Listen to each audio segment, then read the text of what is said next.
Well, hi everyone, welcome to another Flight Deck to Sim live stream today. It's the 6th of March 2021, 4 minutes past 3 in the afternoon on a Saturday. I hope you're all doing very, very well. I've been so excited getting this stream ready for you guys. We are in the just now released iniBuilds Airbus A300-600 Super Transporter, aka the Beluga. Now, I was saying this many times today, but again, massive thank you to iniBuilds who dropped me a copy of this on Wednesday. I would have loved to have streamed it sooner, guys, but I've actually been back to work this week. It's been really, really cool back in the simulator just to get my license all up to date and current. So I'm pleased to say I've passed my license proficiency check. My instrument rating is valid for another year, and I'm good to go flying as soon as things return to normal. So that's great. This was the soonest I could possibly stream. I had a practice sector yesterday, a practice sector this morning.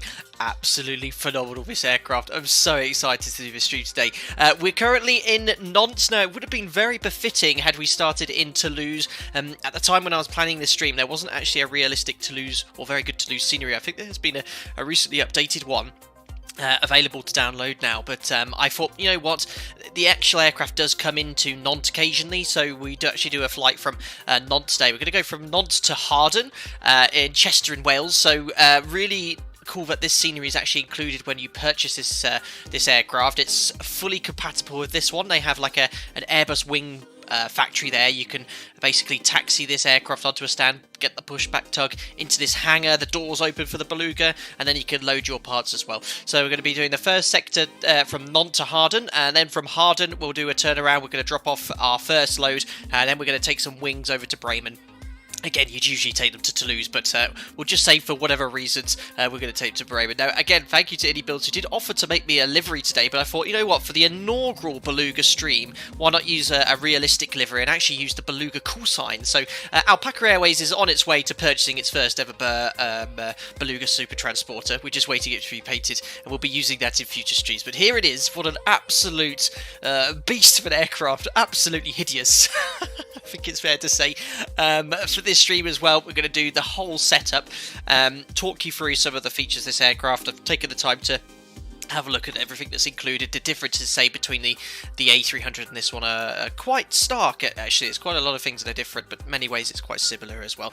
So yes, it is released now. You could go purchase this for £45 excluding VAT, and if you already own the A300, I think it's £33.75, so it's a really reasonable price, I think, for such a high quality payware aircraft here. What a unit, says Pancake King 78. Absolutely. Oscar says that is ugly. Yeah, sure is not a looker. But it's really awesome to fly, and it's very draggy, as you can imagine, because the fuselage is absolutely huge, and that's all simulated with X-Plane 11 using blade element. Very super cool. Fantastic. 480 of you in already. Very, very nice. She's in the paint shop right now, says Jamlin. Thank you so much. Jamlin's one of the members who makes all the liveries for the Alpaca Airways aircraft. Right, awesome. So let's now jump into the aircraft. But what we're going to do is imagine that what our parts for our next flight are in here. Now, I think I know what everyone wants me to take, and that's the rocket part. So basically, there's a rocket or element of the International Space Station you could take. So we're gonna take that to Bremen, because let's imagine the Welsh NASA got in contact and they wanted us to ship this today. So what I'm going to do is just jump into the flight deck here. But what we're going to imagine is that Francois, the load master, has just walked to the aircraft, because I want to show you the exterior of this aircraft as well. So Francois is walking up here, and he has lowered a access panel to get into the aircraft. So this is what you do. Francois is just walking his way here, because this is so cool. I want to show you all these guys here. So here we are. In we go. You can hear the fan blades rattling away as it spins in the wind. So here we are now into the aircraft. And just to show you here, there's a little door, a panel you can open and close using this. Now I'm going to open it again, but just to show you how it opens and closes. It's really cool. Arnie to Hamster says, damn, he is tall. Yes, very, very tall. There you are. So that's a nice little access panel. You can open this to get in and out of the aircraft there. My man Francois says, Louis, brilliant. Niels DeBarge, thank you very much for the $10 donation. Great streams. I enjoy all your videos. Thank you very much, Niels. That's very, very kind. I'm glad you're enjoying the video. We're going to have lots of fun today flying the Beluga, hopefully as realistically as possible for you. But thank you very much. So yes, we're now in the lower portion of the aircraft. So this section here is where you'd actually gain access to the flight deck. Now, I only just learned quite recently, here's the cockpit by the way, this is the only pressurised part of the aircraft. It's the cockpit. In flight, this door is closed, and I just love all these sounds. This part's all depressurised, so yeah, it's a pressurised cargo hold as well. So they've got access there as well, but this is the piece de la resistance. Have a listen to this. In we go, guys. Look at this. This is obviously where all the hefty, oversized cargo goes. Absolutely awesome, isn't it? Slam. It's so funny, isn't it? Steady on, Francois, please. Look after the aircraft. So yeah, this is what we're going to be filling up today. We're going to take some spacecraft parts to Wales, and then from Harden we're going to go to Bremen, taking the Airbus Wings, which would be a little bit more realistic. But look at this, it's all fully modelled, this.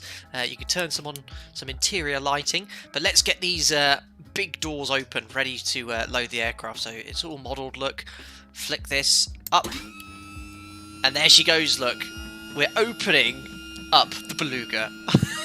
It's just awesome, isn't it? So guys, yes, this stream may be a little bit more different to the normal one where we just get started, but I just wanted to show you off these awesome features, and we've made up a little bit of a story along with today with what we carry, but it'll be a little bit more different. But when we get to the flying, we'll be doing everything as realistic as possible.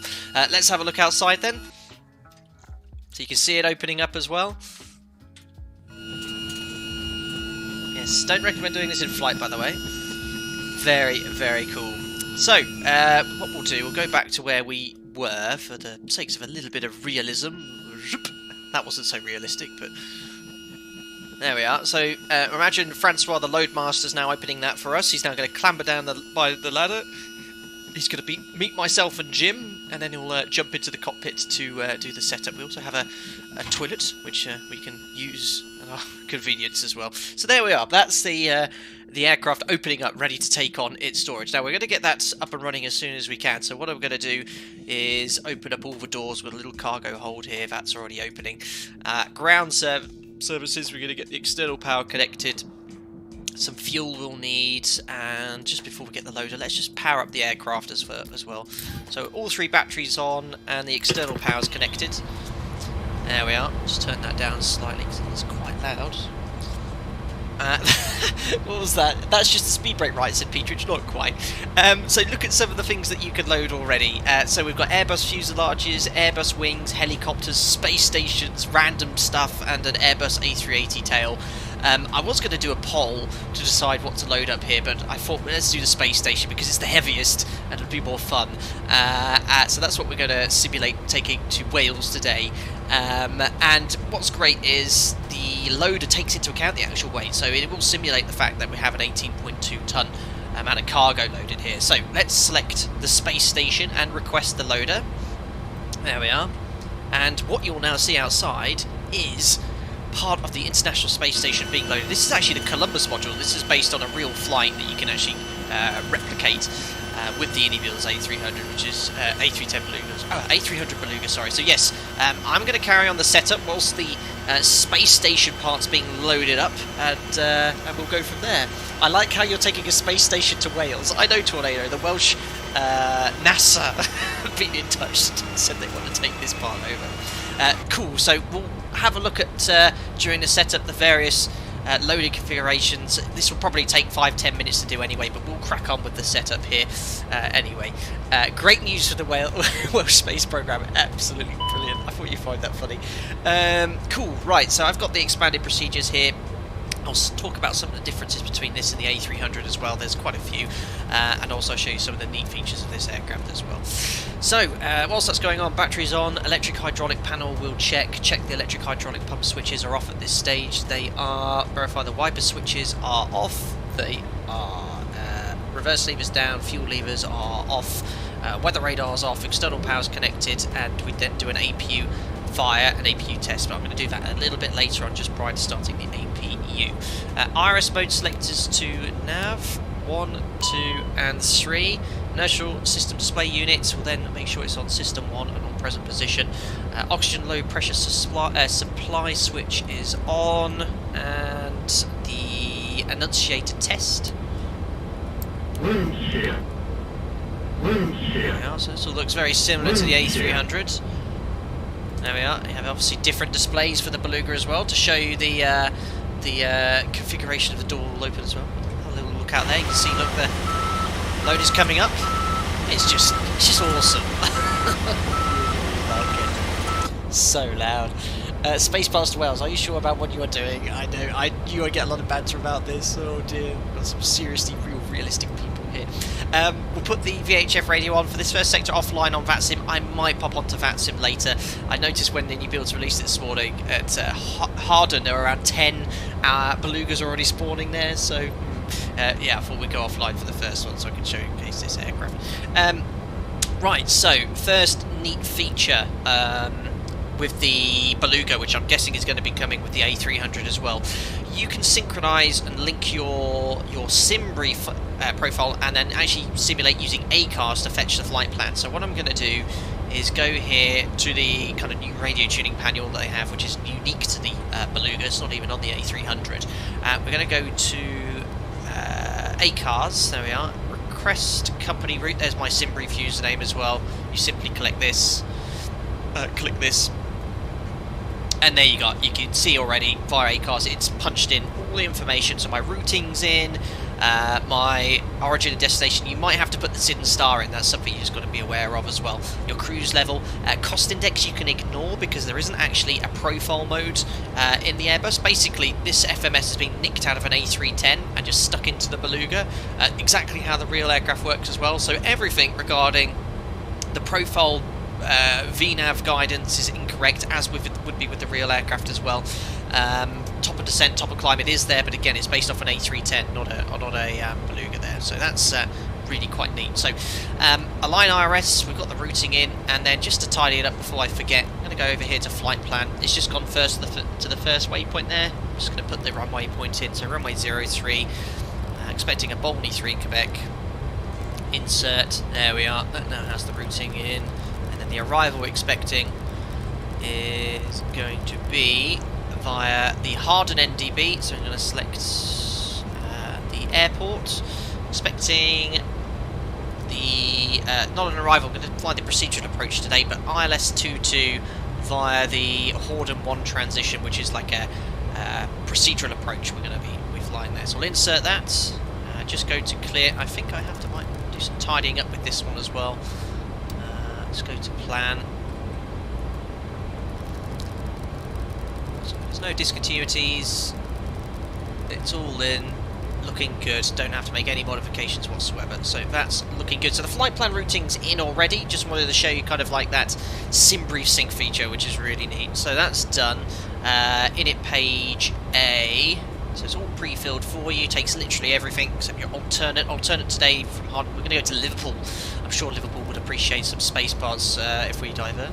So Echo Golf Papa, alternate, return, and we'll just do init page B here. So fuel for this sector, again, iniBuilds have pushed all the stops out, or pulled all the stops out here. They've actually got in contact with SimBrief to put a Beluga profile on here. It does need some fine tuning, so I was advised by MJ, one of the devs, when I did this stream, at the moment put a fuel bias on, have increased the fuel burn by 20%, and this, if I've tested it on the sector here, gives you pretty much a spot-on fuel burn. Now the fuel bias is actually a real feature from Lido flight plans as well.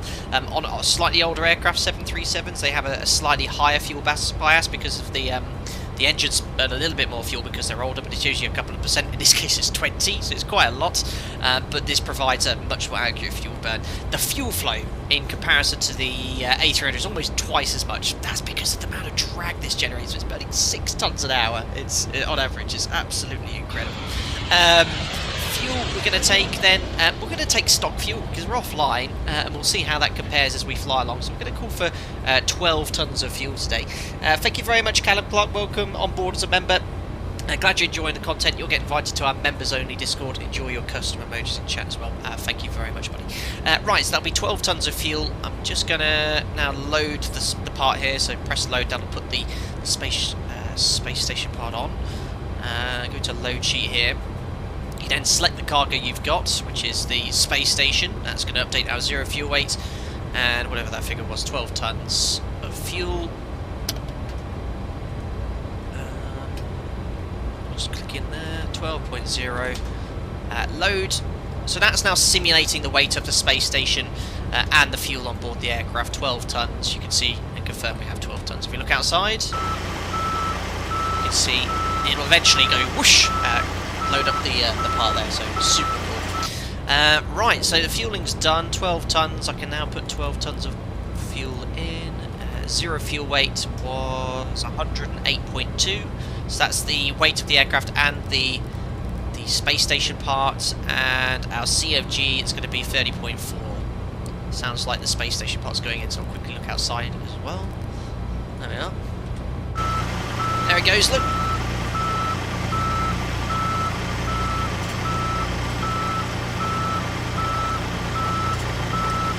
Amazing, isn't it? It's so cool.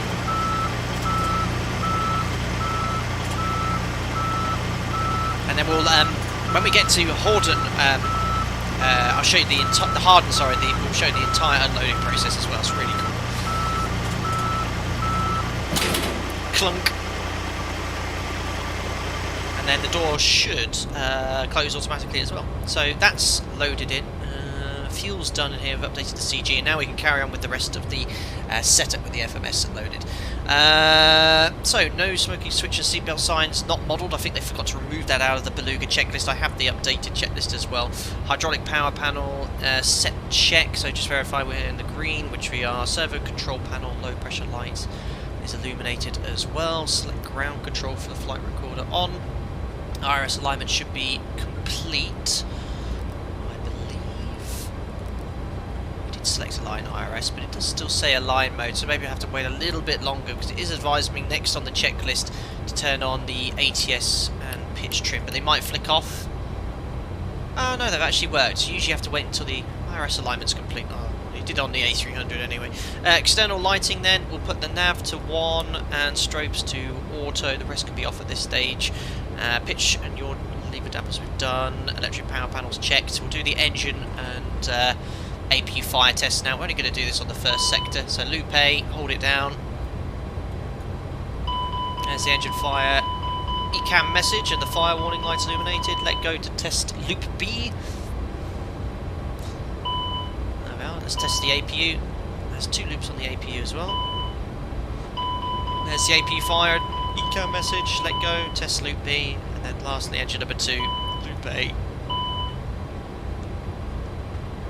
There's the fire test as well.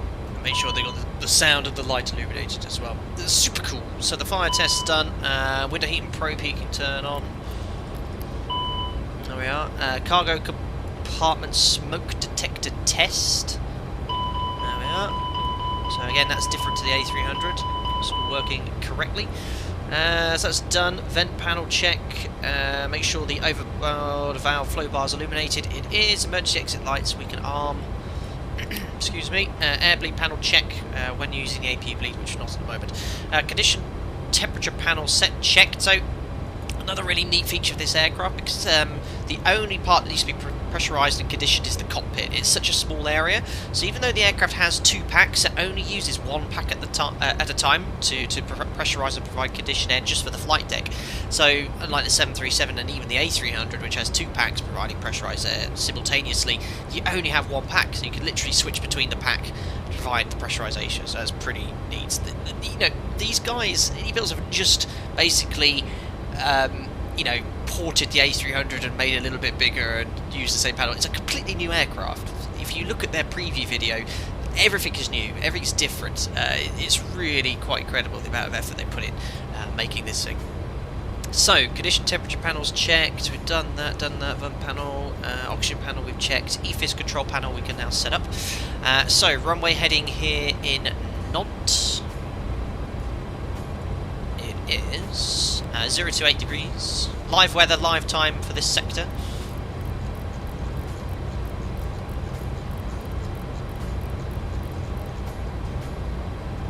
Zooming out a little bit there.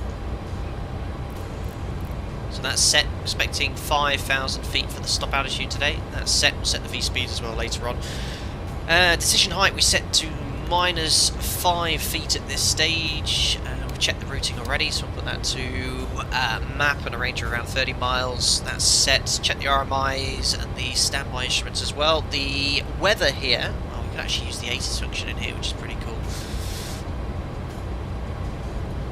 Oh, hold on, we better actually loader. I think we have to remove the loader now, yes. It's still connected, so that's right. So yeah, make sure you press remove loader to actually get rid of it, otherwise it'll be attached to the aircraft when you start taxiing around. Let's grab the METAR here then. So it already knows where you're going from and where you're arriving. So lovely day here in Nantes, 050 so we can expect runway 03 for departure, and slightly variable, 10k broken at 4,000, 10 degrees, QNH is 1025, so we have QNH set now. There we are. So it's really cool that it syncs up with all the altimeters, which saves you a huge amount of work, which is pretty neat. I really like that when devs do that, that's cool. So QNH is set, we've checked standby instruments, clock is correct to UTC, it's 1525 checks as well, there it is. And we check the brake accumulators in the green, it is... all the brake switches are extinguished, we'll use max for the in case of an RTO. Landing elevation set, because around 50 feet in Chester, so we'll leave that at 0, you have 0 or 100, so we'll leave it at 0, that's fine. So that's set, landing gear warning check. So that reminds you the gear's not down, landing gear's not down, that checks, brake fan's not required, it's first flight of the day. Takeoff warning check, make sure you get the ECAM messages. There we are, so that just reminds you the flaps are not in takeoff as well, in case you end up blasting down the runway. That's all good, rudder trim and aileron trim's at 0, and 0 and 0, and then we check the weather radar as well. We'll put that to, leave it off for now, put the tilt +5 for departure as well. Also going to request the wind data, which also takes the information from your sim brief profile for the FMS, which is pretty cool. Right. FMS entry would come next. We just check all the information, which we've done. We've already put the routing in. We've filled in both the init pages, so as far as the FMS is concerned, it has all the accurate information it needs. We just need to do the takeoff performance. So they have also ported over and updated the takeoff performance data. Now, a nice, neat trick they've added here. The performance data from the FMS is, as I mentioned, already based off an A310, just with the real aircraft. So what you get is a bug card. This would actually be made by the loadmaster taking part on board of this flight, who would actually adjust the V-speeds to basically make them suitable for the Beluga. They had a huge mat of documentation and tables and graphs to be able to calculate this, no doubt. But thankfully it's all simulated for us in the aircraft. So we're going to go to takeoff performance.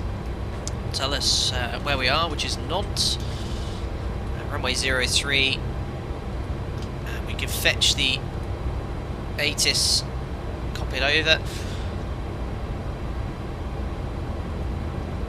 Looks like the load is pulling away and the door's closing, taking our space parts to Wales. Amazing. There we are, weather's being synced across, it's dry. Don't need engine anti-ice. Oh yeah, I just forgot to go to the load sheet here. Send takeoff performance. There we are. So takeoff weight's 119.8. We'll try with the standard flap configuration where the trailing edge flaps are up, leading edge flaps are at 15, air conditioning on flex. Let's compute that.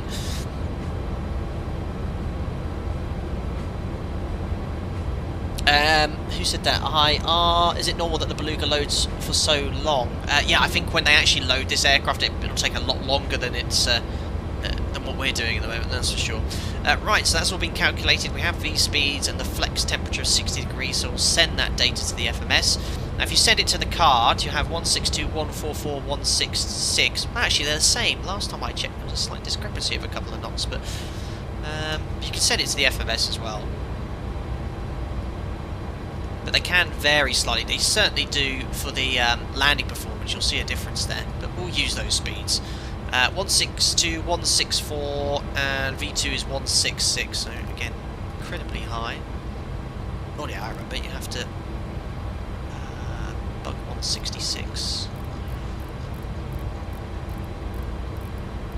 That's in presets, and then I'll set 250. There's no profile mode, so it doesn't make much difference, but I'll be selecting level change. That's the correct kind of procedure once you've reached your acceleration height. So 250 knots, and you can see I have the 166 preset in the FMS. We're going to accelerate at 1,000 feet above aerodrome level, which is 1,086, which is set. And that's it. Trim 1.1 units down. There we go. So, performance is set, flex temperature 60 degrees, which you also need to update here, so flex. Because there's no VNAV or profile mode, you also have to manually select climb, which is a bit of a pain. But yeah, here's the assumed temperature of 60 degrees, N1 target's 95.6, and I think, where was it? It does say 95.6 somewhere. It should be able to cross-check that somewhere. But yeah, 95.6, we've got the assumed flex temperature, sorry, we're in an Airbus of 60 degrees, which is pretty cool. Right, so we've done the performance, flight plan's in, we've set the temperature, we're all ready to go pretty much now. So cockpit preparation, verify no white switches, so we'll make sure we've got the galley power on, fuel pumps on. And I think we're all good here. So another thing. No, did the low pressure supply. I think we're all good here. So verify there's no white lights on the overhead panel, which is good. We'll get the APU started, and whilst that's going on, we'll also brief the taxi and departure. So APU, master switch on, and start. Cool. There we are. So I also have, you can see it's all closed now, but I do have, look at this interior cabin camera, so you can see our load at various phases. It hopefully won't move. If it does move, we're in serious trouble. Here we are. The APU's booting up. I mean, you can hear it booting up, but yeah, don't forget this is probably one of the most accurately modelled aircraft ever made in a desktop simulator. There you go. There's the APU ECAM display. See the M1 increasing EGT. It's all here, guys.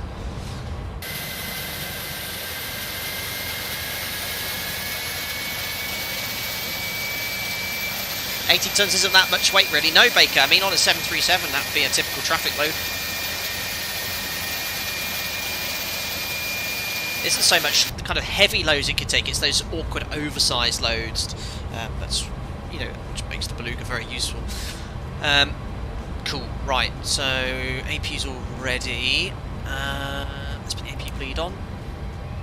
Well, that's providing pressurization. Remember, there's only one pack used at the same time, so left pack's being pressurized. Looking good. We can disconnect the external power now. Go over here to ground ops. Ground services, we can remove the fuel truck, the chocks, the external power and the chocks, and we'll close all the doors as well. There we are. So that's going to close that little hatch underneath the aircraft. There we are. Thanks a lot, Francois, the loadmaster. Hatch is now closed, and we'll call for pushback. And whilst that's going on, we'll brief the departure. There's what I made earlier. Ground to cockpit. Bladder knowledge. Call me through the menu when you are ready. There's Hubert. Hubert and Francois. Let's get him connected. So I understand in time there's going to be a... Ground to cockpit. Tow is driving up. There's going to be an update to ensure that it's the correct tug, because at the moment, because of the design of the aircraft, the fuselage gets quite low, so it does intersect with the tug, unfortunately. But I understand they're going to be changing that. Right, let's now have a look at our taxi then. So you saw how we're going to be pushing back. We're on stand 19 Alpha, pushback face northwest. We're going to go out on Romeo Charlie and onto the main taxiway here, which is Romeo, and then all the way to Alpha for runway 03. Quite a straightforward taxi then. And our SID initial climb clearance is 5,000 feet, so I'm going to level off at 5,000 feet for this departure. A Bolney 3 Quebec for runway 03. It is flight plan. Climb straight ahead to 490 feet. All doors and hatches are closed, ready to connect. There we are, 490 feet, and then we're going to make a turn to intercept the 356 radio from Nantes all the way to Bolney. And we have intercept Bolney 3 Quebec to Bolney, so it's all correct and all looking good, ready to go. Sweet. Excellent. How's the sound, guys? Is it quite loud in the cockpit? Because I have the music set to where I usually have it, but it's very quiet, the music, so it makes me think that X-Plane's quite loud at the moment. I'm going to be turning it down in flight for sure. Incredible. 1,000 people have come in to watch the stream. Thank you so much, guys. If you are enjoying watching the setup and fly the Beluga today, don't forget to smash the thumbs up button. We're on our way on our first sector to Harden. Tow connected and bypass pin in. Thanks, guys. Really parking brake. Perfect. So, before we do that, we'll imagine we have our clearance, so it's all done in this display. Tune, we'll set 2,000. I'm going to put that to out off now. They have the wind data, that's all good. Yes, frequencies and courses, we can actually set that up. The ILS now, but I think if you leave it by default, the nav aids are automatically tuned, so 15.5 will be tuned for departure. It'll look at the FMS and do that for us. So that's all good. So we've got out off. You can access more information on the ATC page, such as selecting traffic on for TCAS traffic. We want that to above as well for the initial fly out. You can test the systems as well. Very, very cool. Excellent. Right, so ECAM, verify all windows and doors are closed. Where is the door page? Doors, all green. Beacon light can come on now. Parking brakes released, and we're now all ready to start the pushback. So, turn the music off for now. Let's do it, guys. Parking brake released. Starting pushback, and you may start engine. You see, look, the cabin's slightly in the aircraft, unfortunately. We're on our way.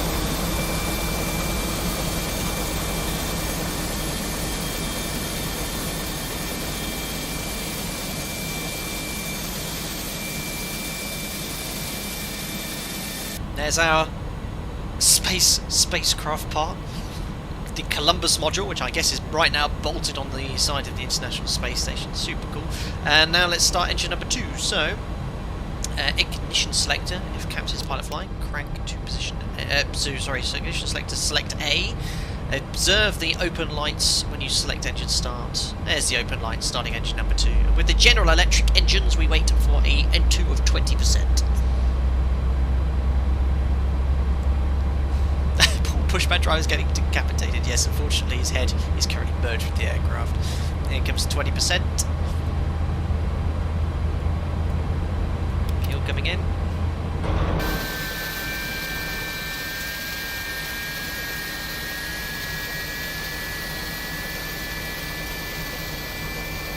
Currently offline at the moment, guys, but I do use VATSIM when I fly online. Oh, this scenery, by the way, completely free, the Nantes-Atlantique scenery. You can find information about it, download. Do require some of the custom libraries by the Expo store, but it's a fantastic scenery. One of my favourite freeware sceneries, this one. And I just thought it'd be pretty awesome to start here. But now I do see there is some high quality Toulouse scenery. There we are. 50, 40, Look at this thing. 30, 20, 10. Thanks a lot, Pastor Escobar, for the £7.23. Here we go.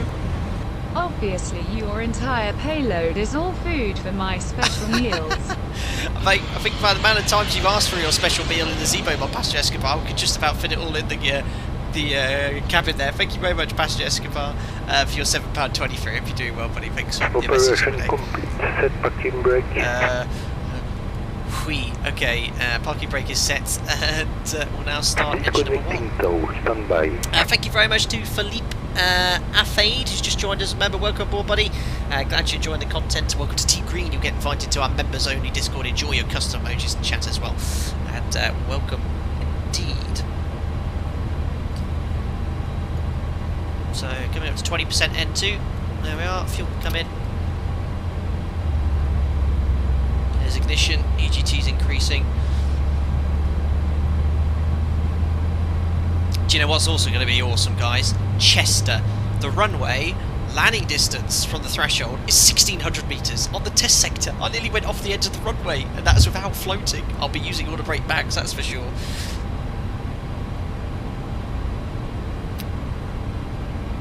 we are.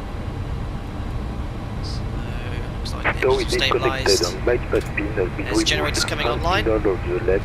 We'll see you next time and have a safe flight. Au revoir.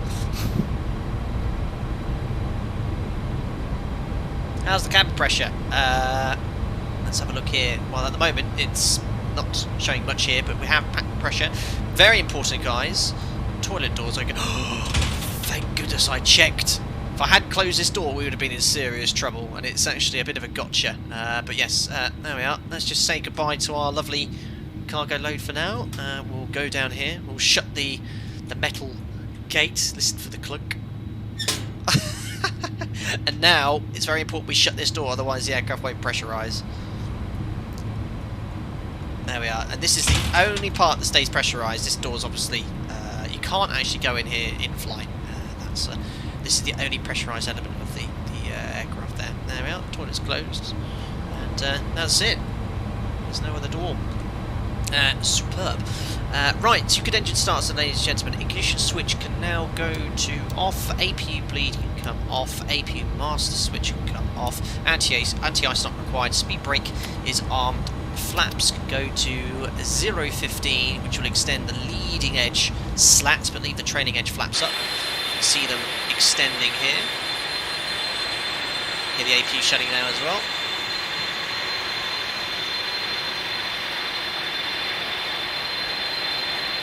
So the leading edge slats are extended at 15, trailing edge flaps are up, and verified trim is set for 0 for departure for the rudder and trim, and then the takeoff trim is set as well. We've got 1.1 units down. There we are, we're now able to taxi. So, request taxi clearance, turn the turn off lights on, and the nose lights taxi. And let's get on our way. So release the parking brake, do a config check just like you would in the 737, see if the takeoff config warning horn sounds. It doesn't, the aircraft's correctly configured. Let's now go to Harden. Just going to take a left turn. Coming up. And on our way.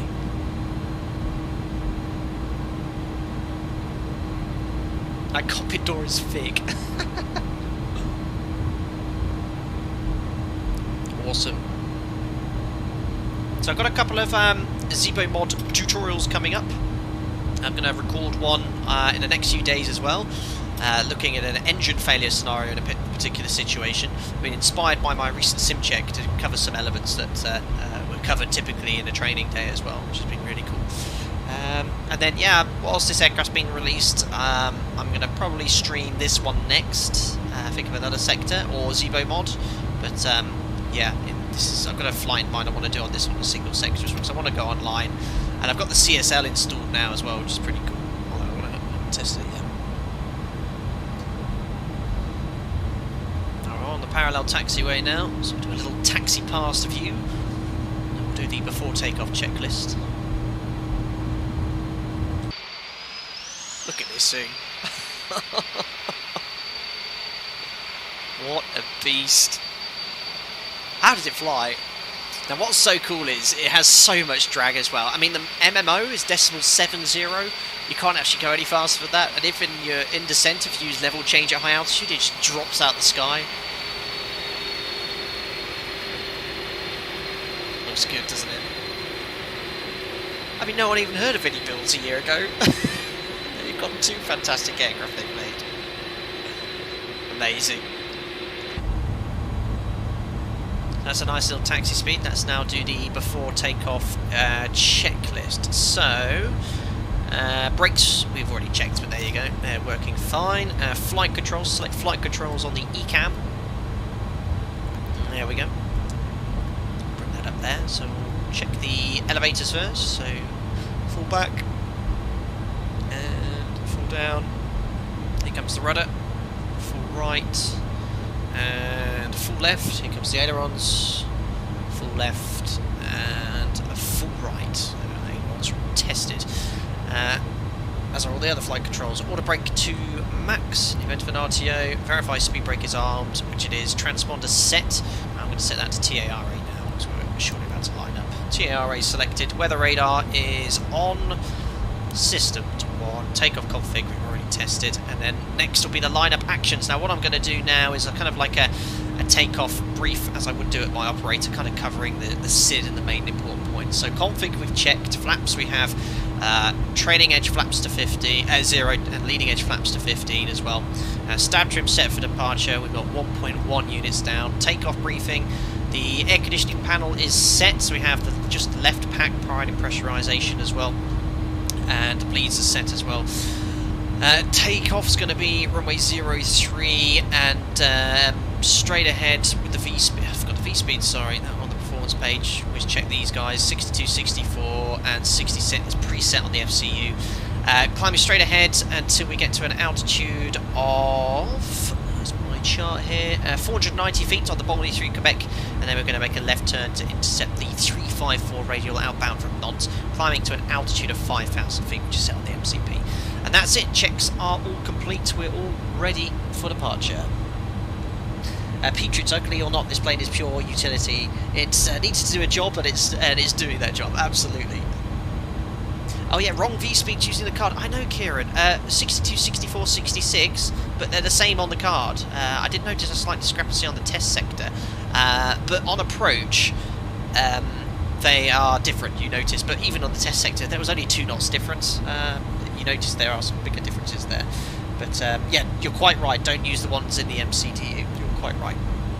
Right, well, imagine we got our takeoff clearance from Nantes Tower, so line-up actions, just get the checklist here. We'll talk about the takeoff just before I push toga as well.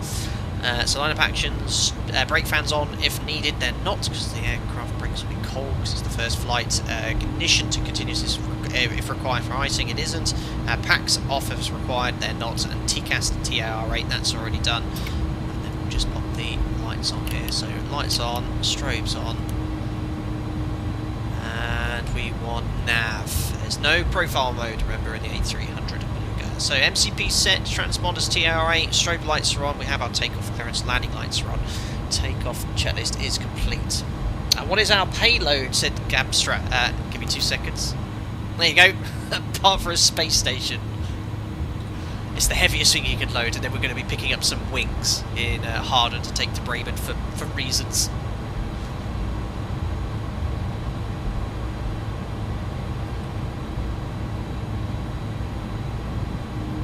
There we are, almost lined up.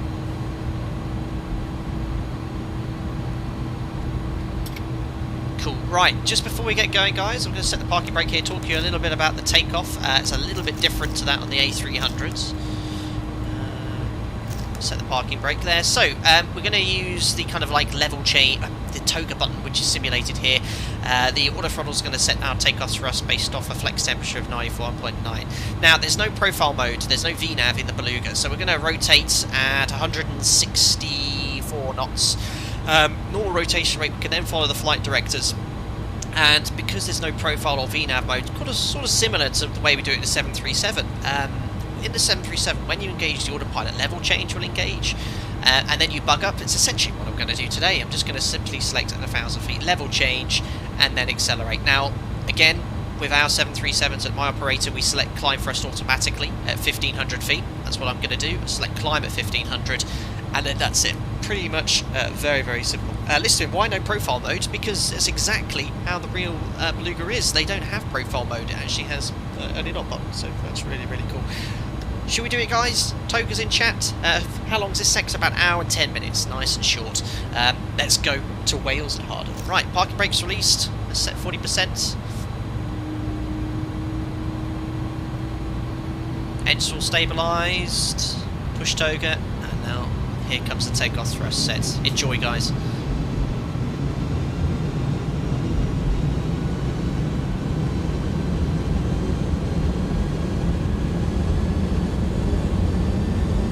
Left rudder's being fed in at the moment. There's takeoff inhibit looking for 94.9. There's 80 knots, releasing the forward pressure. There we are, takeoff thrust set. 100 knots. V1's 162.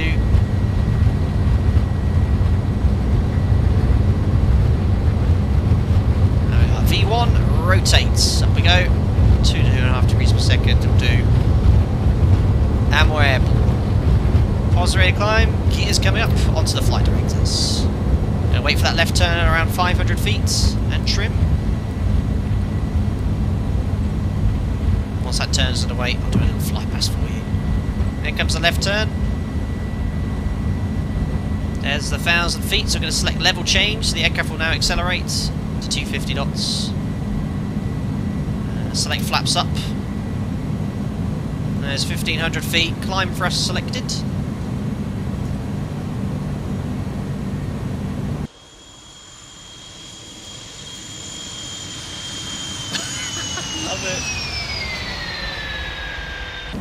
There we are, right back into the flight, onto the flight directors.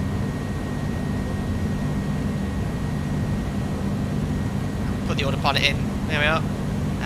That's command engaged. Command 1, I would imagine we've got continuous climb. Let's go straight up to flight level 320. So that's set. 3,000 feet above aerodrome level. And the flaps are up, so we'll set standard. Passing 3.2 for flight level 320. We can now do the after takeoff checklist. So, oh, I know what I forgot to do. Oh, clock. Has anyone said anything yet? I don't think so. Right, we just have to add a minute. Where's the TAT? TAT's 10 degrees. Better put the engine anti-ice on. Engine anti-ice is on. After takeoff checklist. So, spoilers we can disarm. Oops. There we are. Spoilers are disarmed. Gear to off. Lights with the gear up. You can select the turn off, and the taxi lights to off. Anti-ice looks like it's no longer required, so we can now take that off as well. APU packs off, and configure as required. Packs are on auto, and that's it. After takeoff checklist complete. Amazing. And there we are, navigating now on the Bolly 3 Quebec. And you'll see initially, we're not super heavy. Remember, we've only got around 10 tons of fuel, and the cargo is not that high. But when you get faster, when your true airspeed increases, the performance really drops off. And right now, she's climbing quite well. I'll turn the noises down here slightly because it is quite loud. Awesome. Lars, we're also used to you not remembering the clock now. No point in pointing it out anymore. Unbelievable. So yeah, no profile mode. All speeds have to be bugged manually. So approaching flight level 100 here. What I'm going to use is initial climb speed around 280 knots, and then on conversion we're going to maintain a Mach number of .68, which is kind of like the optimal Mach number. Can't go any much quicker than that anyway. But there you go, .68. There we are, there's flight level 100, bug for 280 knots. Aircraft's now going to pitch down. Do the pre-cruise checks. So altimeters verify standard is set. There it is. Landing lights we can retract. Retract. Seatbelts as required. We'll pop those to... Oh no, I'm thinking, yeah, right, I need to remove that from the Beluga checklist, it's not 50, here. 40, There we are.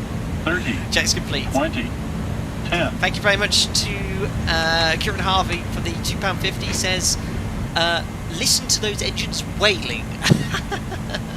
Amazing. Thank you so much for your donation, Kieran. Very, very kind. There we are. So you'll now notice 280 knots. Usually 7.3 will be pushing 3,500–4,000 feet.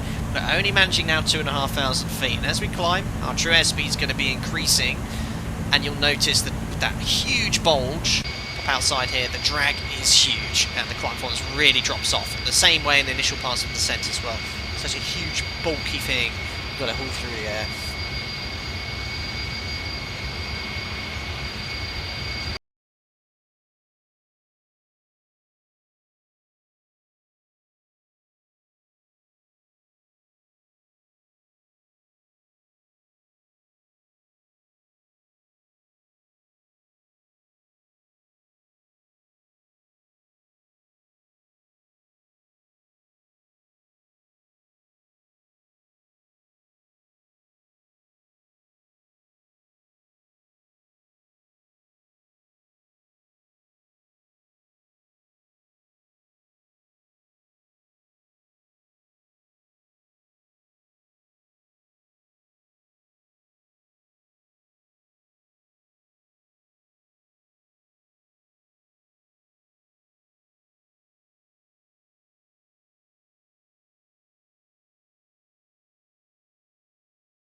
Anyway, you look at it now. Look, flight level 180, true airspeed's now up to 360 knots, and I'm barely able to do 2,000 feet per minute. We have full rating climb for us at the moment. It's just gone to 99.3. Yeah, this is the effect of having that massive bulge and a huge fuselage. It's very it struggles, you know, to climb because of the drag. Sweet. Quite a short flight then, guys. We'll get to top of climb, and then we'll have a little chill out for 15 minutes. We'll then start setting up for the approach. What the plan is, when we land, we're going to go straight to the area where the Beluga parks. We're going to shut the engines down. We're going to call better pushback and get it to tow us into the hangar where they load and unload the aircraft. And what we're going to do, we're going to unload the space station parts. Now, this will be very disappointing to hear, guys. For the first landing, we're not actually going to do a replay. The reason is I want to simulate the unloading and loading. Rest assured, when we get to Bremen for the second sector, I'll be doing a replay after landing. But I tried it.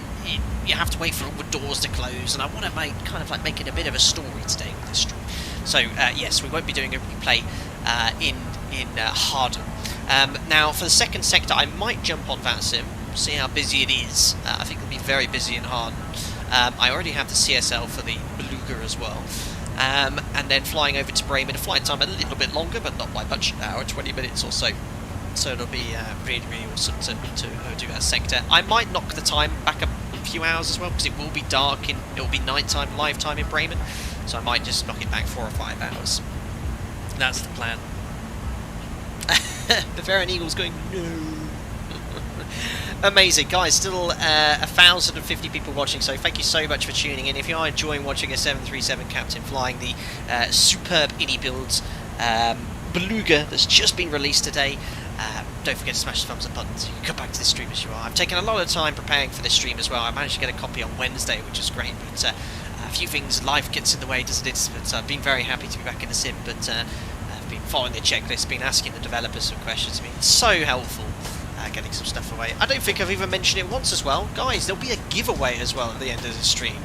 Landing in Bremen, iniBuilds have also given me a free copy to give away, so you have a chance of winning this fantastic aircraft. But if you can't wait for that long, it's an incredible offer at the moment. I think if you get 25, well, I don't think it's a permanent offer. If you've got the A300, you get 25% off the Beluga, so it literally costs £33.75, not including VAT. But even as a standalone aircraft, I think 45 quid is pretty reasonable. Amazing. Hope you're doing well, Steve Mayer. Thanks for coming in today. Don't feel like you have to moderate all the time. Don't sit back and enjoy the stream, buddy. Saz, you don't want to do level change on descent, it will make the plane kind of drop like a brick. Yes, that was a bit of advice I was given, and I did test 50, it earlier. 40, It was quite accurate. 30, 20, just like with the 7.3, 10. level change will pitch to maintain the speed. Without drag and idle thrust, it will go down. Oh dear. My flight deck to Sim Atlas arrived this week. I am so pleased you are flying to Hawarden. Looking forward to the views of Scotland en route. Thank you very much, Nantes Flops, for the £5 donation. I can't wait to say the comment section. They'll be going, but you know that it's not in Scotland, right? That's a bit of a jestful comment towards my lack of geographical knowledge for certain parts of the world. Thank you very much, Nantes Flops, for your £5 donation. Very kind. I'm so happy to go to Scotland today. Unbelievable. There we are, look. We're climb rate now, look, just 1,000 feet per minute, .68. This is the same performance you get out of a fully loaded 737 at max takeoff weight now. Maybe slightly less. Looking straight ahead then, got all this lovely Ortho 4XB. This is northwest of France. You've got the Cherbourg Peninsula, showing off my geographical knowledge here, and the Channel Islands coming up as well.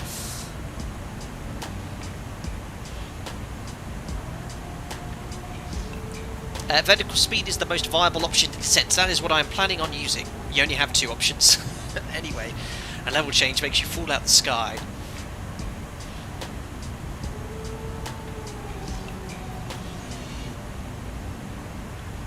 Amazing. Oliver says, hello Captain, good day to you Oliver, hope you're doing well buddy. 50, 40, Oh Kira, don't 30, forget to switch that TCAS back 20, from above mode, yeah I know. 10. Thanks a lot John Padfield for the £5 buddy. Just spoken to my friend in the Welsh space program. He is expecting a buttery landing. Their policy with space stations is you break it, you buy it. Thank you so much, John Podfield. Unbelievable. Thank you so much for the £5 donation. There it is, look. Really appreciate that. Yes, the Welsh Space Programme are so happy to get their copy of the Columbus module for the International Space Station, and they'll be launching it on their sheep-powered rocket very shortly. Sorry if you're Welsh, it was just a bit of a jab. Their policy with Space Station is you break it, you buy it. Yeah, I'll try my best. I'll try my best not to break it whilst you're unloading. Awesome. Thank you very much. Many Miles One has just joined as a member. Welcome, poor buddy. Glad you're enjoying the content. You'll get invited to our members only Discord. Enjoy the custom modes in chat as well. And I hope you're doing very well, sir. Thank you. Marcos, how can I enter the giveaway you said? Right at the end of the stream, I'll ask you all to put a word in chat. It'll probably be around 3 hours from now. It's quite a long stream today. And then once that word has been entered into chat, you'll be entered into the giveaway. So you just have to make sure you're around as well. And we'll talk about the process then. But I'll do that after landing in Bremen on the second sector. You can find all about what we're doing today in the stream in the video description below. May I say the space station doesn't look very well strapped down. Pilot Triz, you live in Guernsey, please wave as you pass, we sure will. Keep an eye on this fuel burn as well. I mean, look at the moment, we're burning, what's our fuel flow? 4.5, we're burning 9 tonnes of fuel an hour, and it's quite thirsty. That's the fuel used as well. The quality of the gauges on this aircraft is superb. Don't forget as well, past that door as well, it's completely unpressurised, so don't open it in flight where you shouldn't be able to. But, there you go. If you're out here as well, you won't be feeling too well. I wonder what 50, they use this for. I guess 40, it's probably full of 30, 20, avionics and 10. electronics for the aircraft. The bay's just here, look. Howdy Captain, I got my Howdy. HOTAS delivered today and I am currently flying a 737 the way it is. Not intended to be flown. Oh, thank you very much, Pancake King, for your $5 donation. What have I coming in for donation? Thanks, guys. You got your joystick then, and you're currently flying a 737 the way it is not intended to be flown. Practice makes perfect, Pancake King says. Thank you very much for your donation, buddy, and I hope you're enjoying your fantastic new joystick. Very cool. Very, very funny. Tornado TES says, watching this with my HOTAS plugged in and running Microsoft Flight Simulator. Very cool.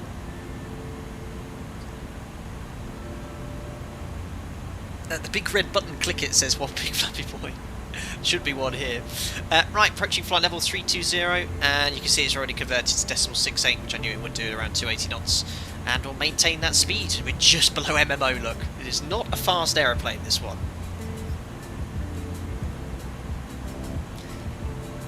Ben Yonner, when are we flying this out of the Boeing factory? That's controversial. Maybe someone will make a 747 BCF, the converted freighter.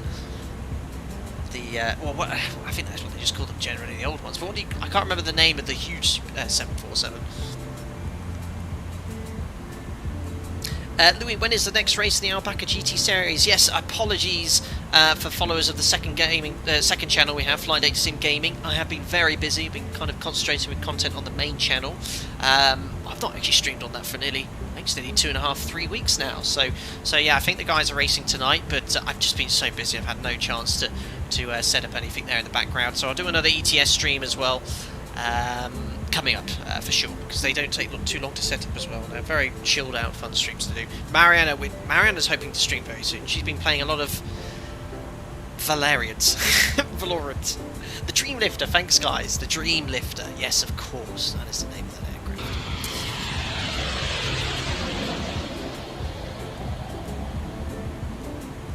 Awesome. Welcome aboard, Larissa Werfel.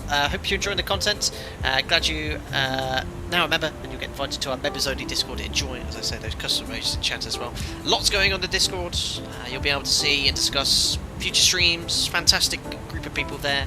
You guys know very well.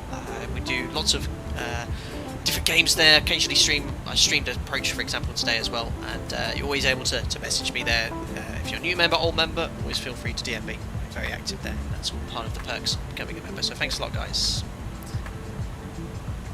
Juby, are you looking into getting the Felis Dash 200 when it arrives? Yes, 30, we're certainly flying 20, the Felis Dash 10. 200. Sweet, thank you very Wonderful much. channel cap. Break on VATSIM. Unique to VATSIM or Europe or... I never hear that here in the States. Oh, thank you very much, Many Miles One. Well, not only have you become a member, you very kindly donated $20. That was most kind, thank you. Wonderful channel. Break. I see what you did there. On VATSIM, is that unique to VATSIM Europe, or I've never heard that in the States? Yes, VATSIM is a worldwide network, not at all only found in Europe as well. So VATSIM, they have a whole division in the United States. It's basically an ATC network for professional pilots wanting to replicate procedures as realistically as possible, and it's the network I choose when I fly online. Not today though, but go check that out, VATSIM, and you'll find out all about it as well. Another member coming in. Thank you so much to Kos Gutton Juice, who's just joined. Welcome aboard, buddy. You get invited to our members only Discord. Enjoy those custom emojis in chat as well, and thank you very much. Over the Cherbourg Peninsula we go. There it is, look.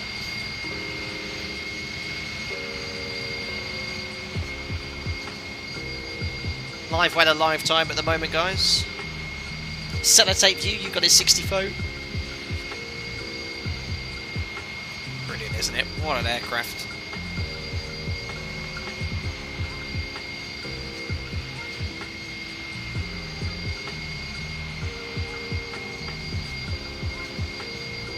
Andrew Gaming, ugly plane in my opinion, yes. Not the prettiest. Oh, look at the turn as well. The turn rate is exactly the same speed. I'm panning the camera, so it looks like it's completely stationary. That's really cool.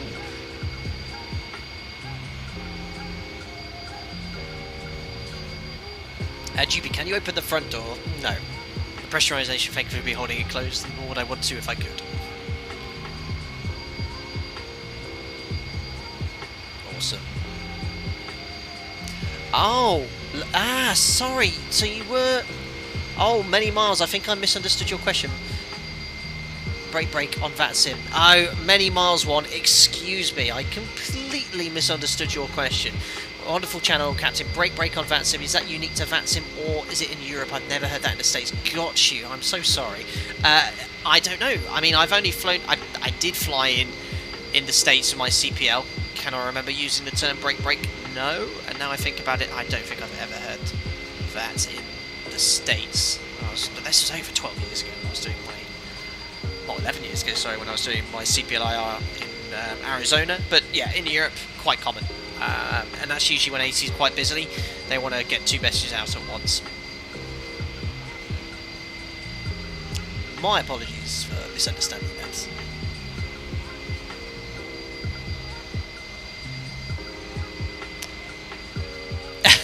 That's the biggest void I've ever seen. Yes. Danny, what's the maximum altitude of the Beluga? We're at flight level 320, and I think we can't go much higher than this at this gross weight. Many miles. Your second take of my question was spot on. Thanks. Oh dear. Well, there's some of the channel lines. Oh, look, there we are. There is Guernsey. Very cool. Show you guys where we are.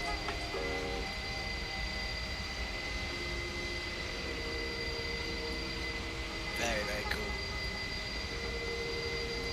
So the rest of the routine is going to kind of take us northwest and then be going north, kind of just east of Plymouth. And then here's our destination, Chester.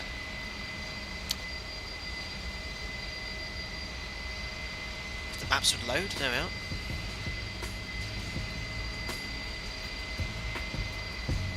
Very small airport here. I don't think it sees any commercial scheduled flights.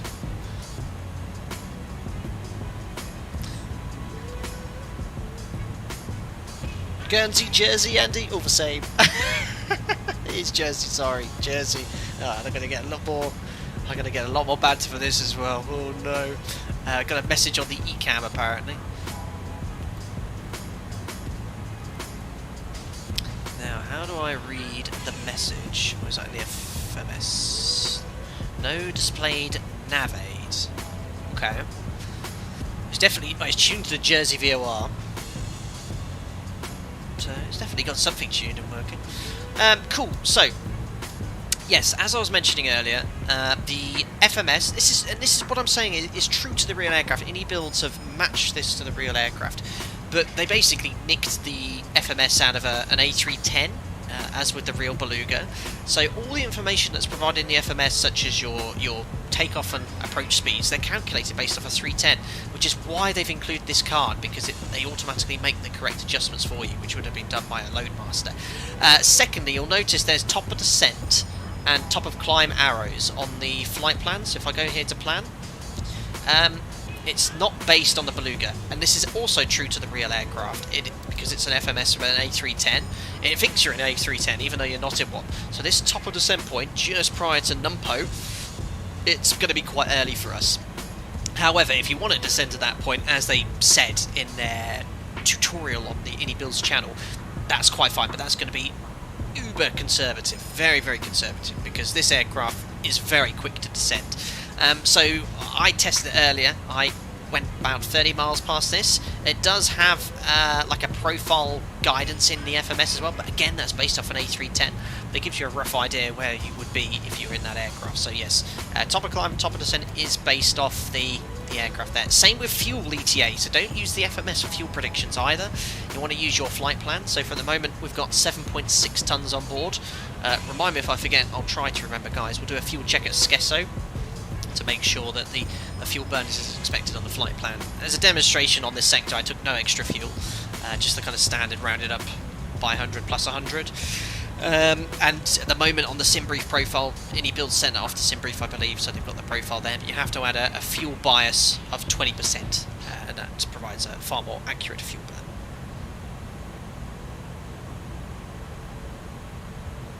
Saz says you can send the correct reading to the FMC from the EFB. I think that's what I did earlier, Shaz, for the performance for takeoff. So the speeds on the bug card I were also recorded in the EFB, which I sent to the FMS, which is why they were the same. Whereas the performance ones you can't do, and you'll see the difference with the performance there. Anthony, brilliant, 10 out of 10.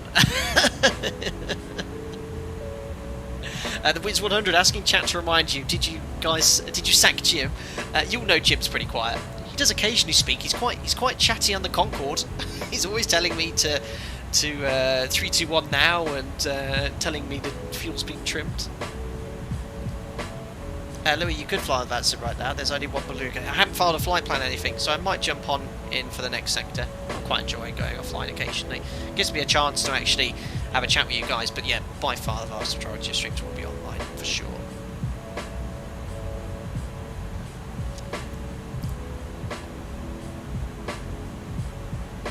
It's based off the A300, which is the most Boeing Airbus. This isn't an Airbus. I know it is an Airbus, but it is so similar to the 737 in many ways, especially the automation, that I can easily hop into this after a break. And I'm usually quite clued up on how to fly it again. Obviously, it's quite different as well, but yeah, it's not so hard to say. The modern Airbus. 65 watt VS did you see during testing and level change? The initial descent up here, decimal 67, it was going around 5,000-6,000 feet per minute quite quickly without accelerating. Andy, within release, there were 9 Belugas on VATSIM. I know, I saw them all in Harden, and they're all on top of each other. Awesome.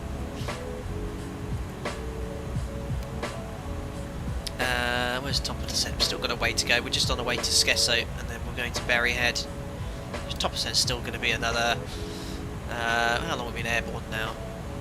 God, I've only been airborne for 23 minutes. It feels longer for that. It feels like half an hour. Probably another 25 minutes until top of descent, guys.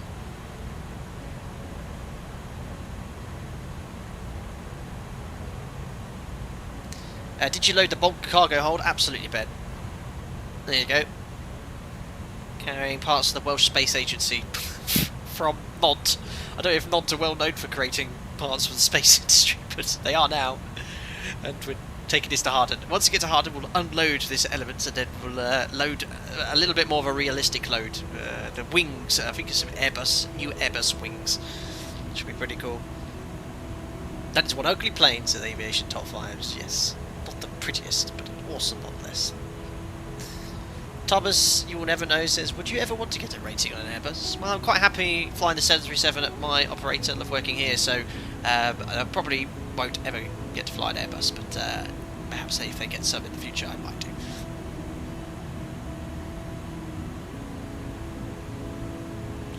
Don't know why we're all staring at that.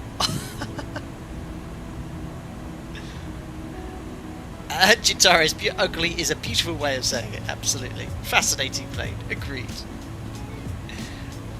Cool. Alright guys, well I'm going to actually go and hop off and have a quick 5-minute break, very quick one. But the reason is because actually during the turnaround I'm going to be here most of the time doing the unloading and loading, so I won't be doing a replay, we'll be doing all that there. So I'll be back in around 5 minutes or so. I'll pop you in the external view so you can enjoy this beautiful beast, and then when I get back we'll start talking about the approach into Harden. As ever guys, do a massive favour, smash the thumbs up button if you are enjoying the stream. We'll be doing plenty more Beluga streams in the not too distant future. I'm looking forward to flying this aircraft a lot there. Staple of you, absolutely Gintaris. Guys, I'll be back in about 5 minutes. Cheers.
Thanks a lot for that, guys. All refreshed, ready for the second part of this flight. We're just about halfway, and we've only been airborne for 30 minutes exactly. Very cool. Glad to see it still going in one piece. Oh, we've just passed the point for our fuel check, so it's scary. Let's have a look here.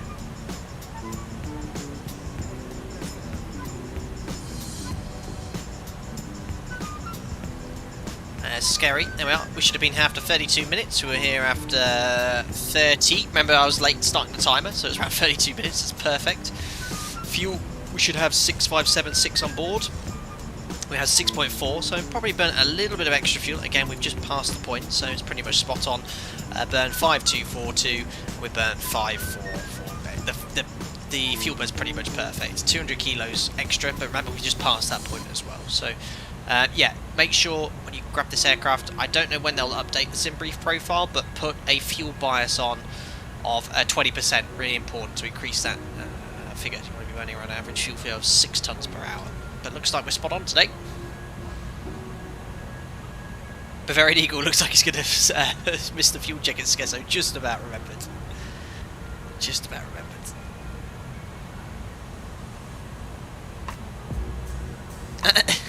The voice said it wouldn't swim if it had to crash into the ocean. It is a beluga after all. It might float for a while. I don't think they're watertight though. Coming up to the UK coastline, there's Berryhead. VOR is going to be up ahead. Back outside actually. Yeah, this is all true earth scenery down here. Actually, a really nice day to go flying over the UK. Night's getting longer, guys. 4:20. It would have been dark 2 months ago by now, and now look at it. Clock's changed the end of the month as well. Very nice.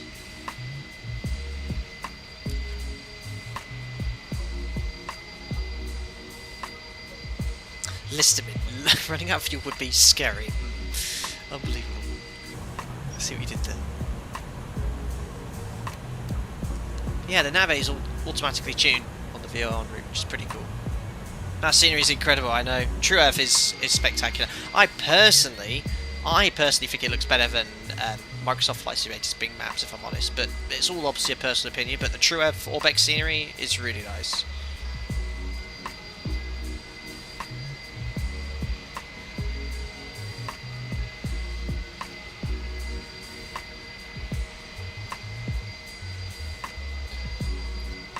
Very cool.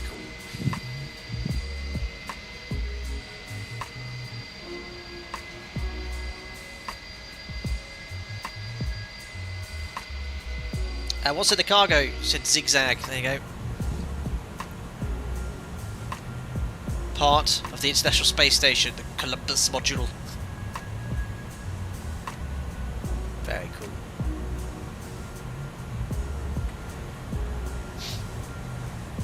There's the view for Jim. Look at that.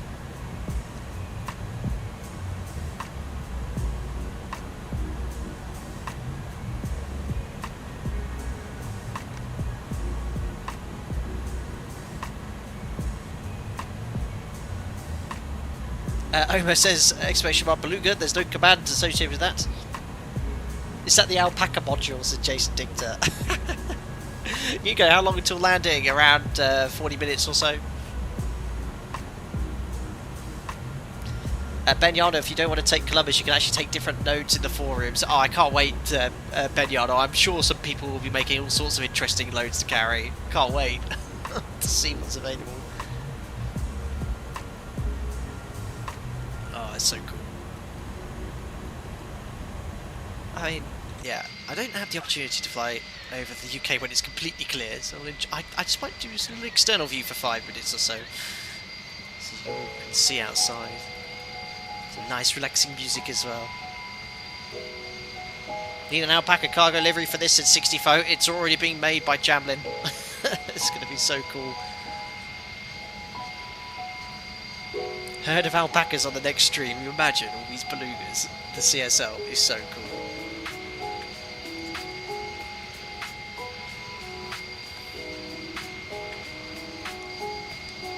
So far, so good, guys.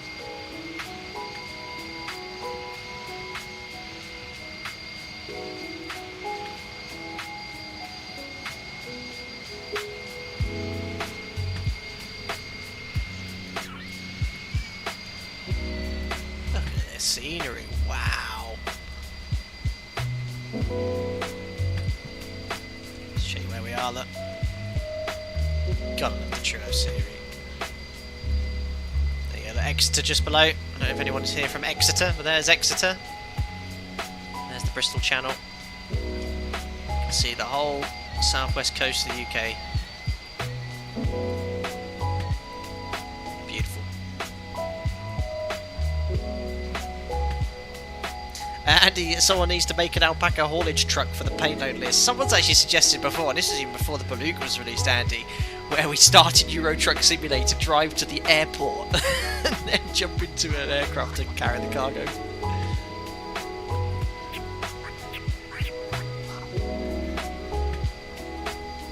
You could use the Beluga to reposition your truck. Just imagine, Beth, someone made me a copy of the truck we use in Euro Truck Simulator, fly to the airport, carry it in the Beluga. So funny.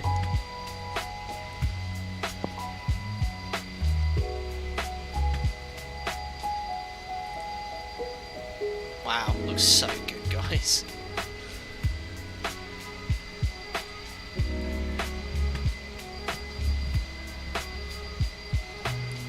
At that angle, it looks like really like a whale. I think one of the ugliest angles is this one. It looks like it's got a massive brain. I can't remember what character. There's a fish that looks like that. It's not a beluga, but I can't remember what it's called. Look at that. That is hideous.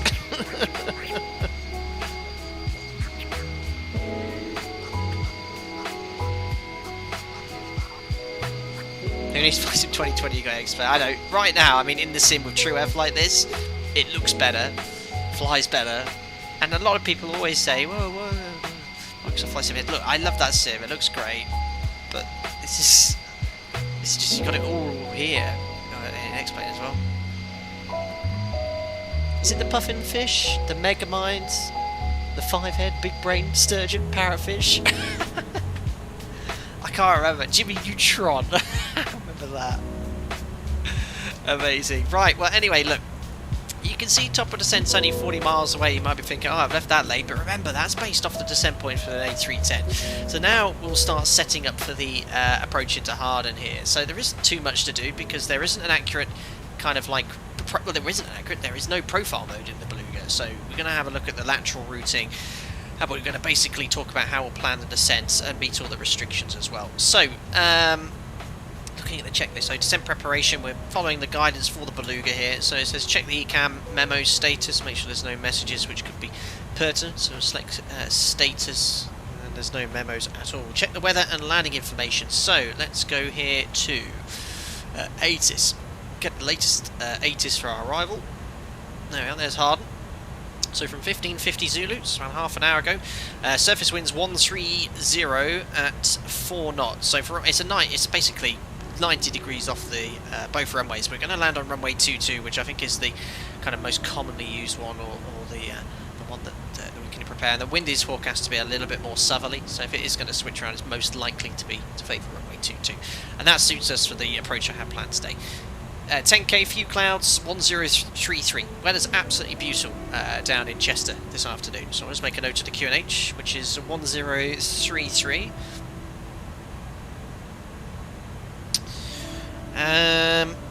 So let's have a look at our arrivals. So there's not really an arrival we're flying today. There are some stars, but like with a lot of airports in the UK, the stars you wouldn't usually complete or fly to completion because they take you to a hold or somewhere away from the airport. So just showing you the airport here.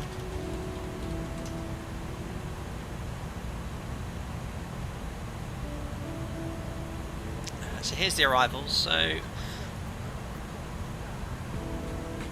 we're not following any of these. We're sort of coming in via Monty. So if we go here to the flight plan, you can see I've actually got the routing via Monty, but instead of going from Monty direct to Keegan, and when we get to Keegan we make a left turn to enter a hold, we're actually going direct to Monty, straight to the Harden NDB. Now what's likely to happen, I don't know if they have radar here, I should think they would, but you'd get vectors onto the applicable runway. So I'm going to go from Monty, because we're offline, direct to the Harden NDB. And then once we're at the Harden NDB, we'll be flying the procedural approach onto ILS 22. This is the one we're going to fly. So there it is, Harden NDB, we're CATC aircraft, outbound 065, 7.5 DME, left turn onto the ILS, and it's quite a short turn here. It turns you onto a 7.5 mile final, so I'm going to try and get down to around, the intercept point's at 4.5 miles at 1500, so we can go from the locator no lower than 2,500 outbound, 065 for us till 7.5 no lower than 1,500 feet, so I want to be around 2,000-ish feet at this point, very shallow descent, and then 180 knots for this turn at least.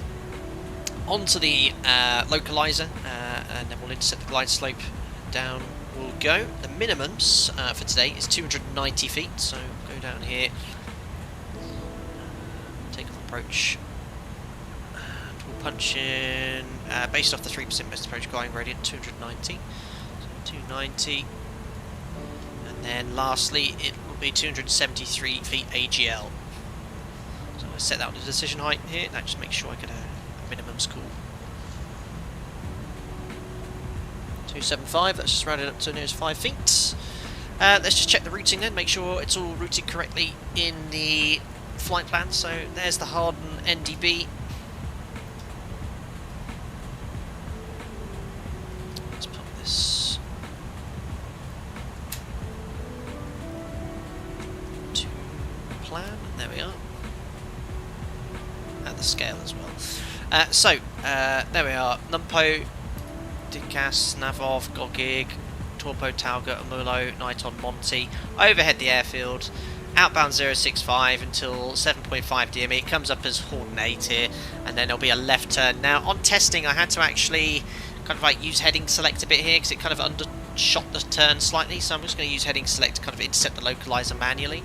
And then from 7.5 DME onto the localizer. Remember these heights again are based off an A310, so I'll be using vertical speed and level change to kind of modify the descent plan. Excuse me, sorry guys. And there we are, from the centre fix to the runway. So that's all coded correctly. If I have to go around, climb straight ahead 2,500 feet, then a right turn back to the beacon. And we have that 2,500 feet back to the beacon coded. And then it'll be to the alternate Liverpool if we can't get in. So that's the kind of approach briefing. Terrain, no issue. Well, to the southwest actually, 3,700 feet, 0.2. Arrival not below MSA, shuttle in holding if necessary. Okay, so yeah, don't go below the MSA if you're coming in from the southwest.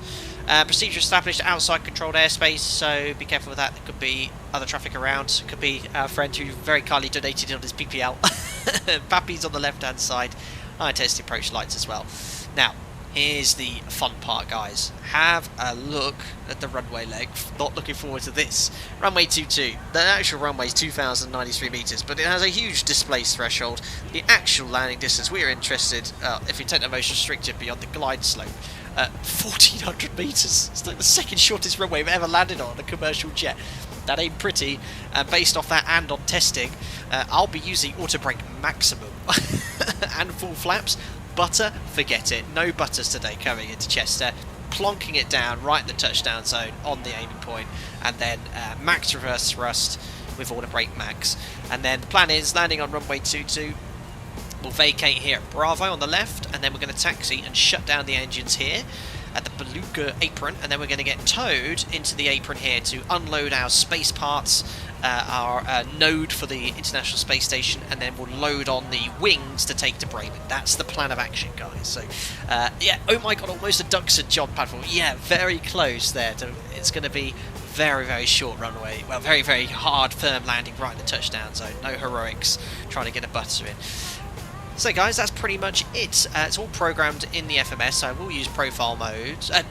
Sorry, there's no profile mode. I'll be using the nav mode for the lateral navigation, and a combination of level change and vertical speed during the descent. Now, we've already passed the top of descent point. So you can see here, if we go to the progress page, when we start descending, you'll see we're really, really quite high still. But don't forget, this aircraft descends very, very quickly. The actual distance is 113 miles now, so probably wait till around flight level 100 anyway. So yeah, all looking good.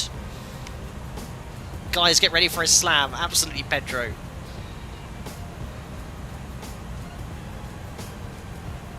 Oh my god, no butter and no replay. Unsubscribing. Thanks, Philippe. We'll do a replay in Bremen, I promise. Don't worry, the module can take a 3G space shuttle launch. Absolutely. I love it, guys. So much banter. It's superb. And if you have just tuned in, you want to see the cargo, there it is. NKLS 3037, the aircraft seems to be following me everywhere I go. I grew up in Hamburg, now live in Chester, and final for runway 22 to arrive at my house. Good landing, thank you very much. Yes, that's everywhere where the aircraft goes. Incredible.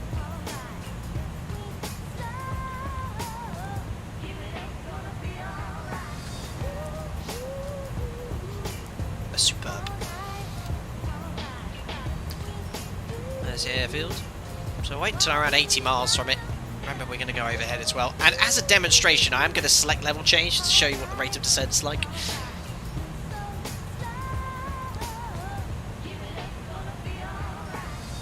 Butterfly landing, Captain.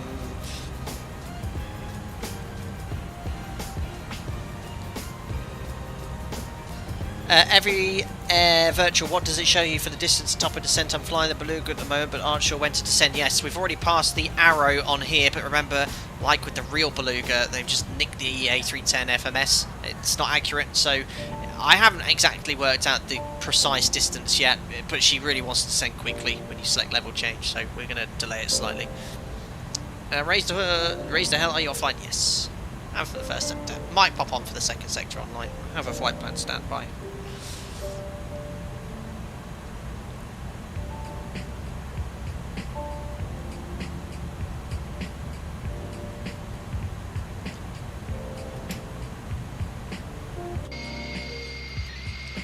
Whales down below.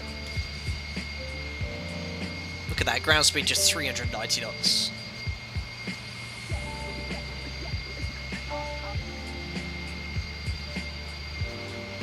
Kit my cat, Brecken VR is my local VR, very cool. Plainly, do you have the crosswind limits, Captain? I don't. I know they're more restrictive than the A300, but what they are, I don't know. But there's a really good video online of the crosswind limits. Sorry, a Beluga taking off at a strong crosswind. It won't like it, that's for sure.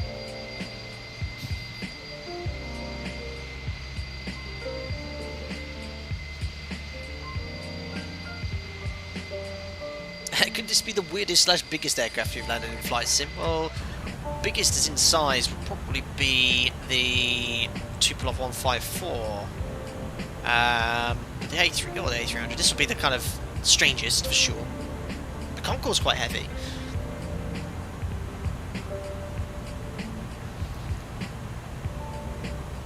Cool. I reckon that'll do for around top of descent. So usually you would have descended around 15, 20 miles ago. It would be very high now, but let's give it a go.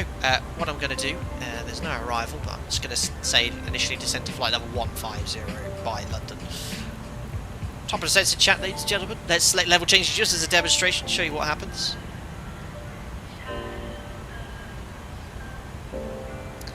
You also need the experimental flight model on when you fly this aircraft at Expo 11, so don't forget that. It does keep reminding you. So you can already see with the thrust going to idle, look at the speed dropping off from the drag, so it's going to have to keep pitching down to maintain that speed. We're already doing 2,000 feet per minute.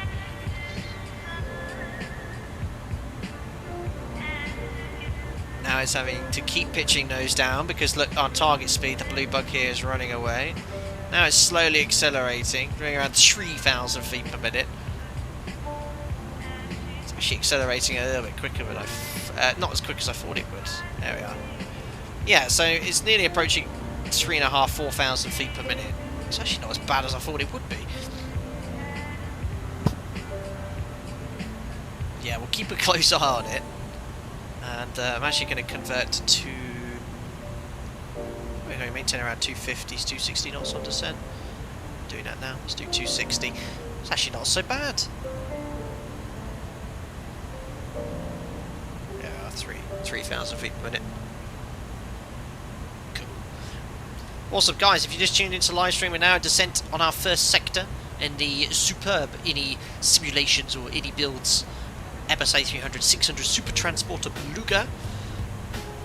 Going to be dropping off our space station part into Chester for reasons, and then we'll be loading up some Airbus Wings to take to Bremen. Very cool. And if you are enjoying the video, don't forget to smash the thumbs up button, subscribe to stay up to date with the latest content. Thank you. Yeah, not so bad actually. Look at that, level change 2,000 feet per minute. I thought it'd be quicker than that. I mean, I'm just maintaining 260 knots.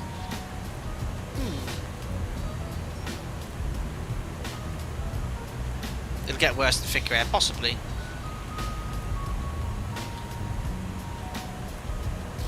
But yes, at the moment, I mean, total distance 740, around 21,000 feet. We're at 26. We'll quickly catch that up at this descent rate. Now, remember, it doesn't have a fuel profile mode, but based off the A310 profile, we're 5,000 feet high.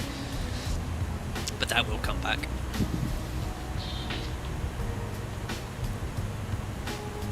Oh yes, you need to select cruise, you're right. Well, now we're in descent. I'll stay in climb. That's just your kind of thrust limit it sets. But we'll be in climb now for the descent. I know we're descending, but there isn't a descent one. They typically use climb. Do a belly landing. Won't be the first time. At Sean's Art Studio. Nick, how was work the last few days? Absolutely awesome, Nick05. Great to be back in the sim. I didn't get to go flying, unfortunately. There's very limited amount of flying going on at the moment. But just getting back in the full motion sim, you kind of like do what we call a re-establishment sim. So just basically get back into the swing of things. Spent the first day trying not to say alpaca all day, but it was really nice. I knew the guys when I worked in the training department anyway. Did the training day, and then I had my check as well. The check was nice, everything went very well, got very good scores, I'm happy with that. Yeah, it's incredible after 3 or 4 months away from the flight deck how quickly it comes back to you. It's sort of like riding a bike. I know that sounds like a very funny thing to say, but when you're trained and know how something operates, it doesn't take long to get back into it after a period away. Yeah, you can see, look, the profile. Now, if we're actually descending at this speed, we should be kind of paralleling the profile, but the fact that we're still catching up just shows you the difference in drag. Alex Aviation, do you do a check in a real 737? No, in a full motion level D simulator. You can actually do a check in an aircraft, but no airline is going to ever pay for you to do a check in an aircraft.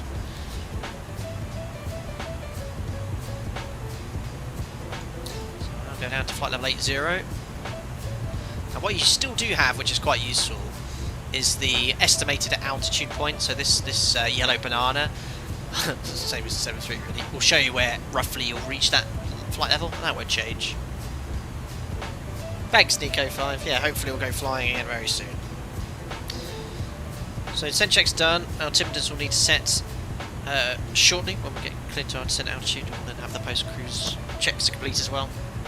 Do a mouse landing, says Ivan. Yes, guys, if you type in iniBuilds A300 mouse landing in YouTube search, I'm sure you'll find our last, well, not our last trip in the A300, I think I've flown it since, but yes, I had a glitch with the aircraft, which the developer fixed, but essentially it rendered my peripherals useless, my joystick stopped working, and everything in the aircraft froze. I couldn't lower the gear, couldn't do anything. I ended up having to fly. I'd never like to quit the sim. We always do everything as realistic as possible. I would never, and you've never seen me ever pause the sim. I would never do that. So if I have to go around, I'll need to go around for weather. If I have to divert, I'll have to divert. And I wasn't going to let it defeat me. I actually had to land the aircraft using the mouse. It's pretty cool.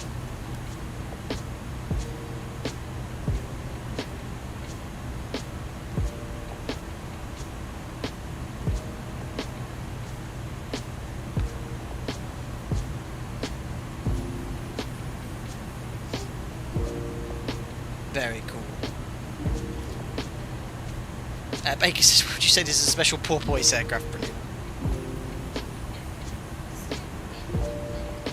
Valorant? Valorant. Valiant.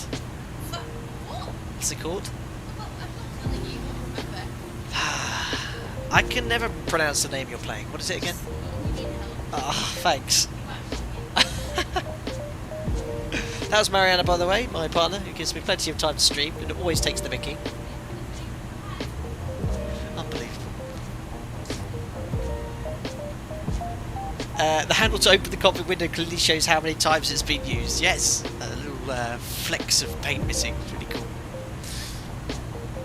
Ah, look, that's Chester ahead, and Liverpool just beyond that. Valoran captain, thanks Philippe.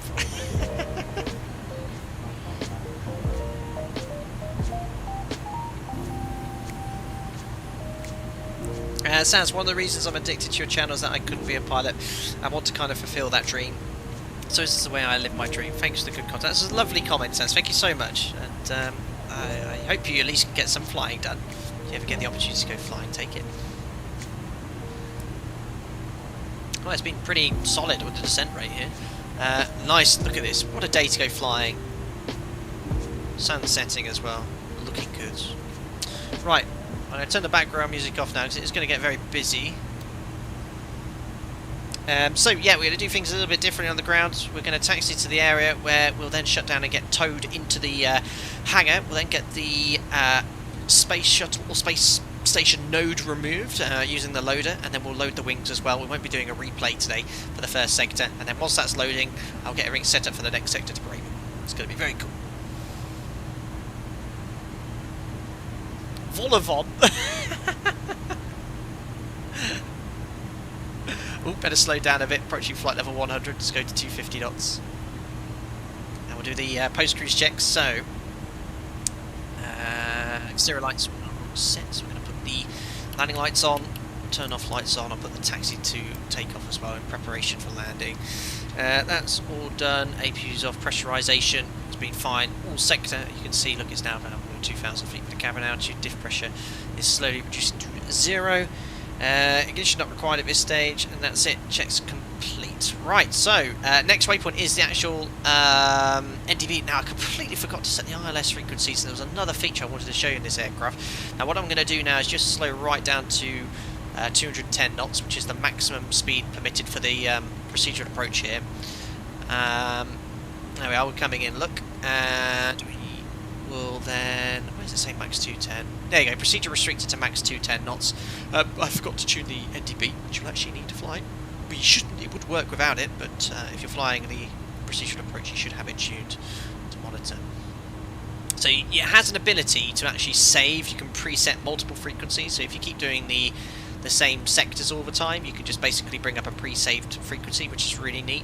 Otherwise you can just put it in manually, which is the way I do it every day, so I'll do that there. You've got the ILS then, 11035, and the course 222. So there we are, it's all tuned. And what we'll do, we'll descend down to, we'll go to the MSA. The highest MSA in this sector is 3,700, so I'm going to go down to 4,000. So 4,000 feet is set. I'm just going to stay in level change. I got disconnected there. Just confirm the QNH in Chester, which is 1033.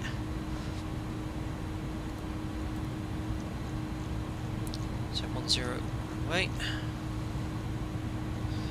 Well, so 1033 is set, passing 8,100 for 4,000 feet, and the standby altimeter is set. Now, you can see, even though it's in level change, 210 knots, she's still descending quite quickly, 2,000 feet per minute. It's more than twice what you'd expect at this speed in the 737. Thank you very much to Captain Falafel, who's just joined as a member. Glad you enjoyed the content, buddy. You get invited to our members only Discord. Enjoy using your custom emojis and chat. And take care of yourself, stay safe.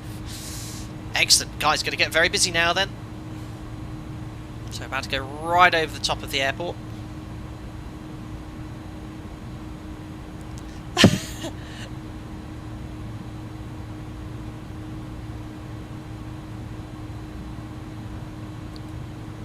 So cool. And we should be able to see that excellent scenery. There it is. So this, remember, comes with the airport. Well, it doesn't come with the airport. Comes with the aircraft, but I think you have to download it separately. I think it's $0 freeware scenery. It's absolutely awesome. They fully modelled it based off the requirements of using this aircraft at this airport here. That's been a lovely descent. That was a perfectly calculated top of descent point. It's just worked out really nicely. Start shadowing it off now, so I'm going to go vertical speeds, just set about 1,000 feet per minute for the procedure. And I'm actually going to go 180 knots, I think, when we're downwind here, get established there. So you'll see this, the thrust coming up to maintain the speed.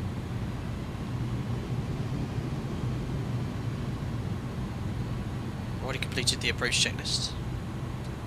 arm the speed brakes now before I forget. So we already have auto brake to max. There's the airport. The aircraft will be turning right to go outbound very shortly. Sits really well on the Orbeck scenery as well. There's the aircraft.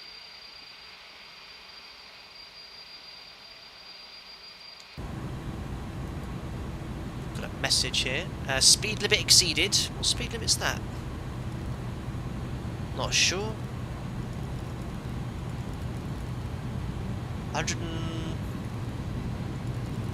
174 knots has got programmed. Well, we're going to select a notch of flaps now and go to 180 knots. As we're now outbound for the procedure, we can now safely descend down to 1,510 feet. So I'm going to set 1,600 and bring that speed all the way back to 160 knots. And we'll select another notch of flaps. We need to be below 215 knots, which we are. So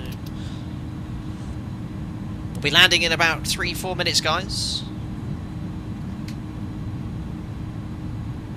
You can use max, but normally they don't expect RTO levels of deceleration. Thanks FS Flight Productions. It's a 1,600 meter runway landing distance available in a quite a heavy aircraft, so I'm definitely using max today. I'll be very conservative. Right, we need to select ILS. ILS. We now have the DOB distance as well. 2.8. Doesn't go too far out. Ready for butter? Yeah, guys, don't expect any butters today, that is for sure. Might not do quite a CDA as well. I'd rather get just below the glide slope here because it's a very short final. It's onto a 7.5 mile final. Just shut it off slightly. Turn the noise up slightly now as well.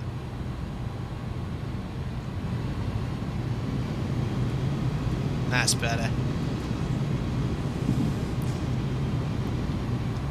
Windshield fogging up? Shouldn't be. I think that's just the iniBuilds. That's a little bit of a miss because if you actually pop your head out, yeah, it's not. Yeah, it's quite misty already. Look, it's just the way the weather is. So we're just slowly descending, nice and slow here.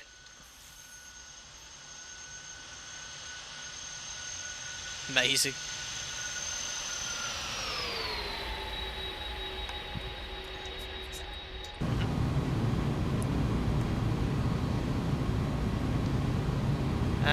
Beautiful sounds. Does sound really beautiful.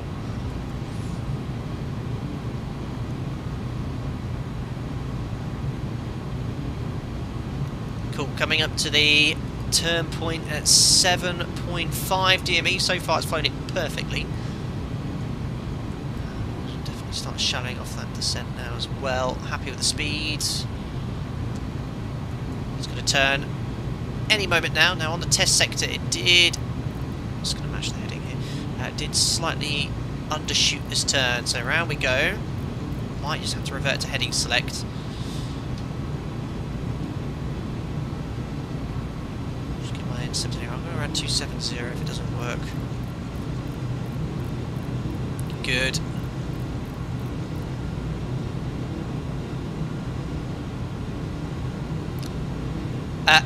By the way, I just want to have a quick message right now, because this is something really special. My grandpa's watching this today, and it's a fantastic that he's actually watching this today. My grandfather is 87 years old, and he's just tuned in to watch our landing in the Beluga. That is so cool. Happy birthday, Grandpa Stuart. I hope you're, well, lots of love, and from Mariana. Everyone in chat, would you want to say happy birthday to my 87-year-old grandpa? That would be absolutely awesome. Thanks, guys. Right, I'm going to just take the heading myself. It's just overshot the turn slightly. Glide slope's looking perfect here. We've managed to CDA all the way from top of descent here. And we're going to arm the localizer. Keep it descending. Awesome. There's the runway, just here. Rate of descent's looking good. Amazing, thanks so much, guys. That is wicked. We were going to call him after the stream, but we thought we'd do a message now. Right, let's just shallow off that rate of descent. 500 feet per minute, glide slope's just one dot below. And we're approaching now Our final approach point, we can actually go down to 1500 feet still. That's fine. Localizer's going to come alive any second now. Only on to 6 miles, look, we're really close, so I'm going to go gear down now.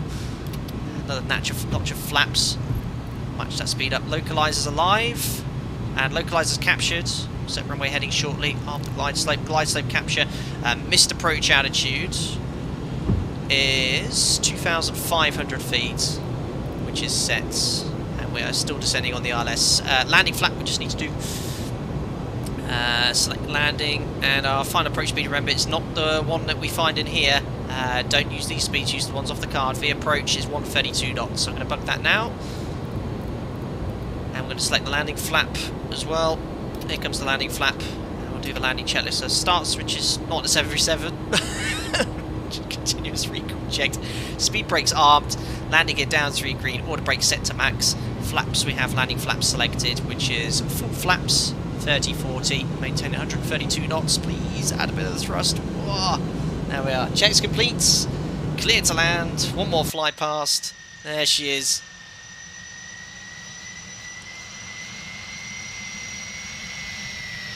What an absolute beast. Let's do this, ladies and gentlemen. Disconnecting the auto throttle.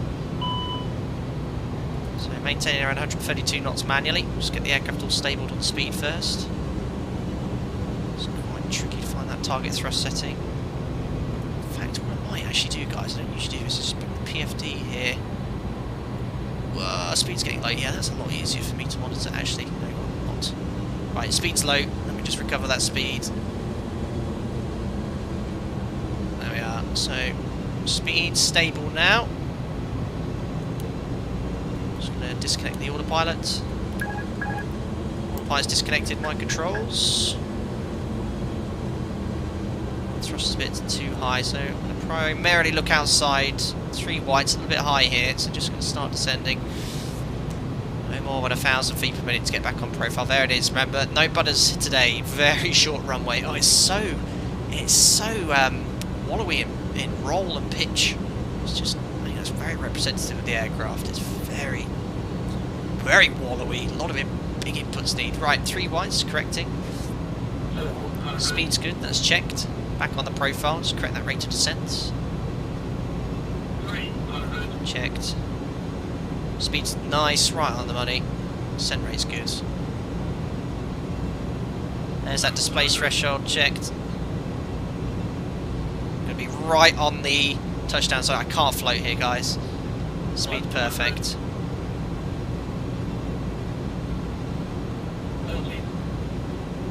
Check, close, right. Here we go, not messing around. Right, we're down, speed brakes up. Reverses. Reverses unlocked in green. Selecting reverse thrust. Disengage the brakes. I'm happy with the stopping performance. There's 80 knots. 60 knots. And manual braking. Ladies and gentlemen, welcome to Harden. And there you go, not messing around here, guys. You saw why I use max manual braking. You float, off the end of the runway you go. Brilliant, absolutely brilliant. Right, I'm going to go to the end. Well, actually, no, it's 45 metres wide. I should be able to turn on the runway. Superb. Ah, what a sector. Right, those brakes are going to be red hot, so I'm going to put the brake fan on straight away. Right, let's go to the end here. Very happy with that landing, though, guys, for the situation. You know, we're not messing around here today, and that's the sort of way we'd land if the runway was wet or contaminated. Just right on the touchdown zone. Stop as soon as possible for this sort of airport. Perfect. Very, very good. Right. Remember, the nose wheel's quite a way behind us in the Beluga, so it does look like you're kind of taxiing on the grass, but it's not the case. Just to show you. There we are.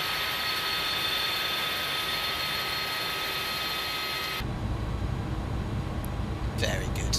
These brakes are on fire. Yeah, they'll be warm for sure. They'll be warm. Excellent. Right, it's going to be quite a short taxi, guys. So just to show you the excellent scenery that's here, we're going to be taking the next right, and we'll be shutting down just here and then getting the better pushback to tow us into the hangar to unload the space rocket parts. So it's not over just yet, guys. And then whilst we're unloading that, we're going to get everything ready for the next sector, say the Wings to Bremen. Absolutely awesome. guys, I hope you enjoyed the stream so far. I certainly am. Thank you so much for watching. Massive thanks to iniBuilds as well for providing a pre-release copy. You can go grab that today as well. Don't forget, we're going to do a giveaway of this aircraft when we arrive in Bremen, next sector as well. It's going to be awesome. Let's actually check the temperature of the brakes, yes. Need to stow the speed brake as well. Wheel, let's have a look then. They're going to get hotter after that brake as well. 270, that's actually not too bad. They're not moaning at me yet. I did take them off quite early once I realised the kind of stopping was assured and let the reversers kind of do just the stopping from like 120 knots. Sweet. What do you reckon, guys? What an aircraft. Quick break to call Grandpa. We were going to do it after the stream, but you know what? I will go and do that whilst you enjoy the loading. But thank you so much for that lovely message from Grandpa Stuart. Very kind of you all. Oh, not the beacon. Turn off lights can come off. Retract lights can come off. That's taxi. Strobe lights can come to off as well. Nav lights will leave on 1 and 2. We'll get that APU started now. That's coming on. 50. Trim will 40, reset for the next sector. 30. 20. 10. Thanks a lot, Kieran Harvey, for the pound. Not a bad landing. Welcome to Scotland, Wales. I didn't say that. That was someone else. Thank you very much, Kieran. Very, very nice. Hey, are our aircraft brakes steel or carbon? Both. At my operator, we have steel brakes. There are options to have carbon brakes as well. Certain aircraft, they only have carbon brakes, so I don't know what they are on this one, I'm afraid. Very cool. Right, well, this is the area where we need to bring the aircraft to a stop and shut down. Look, and there he is. There is, I don't know, Clyde? Clyde. It's actually called the taxiway Beluga. He's going to bring us to a stop here, and then we're going to get the better pushback to tow us into the hangar.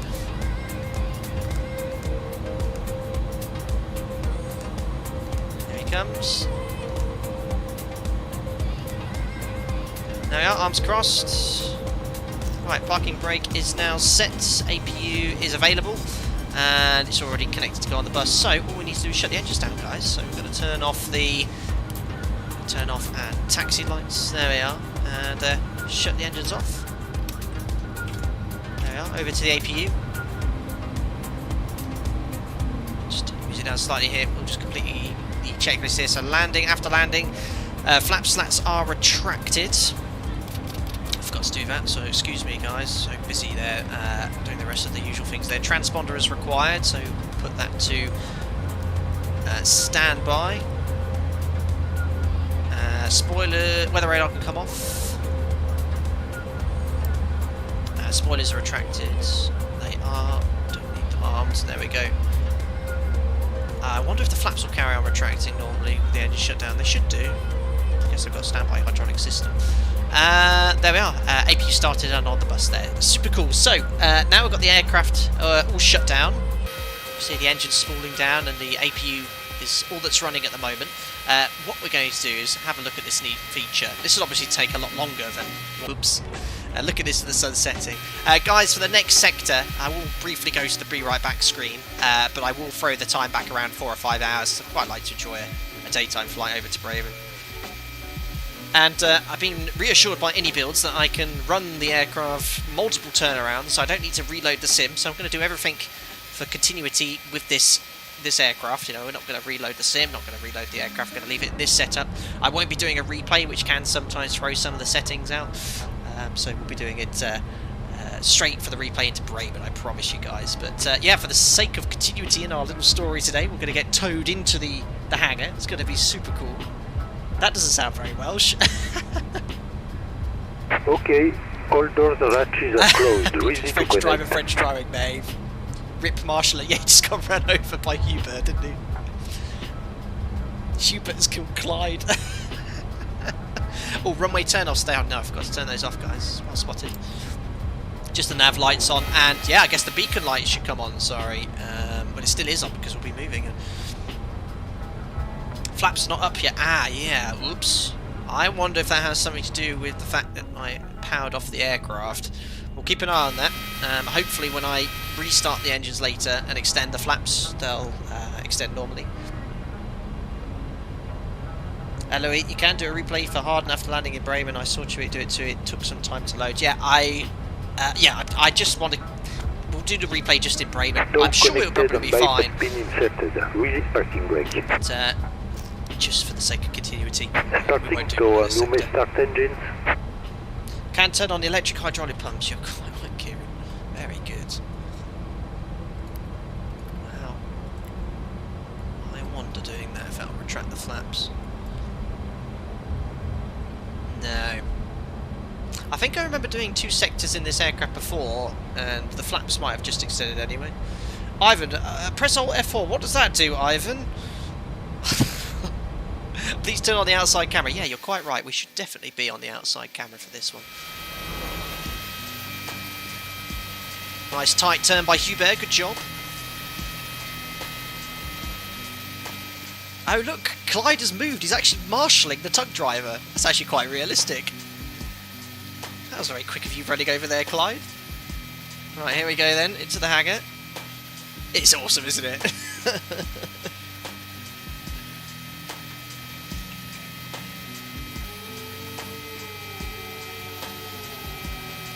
Oh, Peter's electric pump is on the green. Oh my god, slow down! I wasn't expecting him to drive that quick. 50, 40, and he's going to get run over 30, as well. Stop! Oh, 20, he's gone. 10. That's so cool. Excellent, Kieran Harvey for the pounds. You need to turn on elect pumps at 2 PTUs and it will lift flaps, I think. I'm not going to touch anything because I'll end up breaking it. That's a cool camera view, isn't it? Operation complete. Set parking brake. Yeah, parking brake set. I bet he's going to say have a nice flight though. Stand by. Okay. Well, whilst he's disconnecting the tow, we'll get the doors closed.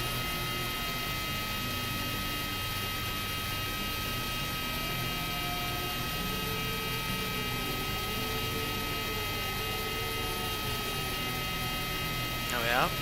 And then we'll unload our rocket parts. Yeah, that's not very central though. Central, is it? Not a great job, Clyde. I put it as central as I could. Fast and Furious tug. Amazing, isn't it? And jump the gun here as well. We'll get the loader. Actually, no, I won't get the loader yet because we still have it there. We need to go to Tow is disconnected and bypass pin has been removed. Hand signal on the right. We'll see you next time on oversized flight. Merci beaucoup. Au revoir. I wonder why it won't open the main cargo door.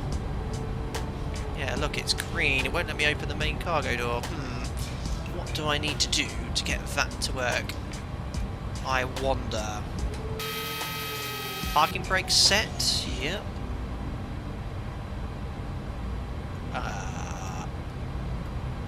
Let's try again. No, still not having it. Maybe I need to just finish. Let me just finish the checklist.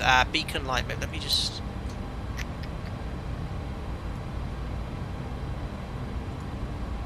Exits. No, doesn't work either. We best just complete the checklist here because it's probably something that's preventing me from opening the door. So checklists. Safety bleed as required. So we are on it. Well, let's get the external power connected as well. Ground ops. Chocks maybe. Yes. Chocks. External power. Chocks are in.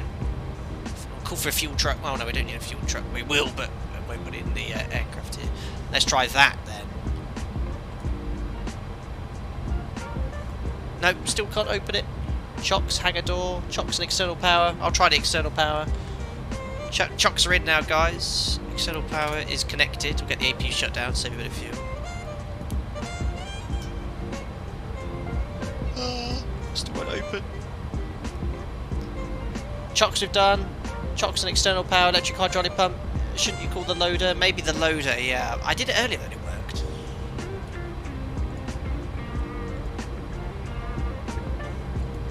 Right, there is the loader.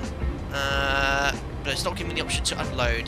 The only other option I can think of is actually the switch itself. Ah, there we go. Maybe you have to trigger the loader. There we are. Ah, okay. Ah, well, the loader's now opening there to unload the space station pod. Excellent.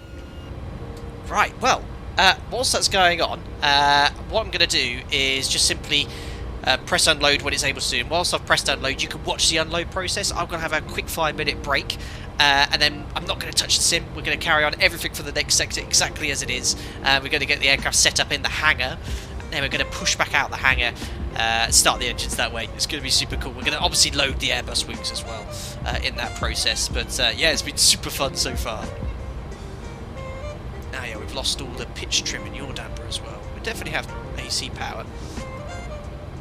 And the IRS is still aligned. I wonder if I... Can I slap those now? Yeah, don't know why they powered off. Please shift outside camera. Yes, sorry, we should be watching this here. God, it's loud. My parking wasn't so bad. Well, Clyde's parking wasn't. Huber's parking wasn't so bad. Amazing.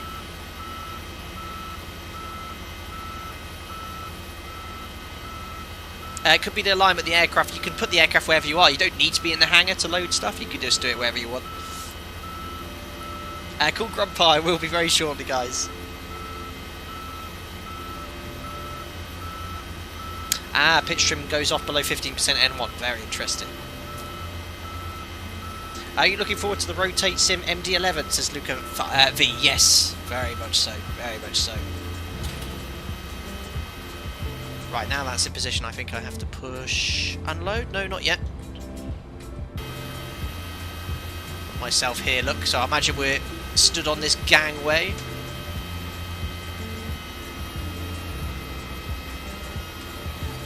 It's making lots of noises. There it goes. It's now driving forward to unload the Columbus module. It's so cool. Like, it's just like we started in Nantes, we're here safely, and then we're going to do the next sector as well. It's going to be wicked.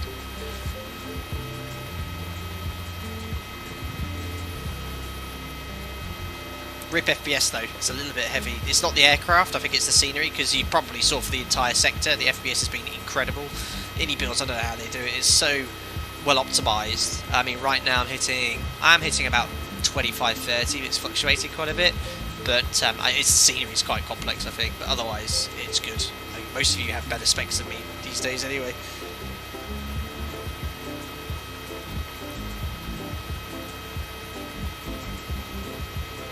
Awesome.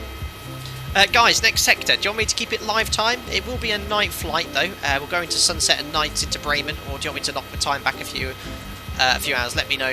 As you can see outside, look, the sun is setting. By the time we take off, it'll be getting dark. Completely live at the moment. And there's the view from outside, obviously. Yeah, we want to watch the unloading of the rockets parts. But yeah, let me know in chat. Don't forget as well, we'll be doing a giveaway later on in Bremen when we get there. That'll be in around a couple of hours from now. Excellent driving. Look at that. Now I think what I need to do is press unload. There we are, unload. And now the aircraft should be all depressurised. We can go watch this. Open the door.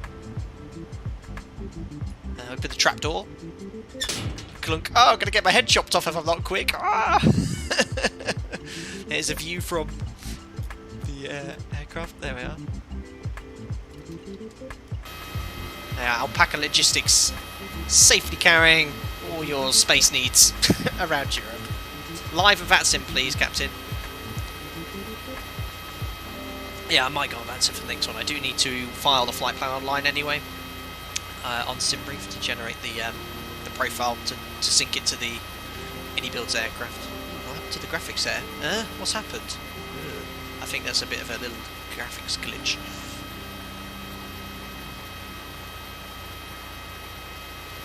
Oh, I know why. Because I'm still in like the aircraft view. That's probably why I'm losing so much FPS. Sorry, guys. There we go. That's better.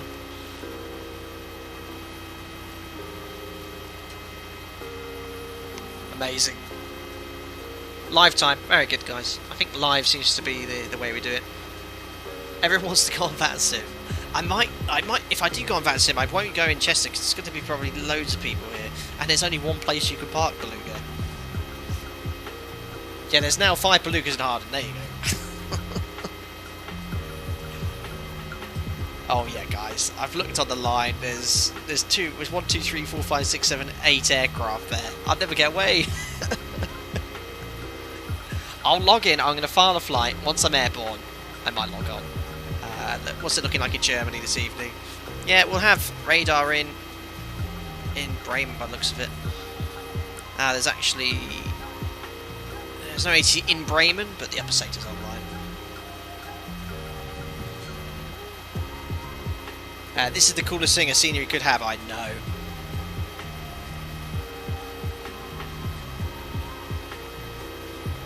Awesome.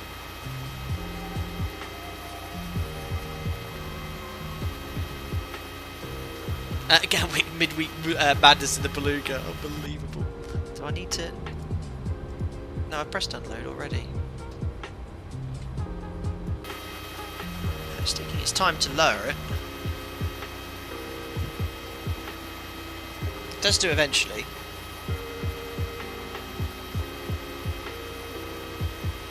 Awesome.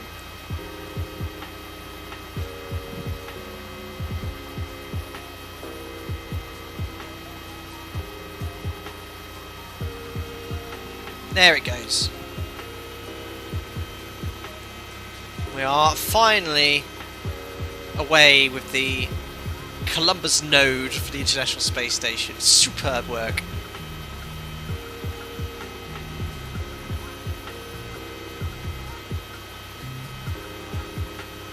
Andy says daytime. Replays are better in daytime. Oh, there's so many decisions. Walkie talk. How many cargo models? I think there's 5 or 6 by default. I'll show you them shortly because we're going to load the wings once we've got the space station part away. Does the cargo area have lights that can be operated? Yes.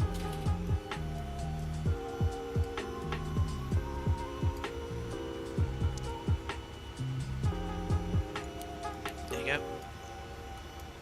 They haven't missed anything, guys. You can even operate the door from here using this switch. Look. Oh, it's closing the door. No, don't close the door. We need to still load our wings. I think that's just part of the process, though, guys. Right, as soon as that disappears, though, we'll get the wings on board, and then I will have a quick break, and we'll prepare for the next sector to Bremen. Flight X and Gaming, that's Mariana. I have a question, yes? You know you can come and talk to me. Mariana's asking about a pizza. Oh, yes, she wants pizza tonight. From this particular place where we always get our pizzas from.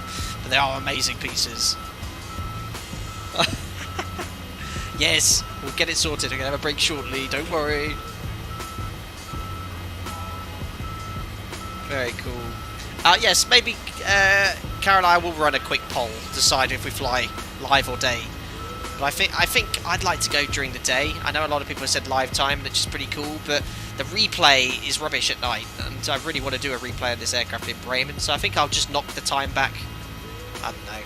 Sunset now, so what's the sunset time in Bremen? They're an hour ahead. Probably 45 minutes ago, so if I knock the time back by 3 hours, I think that'll do us nicely. There we are. That's goodbye to the node for the International Space Station, the Columbus node. I'm going to look up to that after this stream. And just for the sake of pace here, guys, what I'm actually going to do is press reset. All it's going to do is get rid of the graphic there. That's what it was going to do in 2 or 3 minutes anyway. And now what I'm going to do is request the loader again.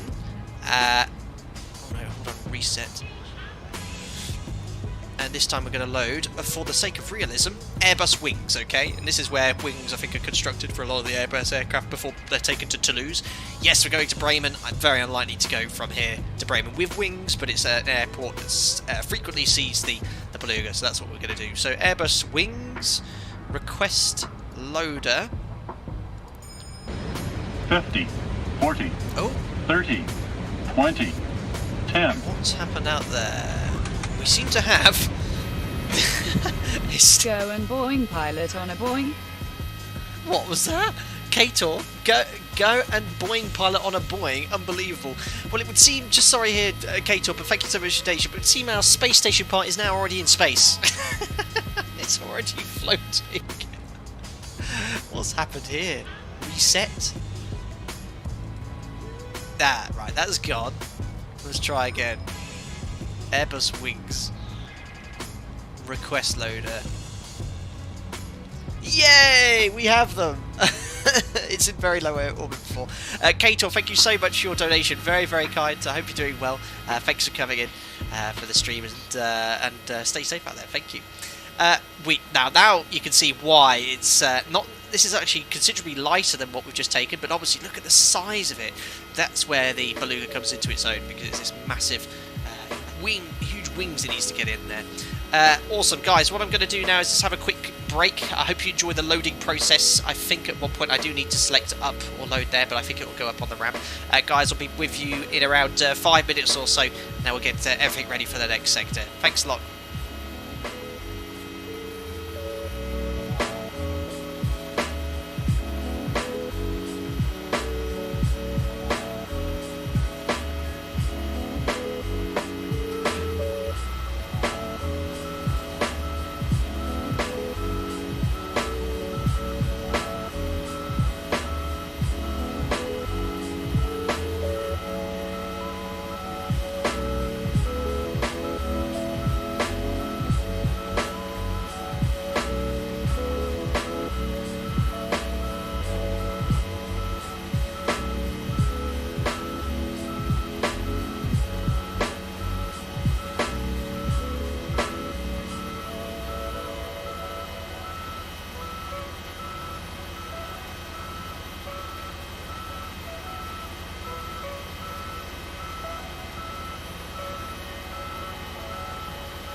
Awesome, thanks a lot for that, guys. Just spoke to my grandfather, who is absolutely doesn't fully understand the streaming and stuff like that, but he saw all your messages.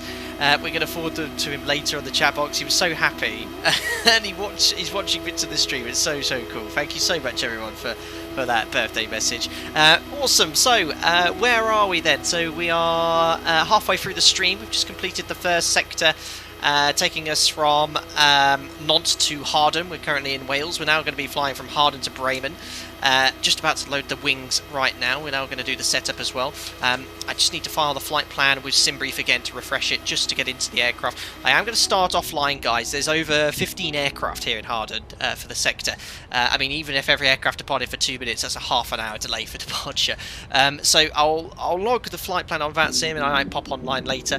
I know that's not what everyone wants to hear, but just for this flight, I was really wanted to showcase this aircraft. I promise you I'll be back on the network ASAP. Right, so let's just turn the music off for a second. We'll now load our wings. There we are, loads. Now just bear with me, guys, because I just, in that intermission, because I was just on the phone to my grandfather now. I'm just going to go into SimBrief and reload the flight plan, because when it downloads your flight plan here, basically you can, you need to what's the word here? Let me just log into SimBrief. I can't remember the word.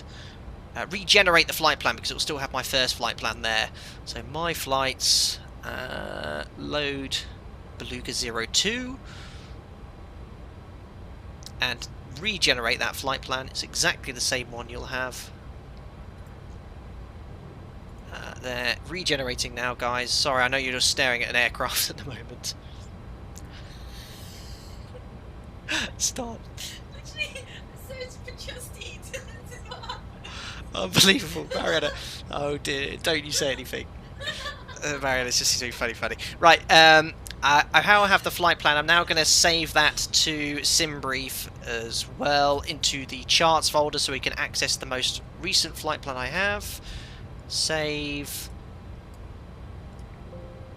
Yes, I wish to replace it. There we are. So we now have OFP number 2 in the charts folder. Oh, back soon is still on. Oh, Pro Streamer here, guys. Pro Streamer here. Oh, no. There we are. Thank you. Cool. So, that's all ready to go.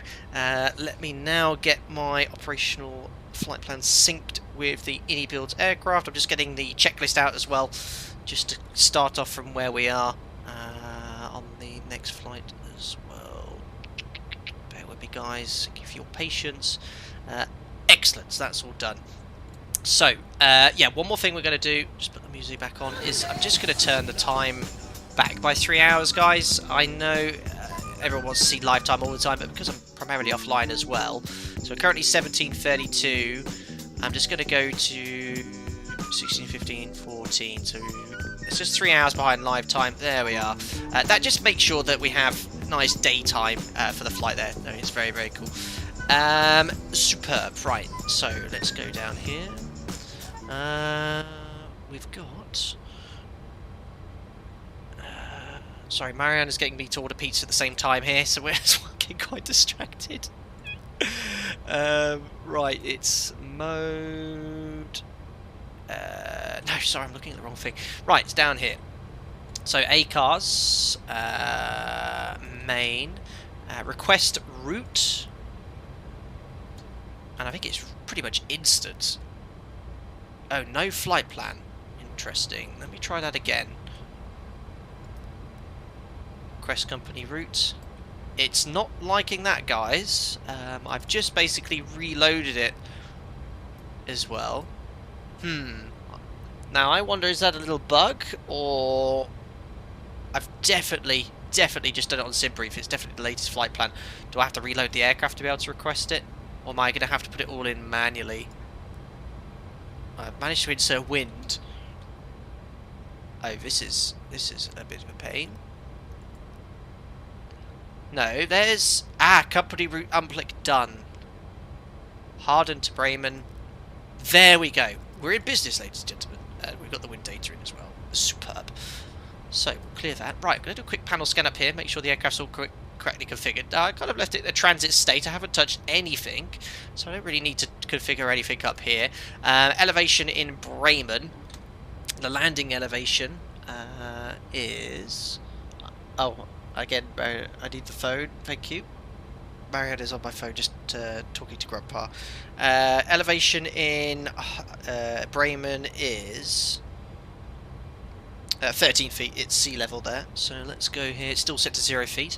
And we'll need to set all this up as well. We've got the flight plan routing information in. Decision height -5. And we'll now check all our routing as well. Against our flight plan 2. So, Harden Airport, parking stands are here. So we'll be runway 22 for departure. We're going to go out via Echo and then backtrack and then do a 180 turn to take off runway 22. The SID we're flying is going to be a Wallasey 4 departure. They're all on one chart here. Essentially, it's just going to be straight off of runway 22, then a right turn inbound to Wallasey. There's no stop altitude. There is. Wallasey 4 for 22 is climbed at 4,000 feet, so we can set 4,000 feet on the FCP. That is all set. Runway headings are already set as well. That is all in. Now, the manual thrust, I wonder how you can actually stop that from flashing, which is pretty cool. And we've got, sorry, guys, just give me 1 minute, because Marianne's trying to do some stuff at the time. I'm so sorry, guys.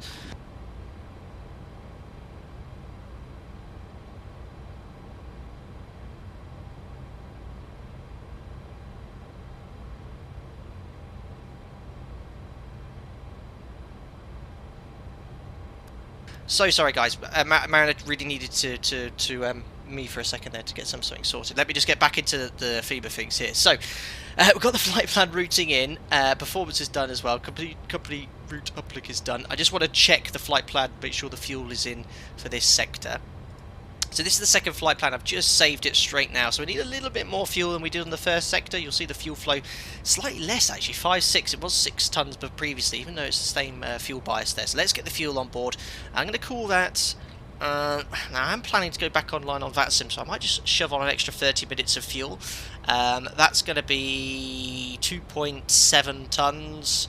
So 2.7 on top of this is going to be 16 to, let's call it 17 tons of fuel. That will work out quite nicely. Have we got these wings loaded? We do.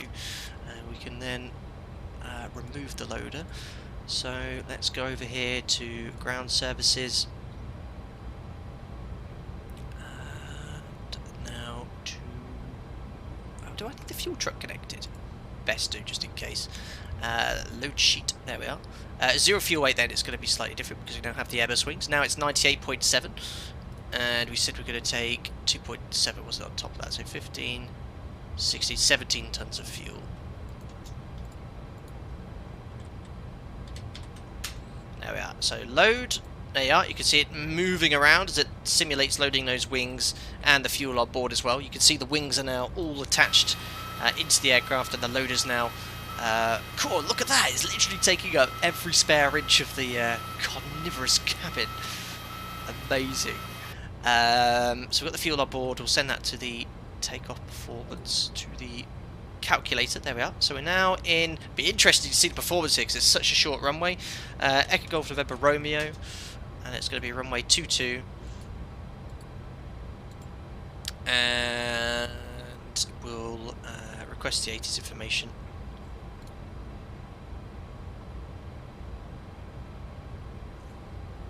I've just noticed, guys, since I moved the time, the FPS has improved hugely. I think there's a massive FPS spike when you're at sunset with this scenery. You get that with certain airports I've found as well, so it's running a lot smoother now. I've actually gone to daytime, which is pretty cool.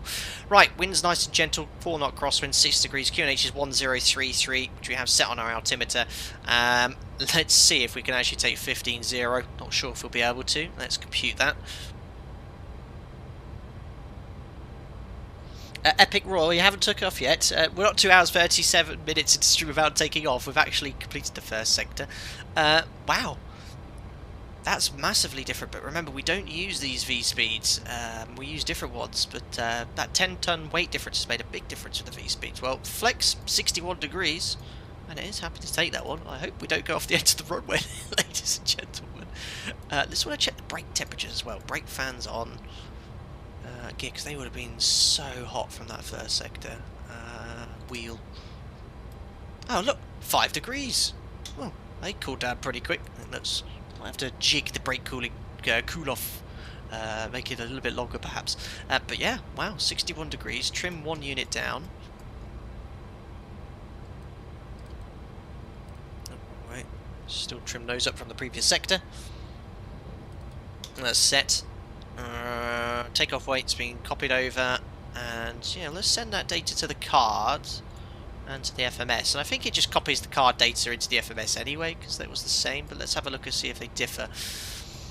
And now the speeds are...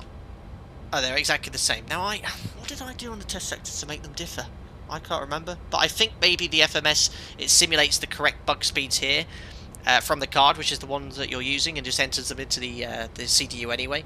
But yeah, I'm really concerned with that takeoff thrust setting, if I'm honest, but what could possibly go wrong? 137, 139, V2's 142. 142. There's the loader unloading itself. We'll preset that, and then again I'm going to bug 250. Should be our initial climb speed out of here. Cool. Looking good, guys. Get that AP up and running again for the engine start, which is what we're going to do as soon as we've gotten out of here. So master switch on, start the APU. And we just need to select the runway in use and the departure out of Harden, because you have got the routing all copied over, but we're going to go to takeoff. No, sorry, flight plan. Right to the start. Oh, that's gone right to the end. Still doesn't make sense. You push the down arrow to go up. There we are. Harden, SID, runway 22, and a Wallasey 4 insert. And you should be able to see 420 feet, Wallasey. And if you have a look here at the flight plan, Wallasey 4, runway 22, immediately after takeoff, turn right to Wallasey. Well, it's given us 420 feet, that's fine. And then we're going to go direct to Wallasey, climb to 4,000. There we are. So nice and simple. We'll take that, and then that's it. We'll then carry on route. Just want to have a quick check as well. Make sure there's no discontinuities.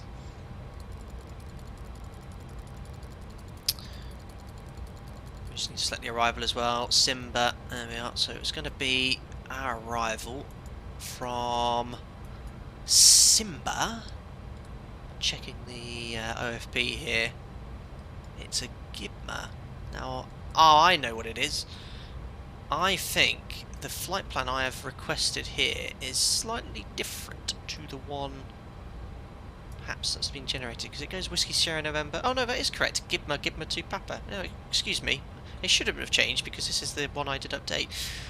So Bremen Star is going to be a Gibma 2 Papa for ILS. Let's go for Zulu. And then there's several transitions here. Now, I'll quickly just grab the Bremen charts, which I have already in front of me here. We want the transition that goes via Rogbo, which we don't have. Maybe Gib 27. Let's Yankee. Let's Yankee 27. That's better. They actually have a Gibma transition via Gibma. I think I'll go for this one. It's a little bit more likely. Again, let's just show this. So you might be asking, how am I working out the transition in arrival? It's just from kind of like monitoring the charts. You can have a look ahead and have a bit of a guess. But this is like the full arrival via all the RNAV waypoints. I think that's going to be more representative of our routing here. Guys, so sorry as well in chat, I'm not being so interactive either. I'm just getting everything set up, ready to go on the sector once we're able to have a bit more time to get things underway. But flight plan's loaded, performance is complete, SID we've briefed, taxi's going to be very straightforward. AP should be all up and running now, so it's available. Disconnect the external power. We've done the performance as well. We'll go over to the ground ops here. Ground services, we can take off the fuel truck, the external power and the chocks. And everything should be closed upstairs now. Again, just to show you, you can see it's closed. Have a look at our cargo now. Some massive wings in here. No longer carrying parts for the International Space Station. So we just need to make sure the service hatch and rear cargo is closed. So go to exits, close all. We'll wait for the ECAM messages to show that everything is closed. There we are, all green, and now we can request push and start from the hangar. So pre-planned pushback. We're going to go all the way back to where we finished our previous flight. Ground to cockpit. Blood or late. Call me through the menu when you are ready. Hubert is still here. Unbelievable. Better pushback. We'll start the pushback. Ground to cockpit. Tow is driving right, up. just going to fire up Fly Live again for the second sector. Get the information in. This will only take me a couple of seconds. Harden to Bremen. First ever time going to Bremen. We are Beluga 02 for this call sign. That's now up and running. And now you should hopefully see the overlay above you. Excellent. Open bay doors. Open doors. What scenery are you using? It comes with the scenery. Unpronounceable username. Domino Mosina, what are the rules when selecting different approaches? You mean ILS Yankee, ILS Zulu? There are no set rules. It's very much unique to the airport. There'll be subtle differences between the two, say the missed approach or the final approach track onto the runway. Usually we have the guidance of my operator. Okay, all doors and hatches are closed, ready to connect. Telling you which one you can expect depending on which direction you're coming in. Cool, let's get the doors open.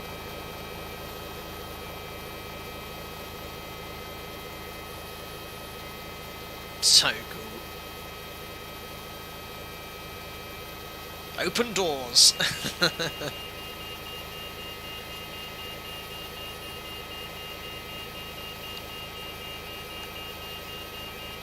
So wicked.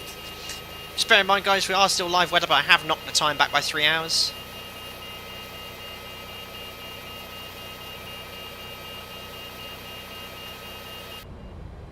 Just do a quick panel scan. Tow connected and bypass pin inserted. Release parking brake. So APB can come on now. Duct pressure's increasing.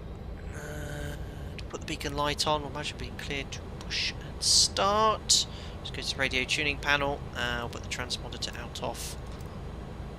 We'll leave the frequencies, of course, set for the ILS. If we have to come back here, I think we're all looking good. Let's release parking brake and go over to Germany. Starting pushback, and you may start engines. Merci. Amazing. Remember, this flight has been a continual journey. We haven't stopped the sim once apart from just to change the time. Out the hangar we go.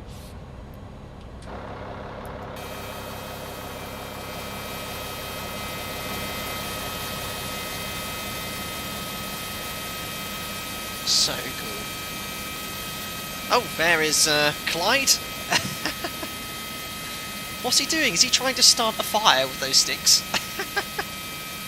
he's working in reverse. That's so cool. Excellent, excellent, excellent. So beacon's on. Yep, we should have done that already anyway. Let's go over to A again, because it's the captain flying, and we'll start engine number 2.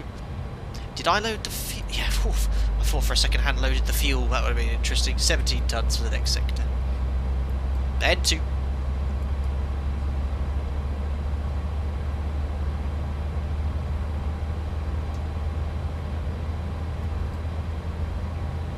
Head 1. 20% fuel comes in.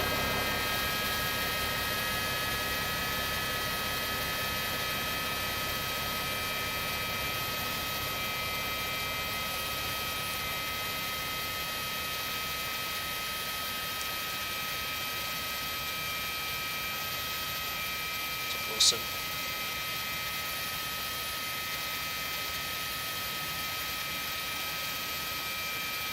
This is just an awesome add-on. I'm just so impressed with it. Clyde came back from the dead, St. Anthony. Yes, he's been ran over multiple times today's stream.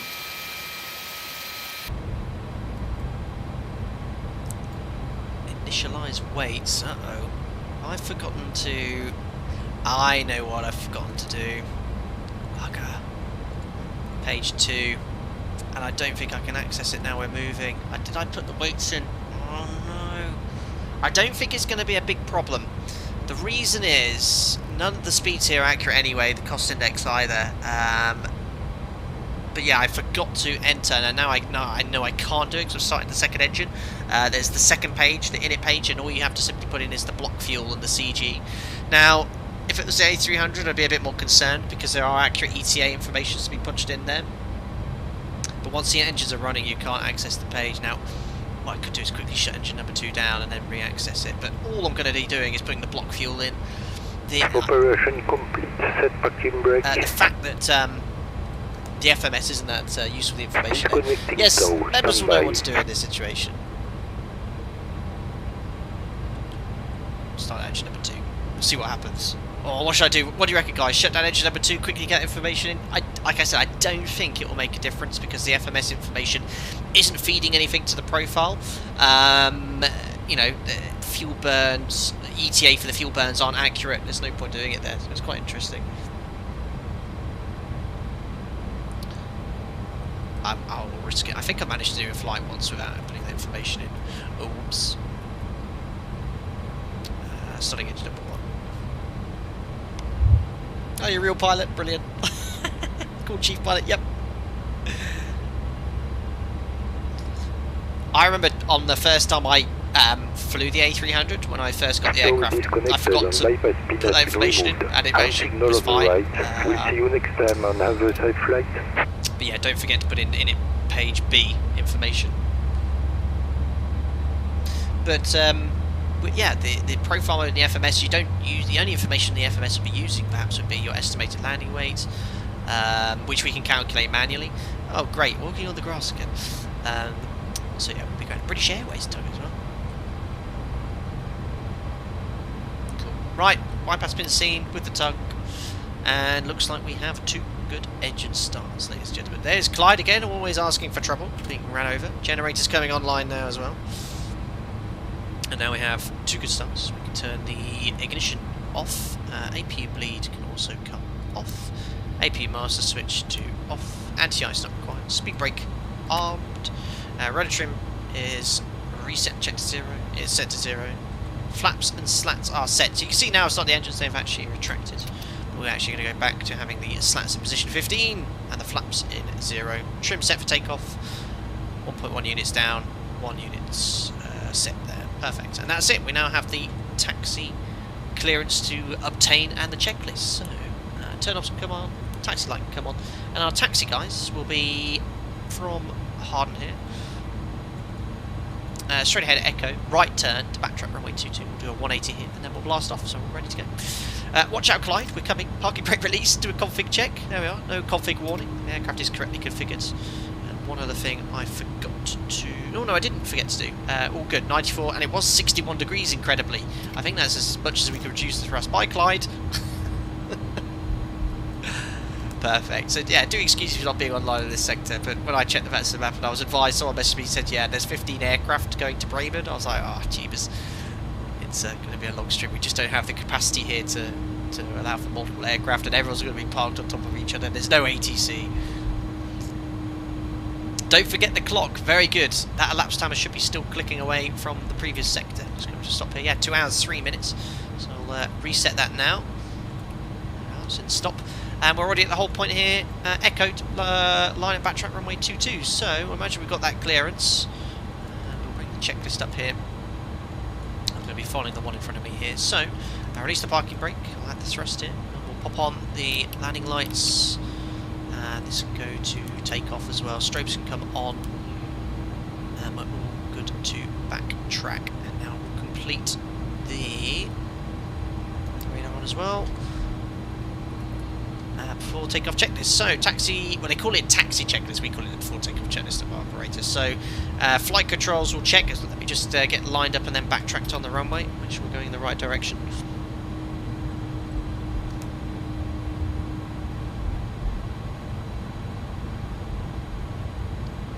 Awesome scenery. Free to download this scenery as well. I don't think you even need to buy the Beluga $0 payware.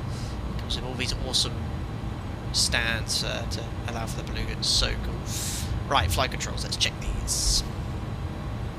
So, flight controls. Let's check elevator. Full up. And full nose down. And here comes the ailerons, left and right. Next comes the rudder. Full right and full left. So flight controls are checked. Water brake to max. Event of an RTO. Verify speed brake armed. It is. Transponder set to transponder. Or TARA now. Weather systems checked, and then takeoff config check we've already done, and that's it. Line of actions, we're already on the runway here. So lights configure, ignition, continuous if you expect icing or heavy rain, which we don't. Packs are off if required, which they're not required today, even though I think they perhaps should be with the length of the runway. And TCAS is set to TARA. There we are. So again, I'll just kind of follow my operators before takeoff checklist to make sure I'm happy with the configuration. So config we checked, flaps we have, slats of 15 and up, trim set for departure, 1.1 units set. Speeds, we're going to use the bug speeds off the card, 37, 39, 42, and they are actually set on the PFD here. And the departure is going to be a Wallasey 4, climbing straight ahead to an altitude of just 500 feet.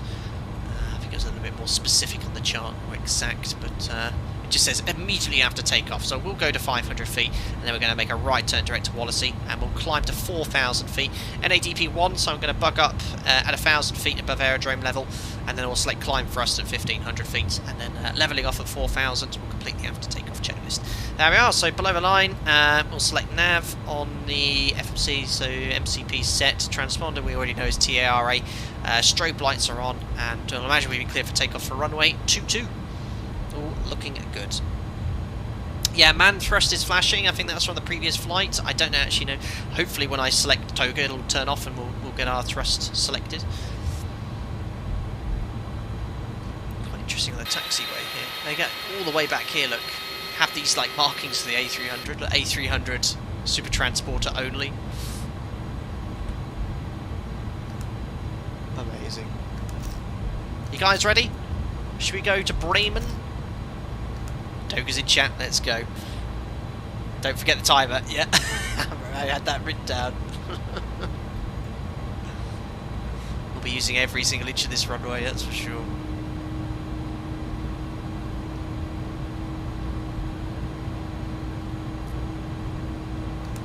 I'll do one more external view as well before we blast off.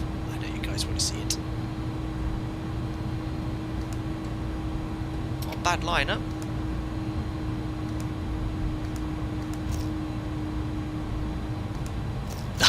So bouncy. I don't think it's going to be that bouncy, but anyway.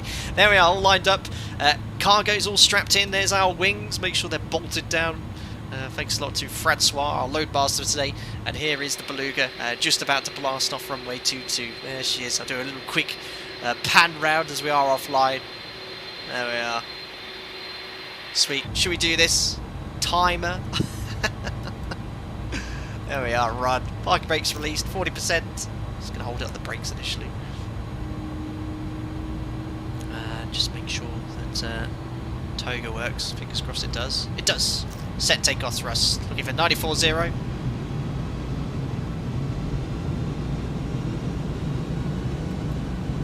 Good. Light forward pressure on the control column.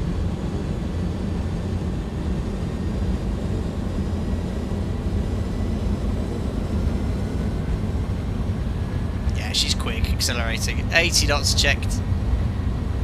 There's 100 knots. V1 is 142. I think VR was 142. That's coming up quickly. There we are. V1 rotates. Up we go. Every inch used. And we're airborne. Pause rate of climb. Gears coming up. It's already commanding that turn. Just going to wait until we get to around 400 feet. Be turning much earlier, but then that'll do. Just say 500. Let's go right turn down to Wallasey.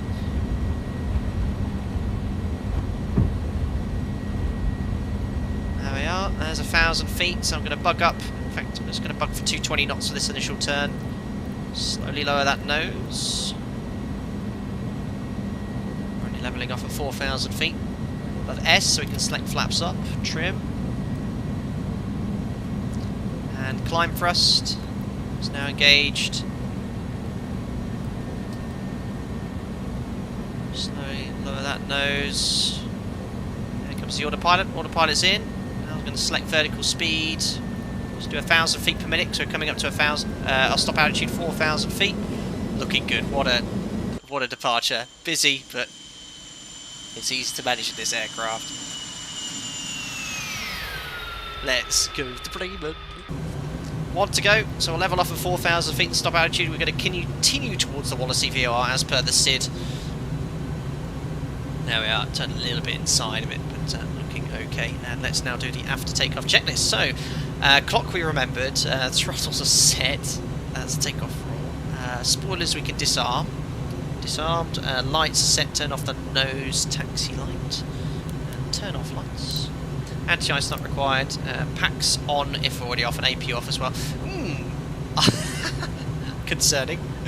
Cabin rate of climb is all over the place, which reminds me... Oh dear, that could have been disastrous. Wow. Don't forget to shut that door, otherwise the aircraft will not pressurise. That actually fixed it. That, thank goodness we actually did our kind of checks there, because I would have completely forgotten that door was closed and we wasn't depressurised. So the fact that iniBuilds actually showed a kind of fluctuating cabin altitude rate of climb up and down was kind of realistic, I suppose. Maybe not jumping up and down like that, but we weren't pressurised. There we are. Interesting. You know what emojis to use in chat. Jim, yeah, exactly, Grant. Jim, you forgot to close the pressurised door to keep us alive. Right. APU's off, after takeoff, checklist complete. Imagine we got continuous climb. Up to our cruise level, back up at flight level 320 today. And going to select level change to 20 knots. There's Liverpool off to our right hand side, and I'm just going to route now, being probably a common clearance, instead of routing carrying on to Wallasey, straight to the first waypoint after the next waypoint after Wallasey.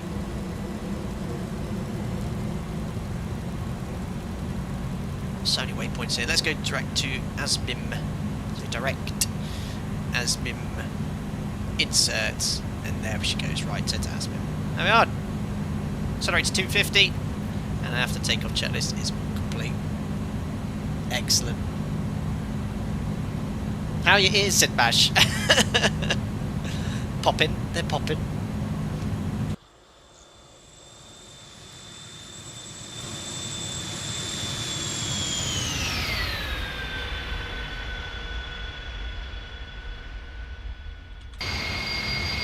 Look at the true FC view, it's just so cool.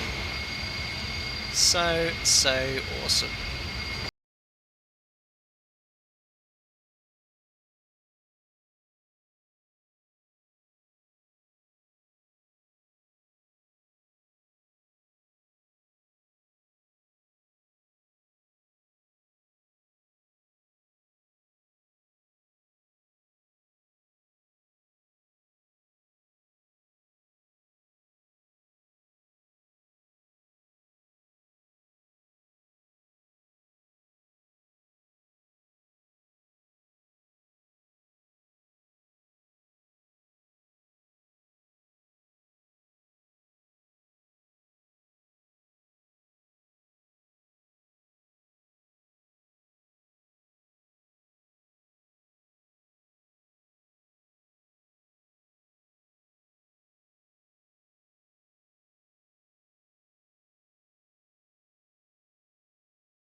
The fact that door was closed, so I can actually see the cabin altitude is decreasing, which is a good sign. Diff pressure is increasing for the cockpit as well. There we are. So the aircraft is pressurising. So that's set, safety's off, and all good. Checks complete. Fuel-wise, we have oh, another thing. It does actually reset the fuel flow for you. I didn't do that manually, but yes, fuel-wise, we've got 15.2 tons on board. We took an extra 30 minutes for this sector. Listen, did you remember to log in? Yeah, just currently offline, guys. The reason was I'm offline at the moment. Someone messaged me saying right now there's 15 departures for Harden and Bremen online, so that would have mean, you know, me logging on an airport which is designed for one Beluga, not 15 Belugas or whatever other aircraft people were in. I would never have gotten out in time. So I'm going to log back in, I think, for the rest of the sector. I still need to file a flight plan online here. But trust me, it's not the norm, it's just because I'm kind of highlighting and showcasing this aircraft today.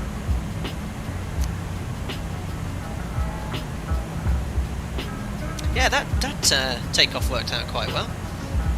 The V-speeds were considerably lower. I mean, we have got a lighter load, do bear that in mind. So the weight of this wing is something like 9 tons, and the space shuttle part we took was almost 20, which would be the difference in V-speeds. But I think we would have struggled with that takeoff performance setting to have taken off with the space shuttle parts, or the space station parts on board.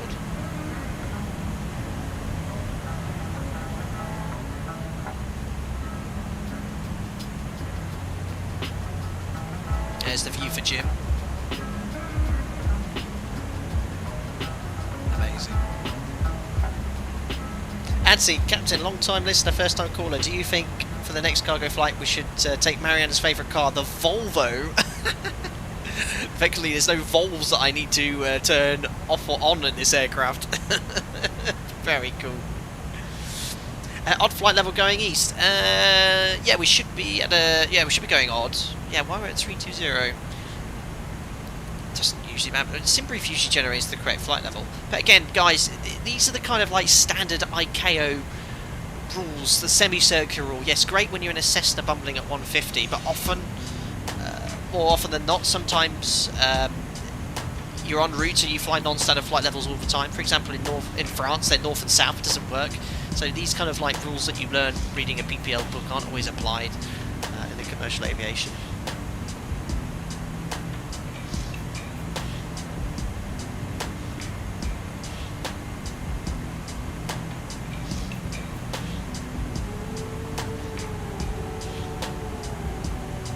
Awesome. Topius, did you hear that knocking sound? I think Jim is in the cargo hold still. Brilliant.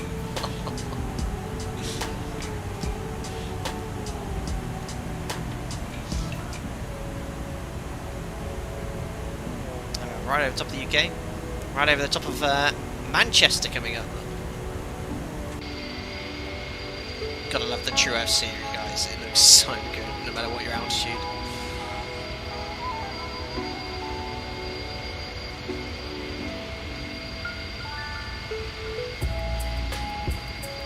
Plainly, SimBrief doesn't reset when you choose your flight level manually. I had it on auto. I had it on auto for both of them.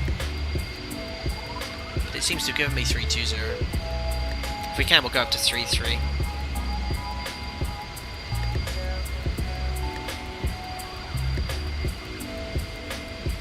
As Sim Aviation, I think the aircraft is very cheap for the quality aircraft. I agree.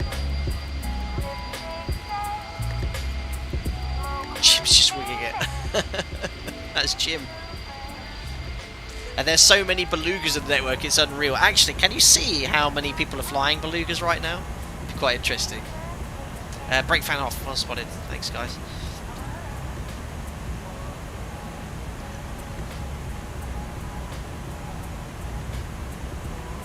Awesome. I'm just having a look at the VATSIM map just to see what the situation is in Harden. Oh, just crashed on me. Albert, how's the FPS compared to the tow list? Phenomenal. I mean, well, bear in mind, guys, I'm over True Earth UK at the moment, so I'm hitting about 30. But yeah, I've been having no issues all day. The Harden scenery by $0 pay, $0. I can't remember the name now. At dusk and at sunset, there's a bit of an FPS hit. There is with a lot of sceneries, but during the day it was fine. Oh wow, yeah. Where did all the traffic in Harden go? Did they just all log offline? Because I wasn't there. There was 15 aircraft there apparently at one point, and now there's one. Maybe I will log back online then. Let's do it. There's 25 Belugas on VATSIM. There'll be 26 in a second. And it all works with my radio tuning panel, which is really cool. So even though it requires a digital input here, look, I can actually still, you can see the numbers changing on my radio tuning panel. Transfer works perfectly, it's great. Even though it wouldn't work like that in the real aircraft. But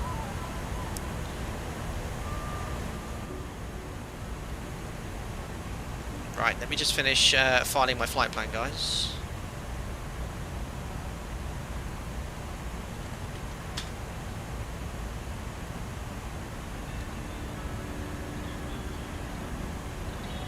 You can't, as London Control is online, not allowed on VATSIM. What do you mean I'm not allowed on VATSIM LH Aviation? I'm not actually routing over their airspace at all, though. Kind of like north of London. And yes, I wouldn't actually pop online if the controller was active, though. But I don't think there's anything stopping you from starting a flight online. I've done it before.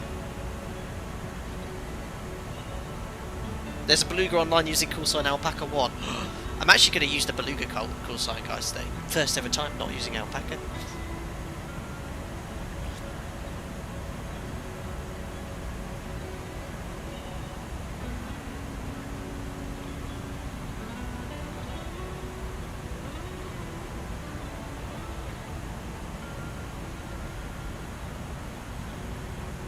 There's the flight plan.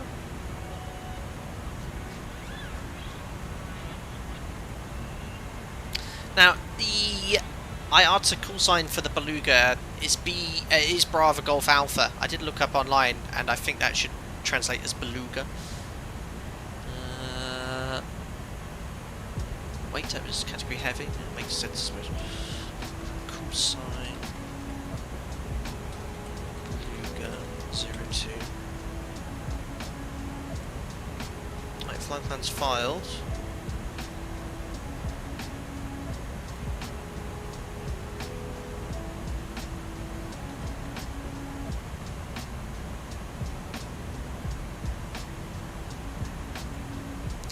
You can also log in as observer, private messenger controller, and if they say it's okay, log in as an actual aircraft that they can see. Yeah, but I'm nowhere near an online centre, guys. Like, I'm in Unicom area. I can see London online, but I'm north of Manchester. I mean, I don't know how any of this stuff works on VATSIM, but I can't see any other aircraft around me. I'll try it. If I get told off, and then I know. I wouldn't obviously recommend this either. Quite cool to see if the CSL works as well.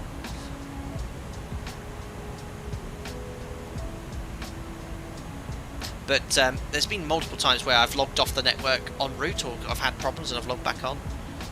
Doesn't seem to usually cause too many headaches. Anyway, I am online now.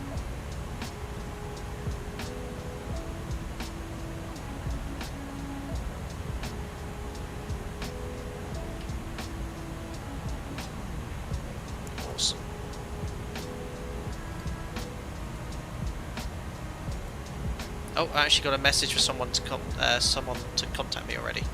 Might get a bit of a telling off, who knows.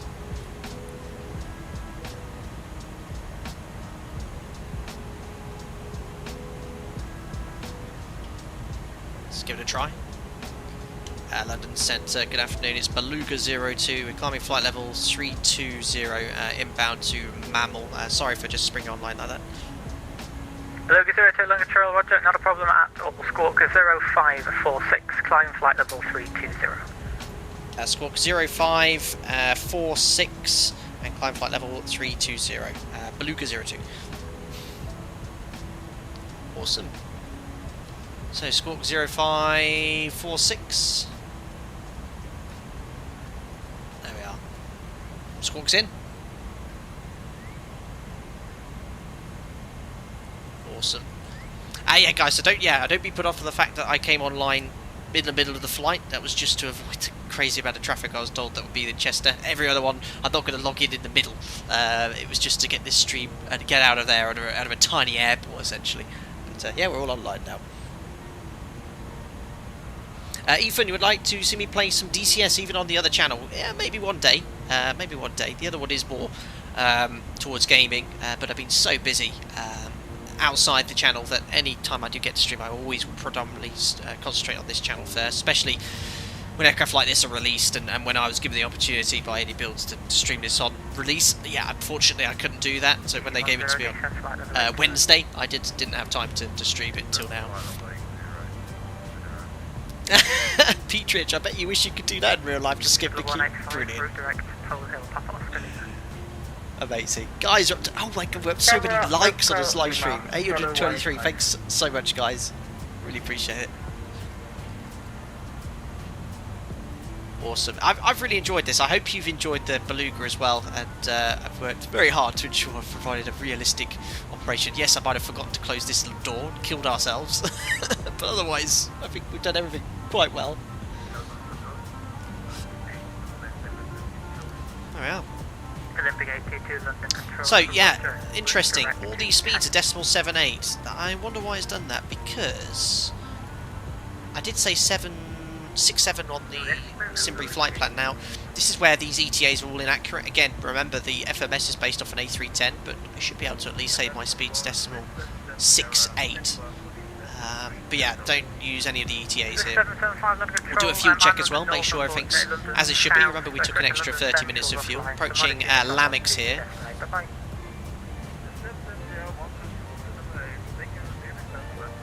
Bye-bye.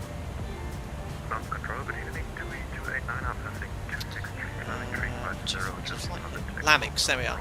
So pretty much overhead Lamix. We should have 10.5 tonnes of fuel.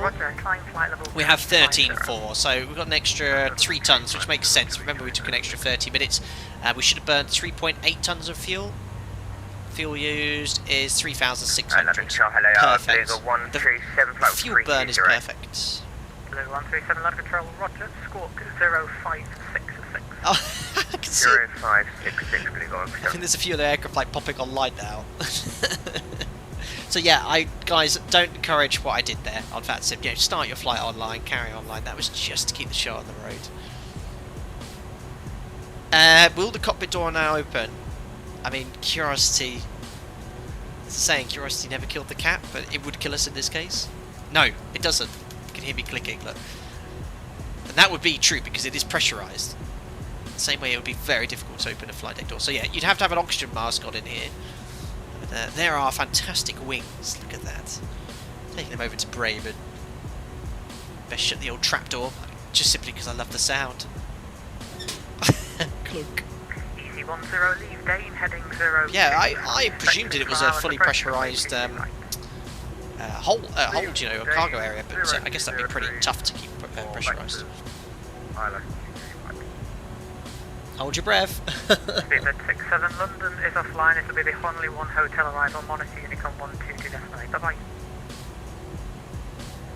bye. Jason, what happens if you have an RA that resolves before you can react? So, not quite how the RA works. RA is when there's a potential conflict between traffic and you need to take avoiding action. So, the two TCAS systems will communicate with each other. It'll tell one aircraft to climb, the other to descend, and it won't ever just like finish like that. So yeah. TCAS RA is pretty serious. You have to disconnect, pitch up or down outside of the area advised on the PFD, and then advise ATC that you've got a TCAS RA. They know what it is, and then they will not give you any instructions. If they do give you an instruction during the RA, you must ignore it. You have to follow the RA manoeuvre. Very important.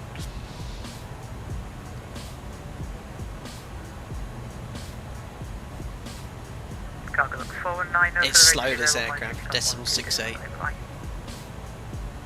But no, we're pressurised, we're burning the amount of fuel that we expect. So yeah, I see London North Centre is on the VATSIM map, but that is actually not like an area that he's covering. It doesn't seem to be like yellow on the VAT traffic app. So I stand corrected on that one. Now I get to listen out for the call sign Beluga. Oh, you imagine that, Graham? Wonder if this would be suitable as a vomit comet. Well, unfortunately, yeah, without a pressurised cargo hold, you'd struggle to have the oxygen on. But it would be awesome to use that entire area to float around. Other station checking in, say again, your call sign?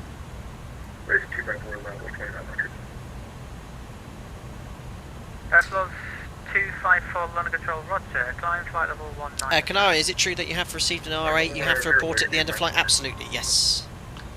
That would require a safety report for sure. An ATC most likely have to file an equivalent, but certainly from a pilot's perspective, yeah, you have to file an RA. File the safety report about the RA. Easy 1032 track miles from touchdown runway 23. A Polgaster, is that a wing in the trunk? Yeah, it is. It's a large Airbus Wings. I don't know what Airbus Wings these are meant to be, but they are massive. Well, you probably find out if you type in Harden Airbus factory, and you can probably see exactly what wings they make. Guys, don't forget as well, we'll be doing a giveaway of this aircraft that's sponsored by iniBuilds. Very kindly gave me a copy. We'll be doing it after landing in Bremen. It's going to be awesome. Okay, FedEx 5401 not a control, roger. Fly heading 357 degrees. PS, is there a sim check story time? Did we say I'll back on the radio call? By the third day of the sim, on the day of the check, it was all fine. So I did my recurrency sim, then what we call a training sim, which we do every 6 months, then my check. And by the third day, I wasn't finding it difficult to not say alpaca. The first day, very difficult. You can climb flight level 170 and you're routing to... George Smith, fantastic stream, so realistic. I grew up less than 2 miles from Harden and used to watch the Beluga take off and land from my school window. It's great to reminisce. Thank you, George Smith. Really enjoy streaming this sector as well. Quasimodo says the biggest wing that will fit would be a pair of A340-330 wings. That's still pretty impressive. Owen, do you have to wear uniform in the sim? No. But smart dress. Couldn't turn up in my shorts and my hoodie and my baseball cap.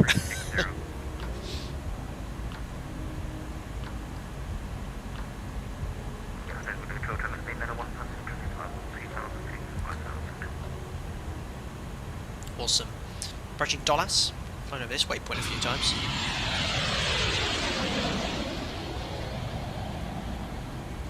Well, over the wash. Takes you straight to the VOR and that's it. Before Gibma, not shown on this chart here, on the 2 Papa, which is our arrival, is Delta Whiskey 042. So this is what we're going to be flying today. Kingdom 04, helicopter, Eurocopter 135. Oh, wow, some sort of helicopter, that's cool. So, got a slightly different one here. Kingdom 04, roger, score 73. I like how they're asking for traffic service. That's cool. So you go, Whiskey Sierra November, Gibma, Delta Whiskey 402, and then that takes us all the way over to Aircraft. So they are missing some of these RNAV points, but if we are routed to fly to one of these, we'll just update that in the flight management computer. Delta Whiskey 520, 555 goes straight to, so that's there, and then to Rockbow. And that's the arrival. The idea is that they just peel you off when traffic permitting they can, and then you go on to the ILS runway 27. So I'm going to get the briefing all out of the way now. The Zulu, sorry, is the actual... So you were asking the question, I can't remember who it was earlier, about the different approaches. So here's the ILS Zulu. It's actually based off flying right over the beacon and flying the procedural approach. Sort of what we flew in Harden. But if you actually look at the ILS Yankee, you'll see it's based off a slightly different approach as well, by 2 different ways. You can go via Gibma, which is where we're routing to, which would probably be the shortened one, or you can go via that transition via those waypoints I mentioned. Again, these are slightly different waypoints as well, so aircraft now, you confirm it with ATC, the actual one, you can expect it. But yeah, you can even see the on Zulu goes via Rockboat, which is where we're going, so yeah, Zulu would be fine for us. Another thing as well, and I actually slightly miscorrected my community post here. I said about this stream because I didn't actually realise how short the runway was in Harden. I was like, guys, we're going to be flying the Beluga on Saturday, we're going to be flying to Harden and then flying to Bremen, and Bremen's going to be tough. It's only got a 2,000 metre runway. It's actually a little bit longer than Harden's. So it's already done the challenging one today. Right heading 180 degrees, descent to altitude 3,500 feet. The airport charts now. 1033.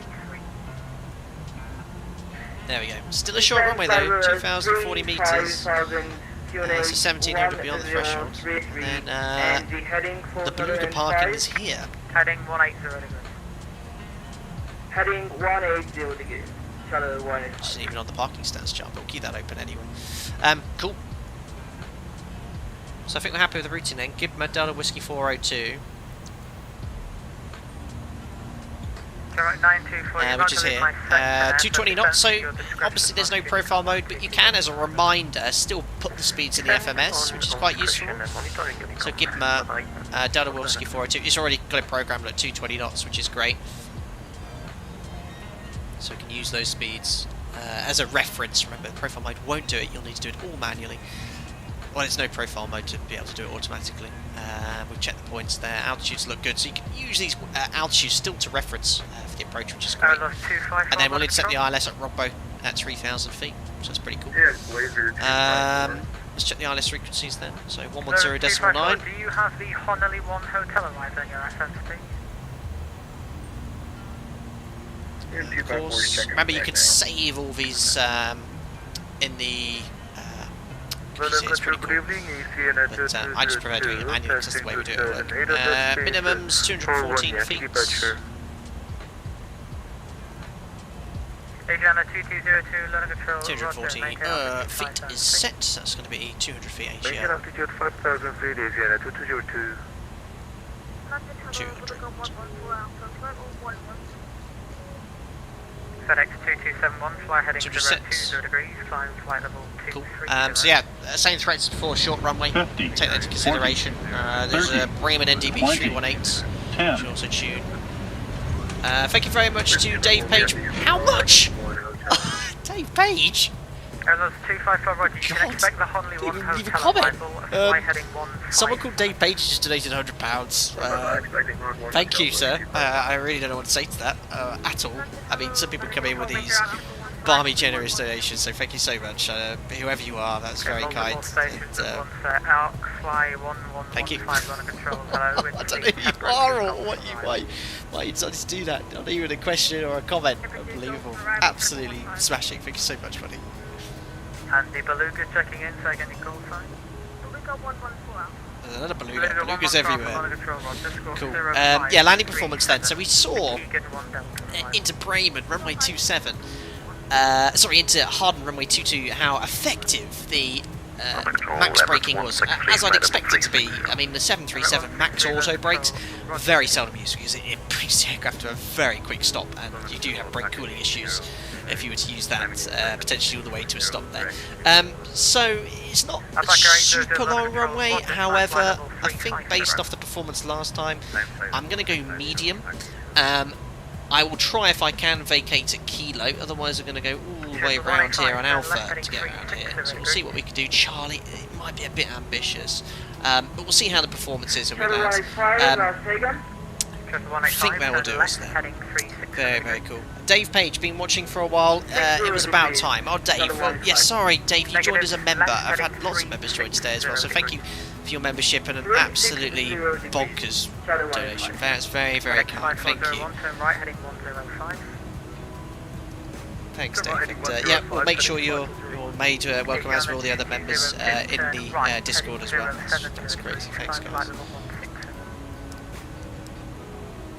Kagan, how is the bank angle limit on the Beluga? 67 degrees or less? That's funny. You've quoted that figure. That's sort of the maximum the 737 could do, but I wouldn't want to take either aircraft up to 67 degrees. This is very new age music, says Siraj B. That song's called Breathless by Lit Indesi. All royalty free music.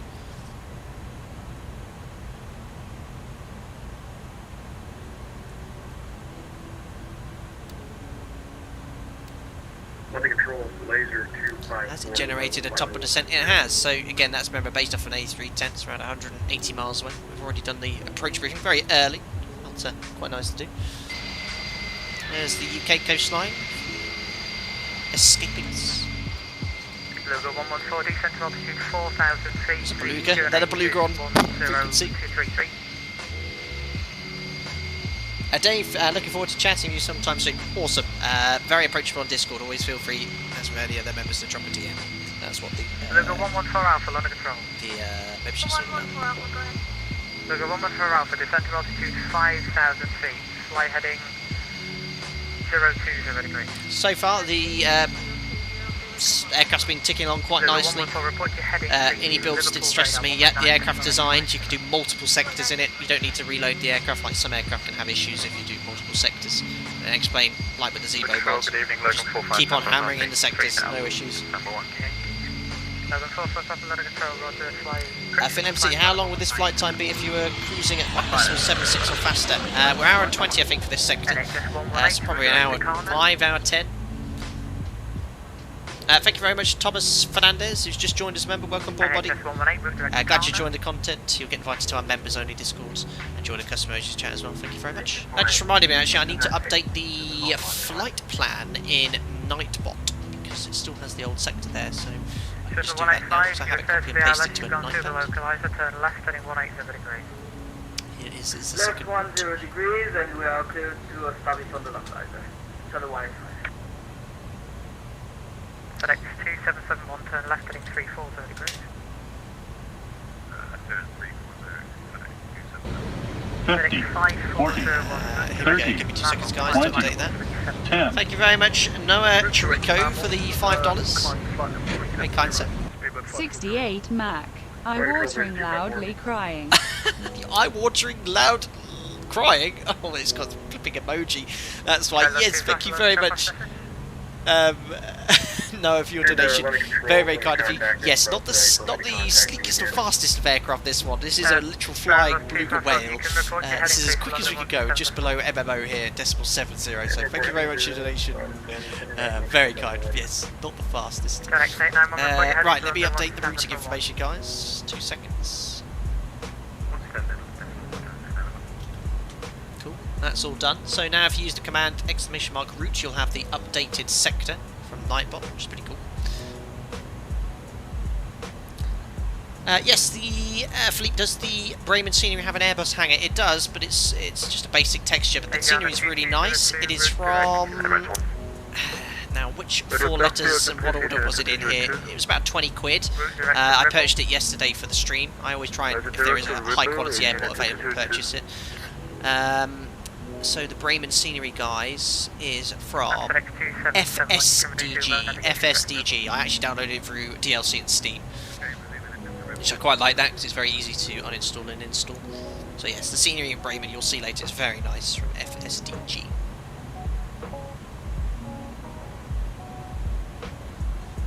It says Jimothy outside pushing. Brilliant. I need to try and listen out for the call sign Beluga as well.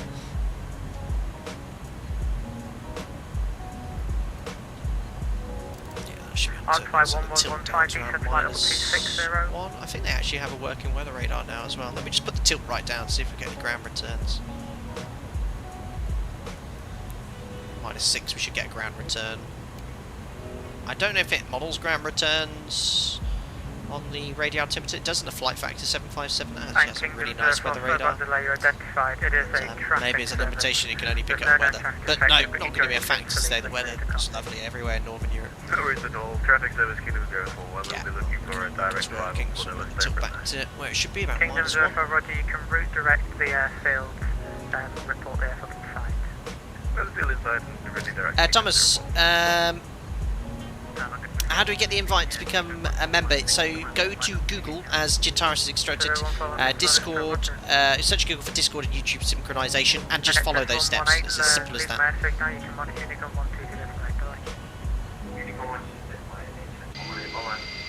The North Sea now. Awesome. 2202, climb flight level 180 now. Steve, only on your PC, not via iPad or iPhone. It might have changed, Steve, because a lot of people have said recently, it used to be that, for sure. A lot of people said that to me, you have to use your PC for the Discord sync, but now people have actually joined recently said, no, I did it on my phone or the desktop app, so I don't know if they've updated that. Scott, another top class stream, sir. Thank you so much, buddy. I'm glad you enjoyed it. Guys, if you are enjoying the stream so far, don't forget to smash the thumbs up button. If we get to 1,000 likes for a stream, that would be epic. Very rarely would ever get up to that figure, unless it was like the only stream we ever had ridiculous numbers was the Microsoft Flight Simulator pre-release stream. I don't think we'll ever reach those epic numbers that we saw. I think there was the most ever people we had watching one stream was 8,800 people on the day before release of Microsoft Flight Simulator. Contact Amsterdam, radar 124.875, bye-bye. 124.875, Beluga 02. Thanks, JC, sir, bye. Thanks, today. 2 jet. 135.45 for 1109 heavy, good night. Beeline 2580, using CWX space, DCT, goodbye. Frequency change approved for Beeline 2580, bye-bye, sir, thank you. Amsterdam, good evening. It's Beluga 02 maintaining flight level 320 inbound to Lamso. Ocean 3 Delta Lima, climb to flight level 250. Flight level 250, Austin Trader, Lima. Amsterdam, hello. Beluga 02 maintaining flight level 320 and we're overhead Lamso. Beluga 02 identified, complete. That's cleared, Beluga 02. Perfect. Still trying to say alpaca. It's like when I was at work. Trying to say Japan. Joke. Very nearly said alpaca. Thank you very much to Dave from the East TN. Welcome aboard as a member, buddy. Glad you enjoy the content and get invited to our members only Discord. Enjoy your customers and chat as well. And thanks for support. Appreciate it. 033 identified, complete. Awesome. Let's go show you around again. Anyone that's just joined recently, around the cockpit and cabin. So we do have a toilet here. I don't think it has a flushable toilet, unfortunately. No. Can't open this door in flight. Remember, the cargo hold in the Beluga is unpressurized. Nice little door to jump out of in case of emergency there. You can open this, which is really cool. I'm not going to even attempt to do it in flight. It shouldn't open, but it might do in the sim. So there's some sort of circuit breaker panel for the panel here, but yeah, this is all unpressurized here. This is where all the action is. Spirit 426, confirm you were transferred by London. Clunk. There's the front of the aircraft. I'll just go through the wall here so you can see exactly where we are. And there's our cargo. 10 tons of Airbus Wings. It actually just shows you how incredibly light they are. I mean, look at the size of them. 2 wings and the total cargo load is 10 tons. All about made out of aluminium and composite material these days. Cool. Go see what we carried on the start of the stream. You can see the space station node Columbus. That's pretty cool. That's 1925 on 09. One to Papa, right in time, contact no, 1 don't lock me out. 650 All the clumps. There we are, into the pressurised cockpit.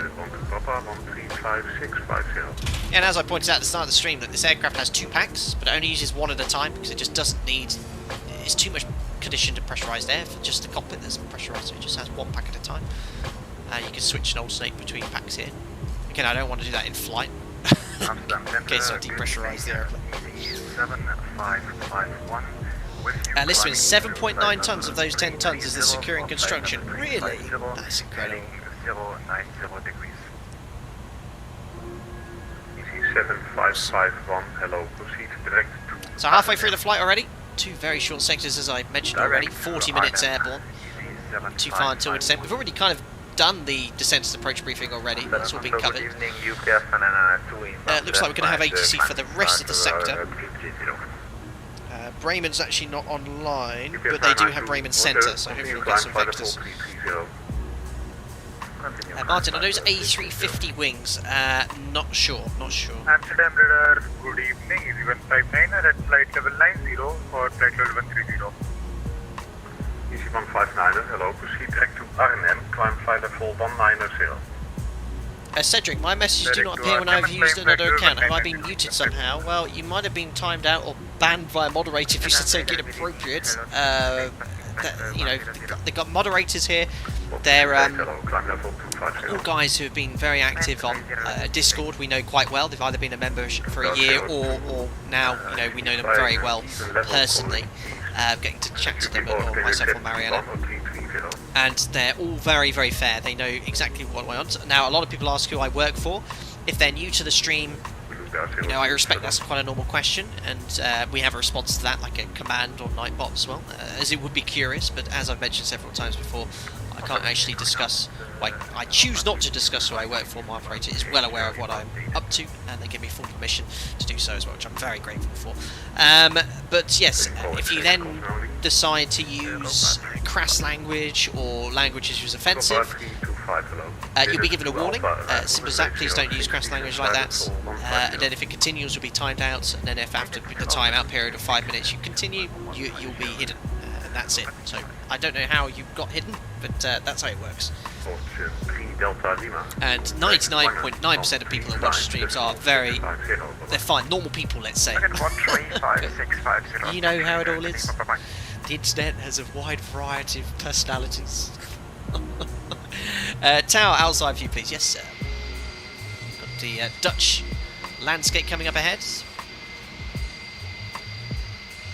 Running a sim 3 hours behind live time at the moment. Amsterdam Raider. Reese, is the flight around 2 hours long, as I might do it myself when I can afford the Beluga? If you stick around, Reese, you might have a chance of winning. But around a 1 in 600-700 chance at the moment. Yeah, it's a great aircraft, and it's really reasonably priced. If you don't have the A300 already, it's still £45, and then with VAT on top of that, I think it's around 50-something quid. For what you're getting, very reasonable. Heading to Romo Tango Mike, request 992. So it's Japan Airlines, right? Okay, I thought you were on heading, but should be no problem. Climb flight level 330. Climb flight level 330. Very cool.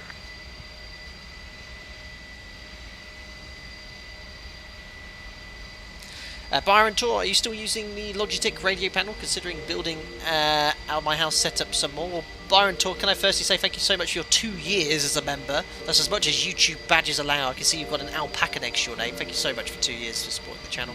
And yeah, I thoroughly recommend the Logitech radio tuning panel. It works for the majority of the aircraft. I'm so happy that the iniBuilds have, I guess, allowed it to be used, because when I flew the Concorde the other week, it just doesn't work at all. It works perfectly in the Zibo mod, and I don't know how, but it works perfectly in the iniBuilds. And when you're on the network here, it's so useful just to be able to quickly switch frequency without having to twiddle with knobs, especially in the dynamic phases. It's really cool.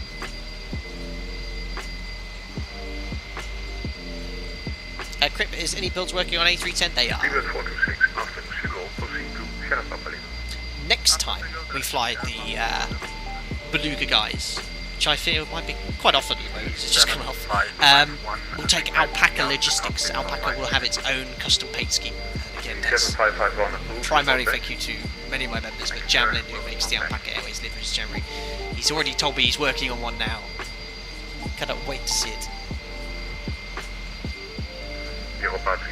Can you make Reese, 50 quid, that's not bad. Yeah, I know, very reasonable. And if you already own the A300, it's £34.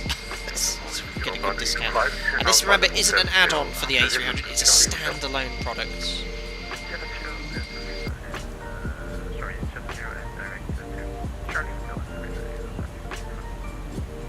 Danny, are we over the Netherlands right now? We shortly will be. Good evening, 289 flight level 350. Here comes Nederland. Groningen. Hello. Immediately transfer you. Be going straight over to Germany. It's only German, but Bremen is here. 123-925, 228-906. There we are, that's our destination. Beluga 02, Amsterdam. Beluga 02, go ahead. Yeah, Beluga 02, you're flying an even level going east, so it should be odd. Can you accept 31 or 330? Standby. As expected. Because I don't have... Yeah, you're not meant to be using the FMS. I think we can go to 3-3. I actually think we are, because we're going to be lighter than we were before. First EC 159, turn left heading 090. Left 090, EC 159er. Beluga 02, request flight level 330. Beluga 02, climb flight level 330 and cruising level. Climb flight level 330, Beluga 02. 330 checked. Level change. Only real pitch mode available, apart from vertical speed. And we'll haul our way up. Chris DeBeck, you're about to fly over my parents' house. Super cool. Let's go outside for you. Ortho 4XP, of course, guys, for you. 325, no problem. I can pop your factors all the way to the threshold, or at least approach again. Maintain current heading. Maintain current heading. Thank you. Where's the fellow Dutchies at? Speed at 847.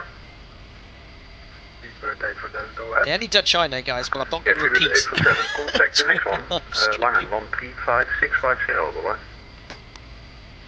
Contact Langen, bird 847. Cromwell, hi Captain, any chance you'll fly the Aerosoft CRJ 700 for Microsoft Flight Simulator when it's released the 16th Grey Street? Yes. sure we'll have a go flying that. So I think that'll be the first kind of detailed payware aircraft that Microsoft Flight Simulator will be getting. So yeah, we'll have a little stream in there. Probably, definitely a Zebo stream and Beluga stream perhaps in between that as well.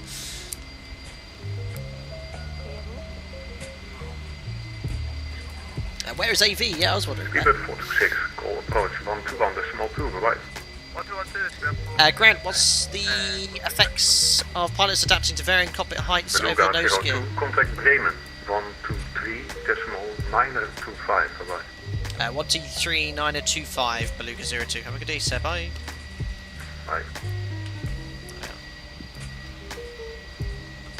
Bremen, good Nantes, Beluga 02, climbing flight level 330, inbound to Valham. Beluga 02, what is the price? Bremen, good evening. Radio contact. Hello. Amazing. Oh, got a message from the cab. New cruise altitude, flight level 330. Yeah, I think it's automatically recognised that and updated it for me. That's pretty cool. So yeah, we're in the 737. You obviously have the overhead pressurization panel. You have to set when you go above your planned cruise level, the flight level 3 times in 3 places. So that's on the overhead panel, obviously on the MCP, and then the FMS as well. Top of descent's around 80 miles. Again, we're going to delay that slightly. Remember, that is based off a profile from the A310. That isn't iniBuilds for getting that. That is because that is exactly how it works in the real Beluga. The FMS is just nicked out of a 310. It doesn't have a custom model or anything like that, and they have to adjust everything accordingly.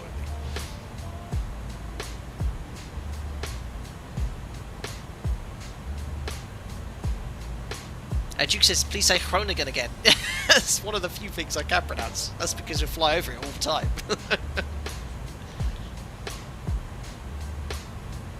Demon Trader, this aircraft has integration to SimBrief 2, which is awesome. Yeah, we did that for both our flights.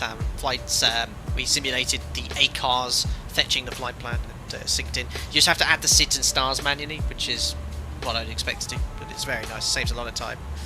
And I believe that feature is coming up with the A300. I think they've updated the A300 now to have a lot of the features here. One of the biggest things they've fixed, which is really nice, was over existing waypoints, sometimes turned the wrong way or turned a bit aggressively, so they've fixed that. Beluga 141 Charlie, Bremen, good evening. Squawk 2451. Oh, hello AV, you've arrived. We're flying over the motherland. No, pretty good.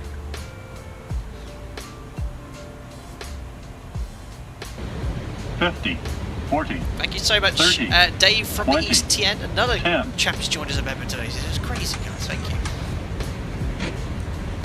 Just got my gaming computer yesterday. Sweet. Been out of the sim for 10 years. Awesome. So glad to be back. Your content has been the refresher I needed. TN State of Tennessee in the US.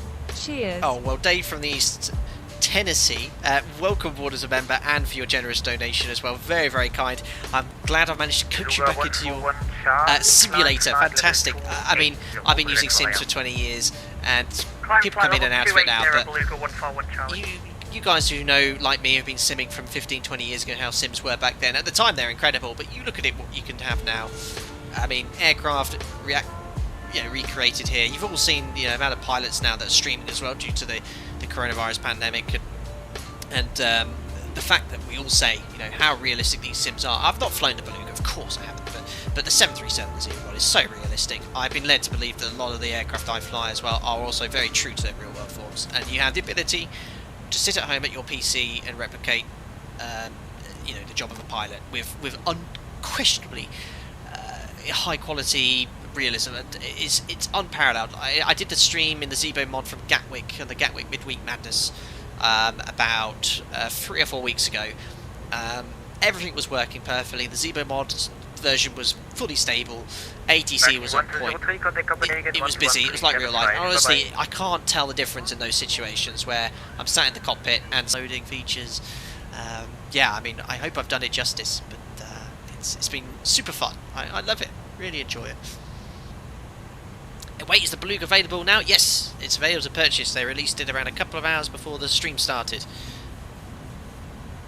If you have the A300 already, 33 quid. If you want just a Beluga and you don't have the A300, it's standalone product, £45, excluding VAT. Listerman, do you know what makes a journey perfect? A PA. I could do a PA to my Airbus Wings. 50, 40, 30, 20, 10. Thank you very much, Crew 002, one of the members going in with a £2 donation. Says, hi Captain, hope all is well. I see you're starting to like the Airbus. Enjoy flying the whale. Thank you. This is about as Airbus as I dare go. I love the A300 though, it's got so much in common with the Boeing. It really isn't too far of a jump, say, to the 320 or 390. So thank you very much, Akri. Hope you're doing well. Thanks for your donation. And so happy to hear about your new job in Malta as well. Loads of members joining today. We have yet another. Thank you so much to Biscuit15. Welcome aboard, buddy. I'm glad you enjoyed the video. You get invited to our members only Discord. Enjoy using those custom emojis in chat as well. And thanks for dedicated support. Appreciate it. Nicholas, do a barrel roll. Not on this stream, sir. We had plenty of opportunities to request barrel rolls and loops when we were doing the charity stream. It was a couple of weeks ago now already. I think it might have been 3 weeks ago. Lost track. But yes, perhaps in another aircraft. Bremen. Alex, do you have some strange low-res textures on the overhead panel, especially the trim wheel? Do you have the same thing? That looks very good to me. Pretty happy with how it looks. A little bit less textured, I think, than that, but I think the texture to this thing, I think it's one of the best-looking virtual cockpits there is. Biscuit, love the channel, man. Been watching for a long time. Thank you very much, buddy. And I hope you enjoy your time as a member and enjoy the Discord as well. To all the members that joined, which has been so many today, don't forget to get in as a member of the Discord channel. You just search Google Discord, YouTube, synchronization, follow those steps, and that'll get you.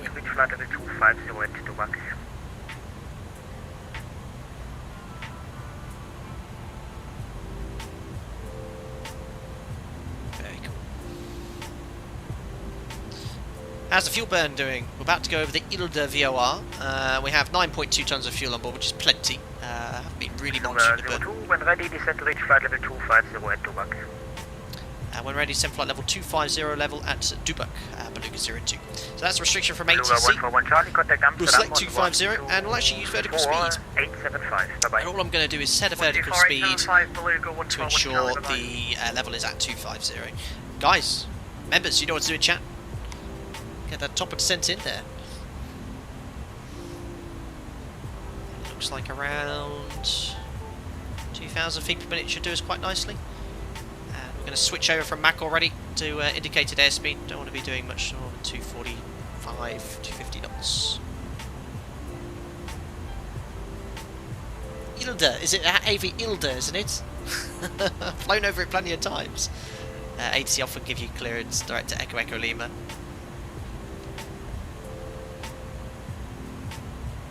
Down we go.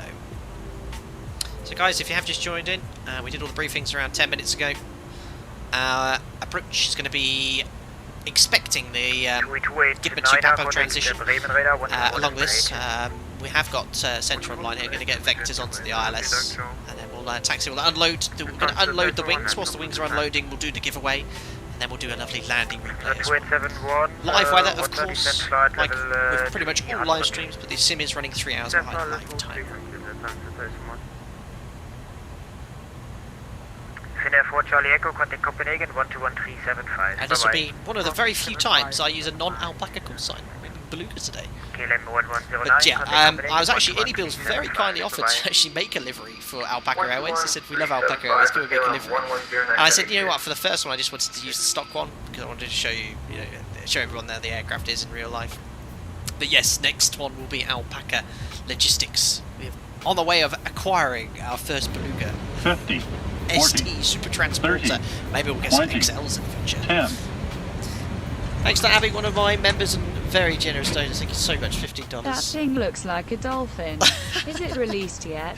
It is, Abby. It came out publicly about an hour and a half, 2 hours before the stream started. So you can go purchase that now for a very reasonable, if you don't have the A300 at the moment, for 45 quid, excluding VAT. So very, very nice.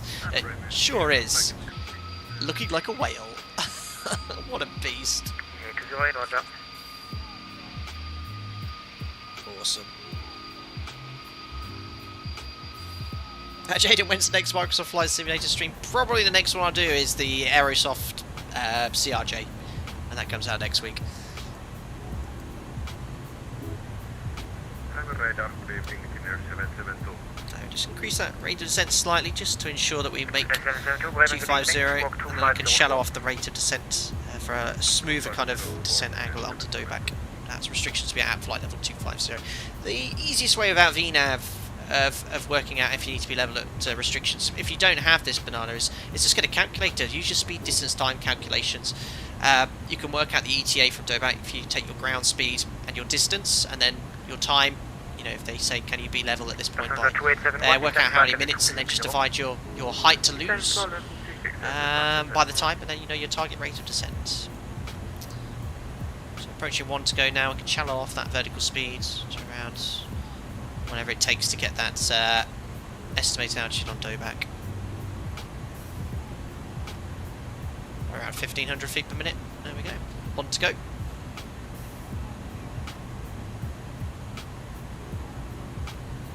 Matt, do you think that once Microsoft Flight Simulator gets better aircraft, you'll play it more than X-Plane? Possibly, but X-Plane is still a phenomenal simulator. I don't understand this sort of... Thankfully not the majority of people, but some people either love Microsoft Flight Simulator, hate X-Plane, or vice versa. I have a lot of love for both the sims. They're both brilliant in their own way. Microsoft Flight Simulator looks amazing. The GA experience, I think, is unbeatable. X-Plane, I think, has by far the best flight models and realistic aircraft at the moment. Might change in the future. You suggested, but I think that might be for me. Beluga 02, say the frequency again. Frequency is 124.8. 124.8, Beluga 02, thanks to ATC, said, bye. Bye. So yeah, that's it. But guys, I don't understand why the hatred between people sometimes. Some people were really... I got emails of people saying, I hate you for not using Microsoft Flight Simulator. I'm like, oh, okay, I'm sorry. Bremen, good afternoon. It's Beluga 02, maintaining flight level 250, inbound to MPIT. Bremen, good evening, identified information Alpha, current expect ILS approach runway 27, proceed now direct GIPMA. Direct to GIPMA, expecting ILS 27, Beluga 02. That's an excellent shortcut. Beluga 02, descent level 110. Descent flight level 110, Beluga 02. So let's do the altitude first. So 110 checked, and we'll go vertical speeds. Just at about 2,000 feet per minute, just going down. And we're going to go direct to GIPMA. It's around 50 miles to go. Superb.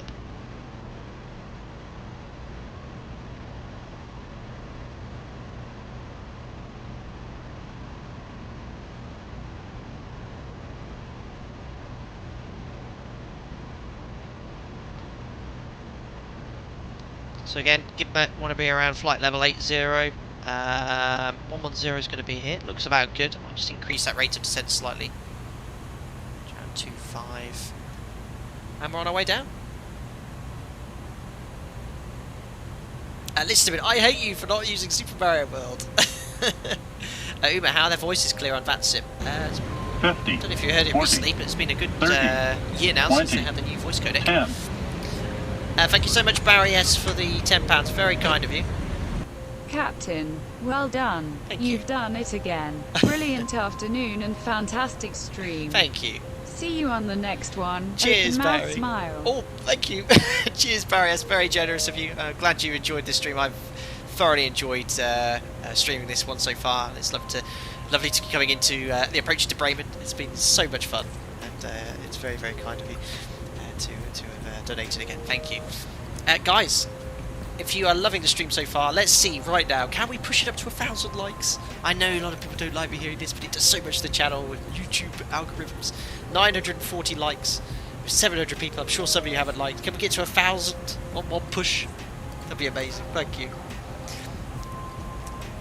Cafagon, welcome back on board. It says, loving the sky. It does look very nice in here. The sun is approaching dusk at the moment, so get all those pretty colours coming in soon.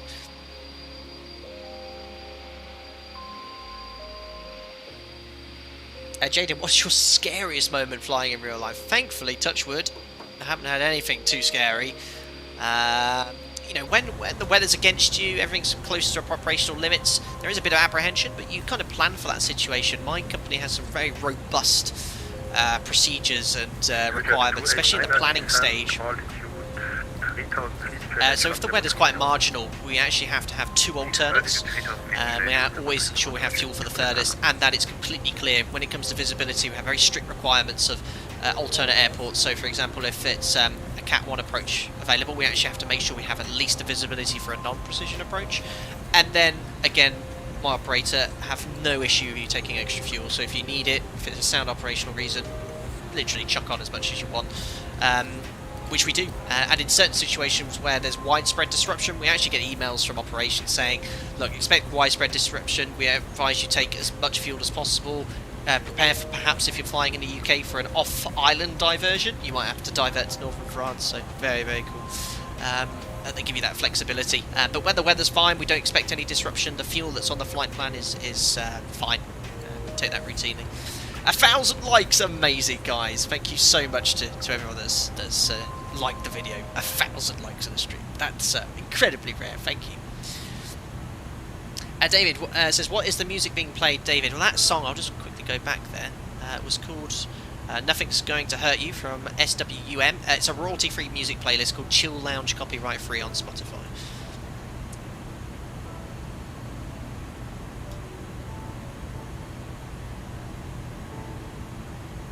Awesome. So approaching 15,000 feet, around 14-15 minutes to go until we land.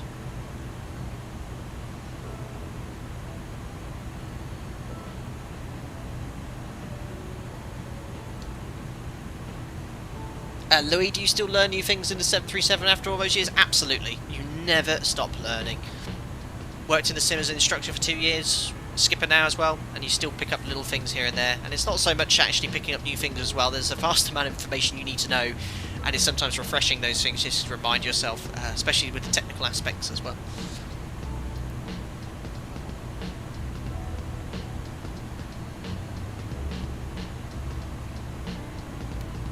Cool. So yeah, remember, no profile mode in op as per the real Beluga. I only have 2 pitch modes available. Vertical speed and level change, which I like. Yeah, the 2 modes which are familiar with me. None of this open descent, push and pulling. Simple.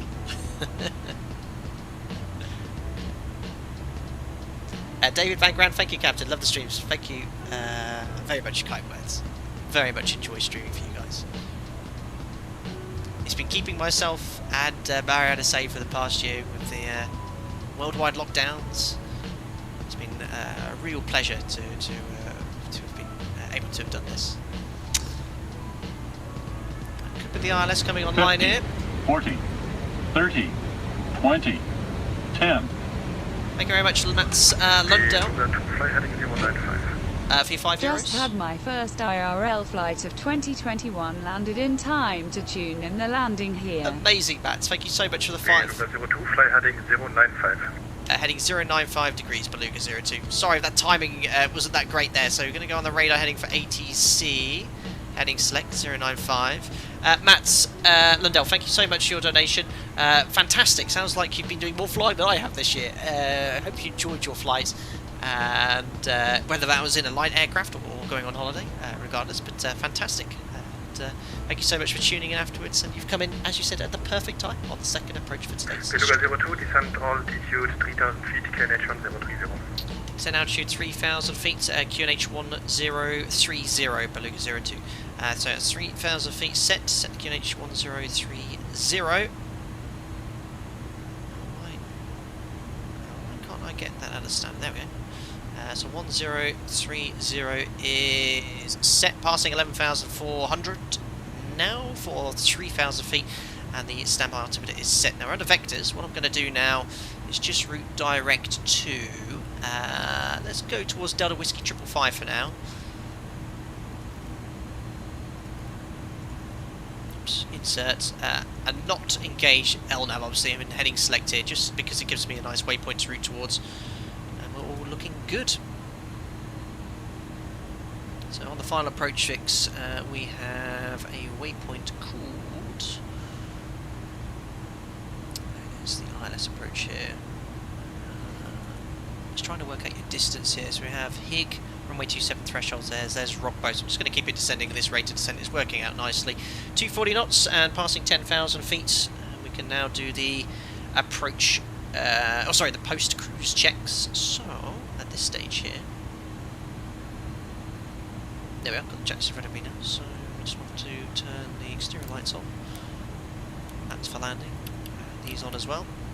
And that's all it says. Check requirements for anti-ice, make sure the QNH is set when below or clear to an altitude. There we are. Sketchy turn ahead, that's very realistic deep space. I'm not actually going to be following that. I'm on radar vectors at the moment, but that's just something to update in the FMS there for the approach.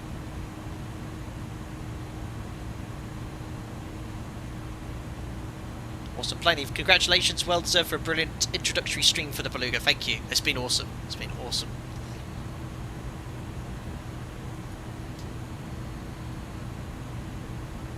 This is where I've really missed the 737, because trying to judge distances from the runway as well. I mean, I can increase the scale. I can see where the threshold is for runway 27. I want to be around 6,000 feet of beam, so, and that's just from experience. You know, when you're downwind vectors, around 6,000 feet downwinds around the right height, so I'm just going to go to around 1,000 feet per minute. 240 knots is fine for the speed. Guys, don't forget as well, we're going to be doing a giveaway for the Beluga after landing that's sponsored by iniBuilds. Again, a massive thank you for allowing me to give away a free copy for them on my behalf, on their behalf, and I'll talk about how to get that giveaway in chat very shortly, but be patient, you will be instructed how to have a chance of winning it. Amazing.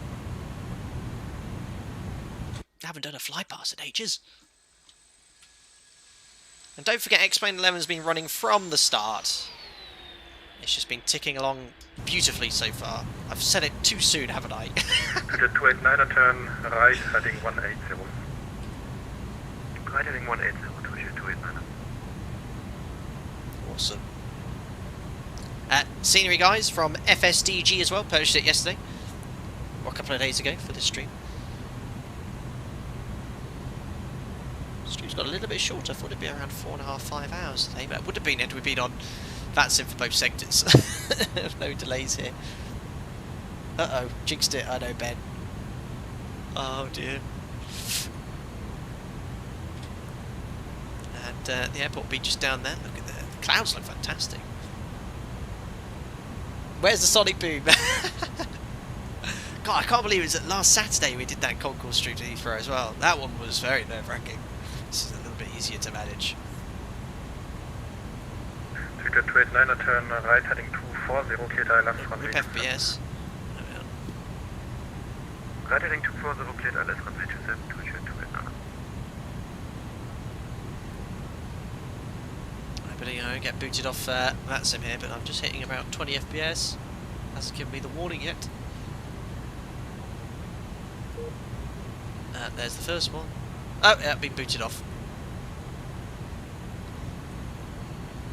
I think it could be trying to load in Bremen or something like that. So that's a shame. Yeah, my CPU right now is tanked. There we are. It's back up to 30. It's usually when this happens sometimes loading in ortho.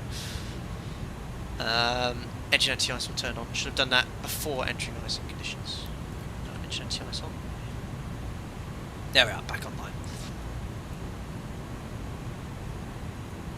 So best just do the approach checklist here, make sure everything's tuned up correctly. So we've got the ILS frequency 110.9. It's active. Course is 266. Checks the FMS. Minimums are set. We've got 200 DH for the minimums there. You can see where we are in the position. Now I'm not sure how to do this here. I can never get the ADF to tune. I have it tuned correctly in the box here. But it never seems to actually identify. Not sure what I'm doing wrong there. Alexander Bakula, welcome aboard as a member. Glad you enjoyed the content, buddy. You'll get invited to our members-only Discord. Enjoy using your custom emojis in chat, and thank you very much. Right, out of the cloud, engine NCIs can come off.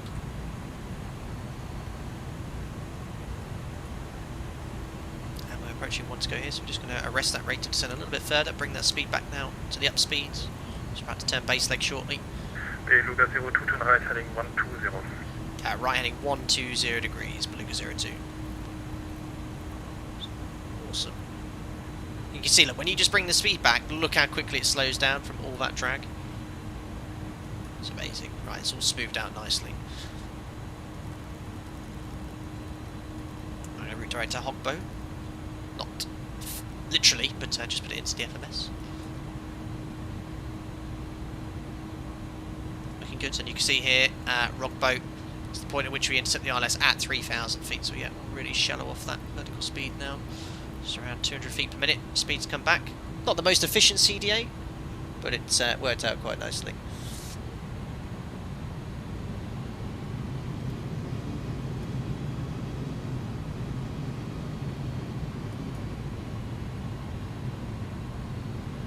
Don't have any DME yet, it's a bit late identing.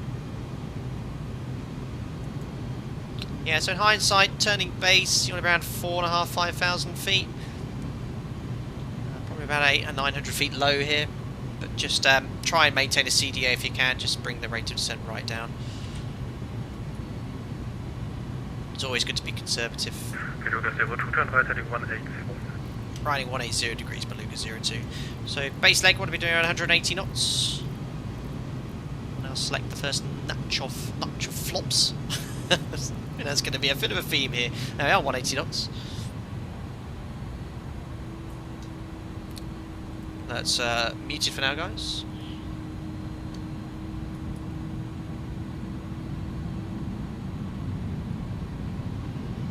Beluga 02 to continue to right turn heading 240, cleared ILS runway 27. Right, 240 degrees on the heading cleared ILS 27, Beluga 02.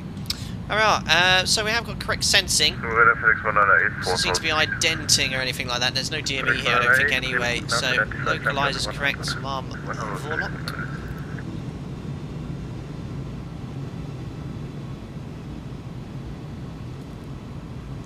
Sorry, rock boat. It's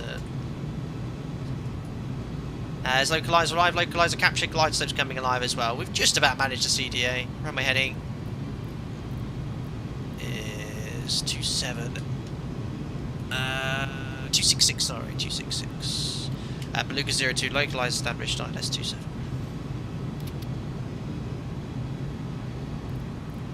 FedEx 198, contact Bremen 160, needs to civil landing performance now. Does it all for you automatically. There we are, VREF, the approach is going to be let's fly 130 knots, okay? 130 knots. Land, glide slope capture, and missed approach attitude is climb straight ahead 3,000 feet. Sorry, 3.2, and left to the VOR climb 3,000 feet. 3,000 feet is set. Beluga 02 is fully established, ILS 27. Beluga 02, thank you, contact tower 120.325, bye bye. 120.325, Beluga 02, thanks to ATC, bye. Bremen Tower, very good evening, Beluga 02, establish ILS 27.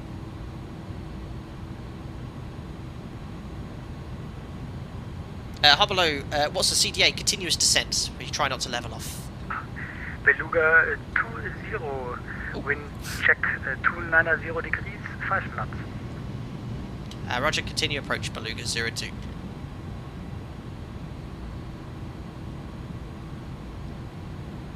Looking good then. It's hard to judge distance when you don't have DME, but you can use the ND to help you. There's a 5-mile ring, the runway's just beyond that, so around 7 miles. We'll configure a little bit earlier today in the Beluga, just to make sure we get everything under control. So I'm going to go gear down now. Beluga 02, wind 290 degrees, 5 knots, runway 27, clear to land. Right, 27 cleared to land, Beluga 02. So gear down, flaps to 15 and 30, and we'll do the landing checklist now. So there's no start switches, recall. Yeah, Fox, We then check speed brake, Charlie Kilo, arm green light, landing gear, down 3 green, auto brake is set to medium. I'm just holding on the landing flap, select that now. Remember we're going to fly 130 knots. Don't use the FMS speeds, remember they're based off an A310, as with the real Beluga. We're using this one at 130. Holding point 27 via November, Charlie and Foxtrot, Air Fox 39 Charlie Kilo. 28, Excellent, so flaps are full, and we're clear to land, checks complete, so we'll just let the speed get stabilised. Looking good. Danke.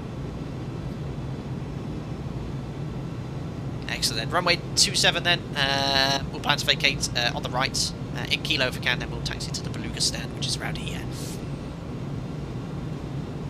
Amazing. Right, looking all stable here. I'm going to initially disconnect the auto throttle, just get the speed under control first, so the auto throttle stabilise, just want to see what around the target M1 is. Oh, look at the landing rates coming in. Yeah, let's see what we can do. It's a little bit longer here. I might just try and stretch out a little bit more for a better. Wind's coming in from that direction. Right, it's around 60-ish%. So disconnecting the auto throttle, which is, just do this one here. Right, matching the thrust. Cancel the master warning. Disconnect the autopilot.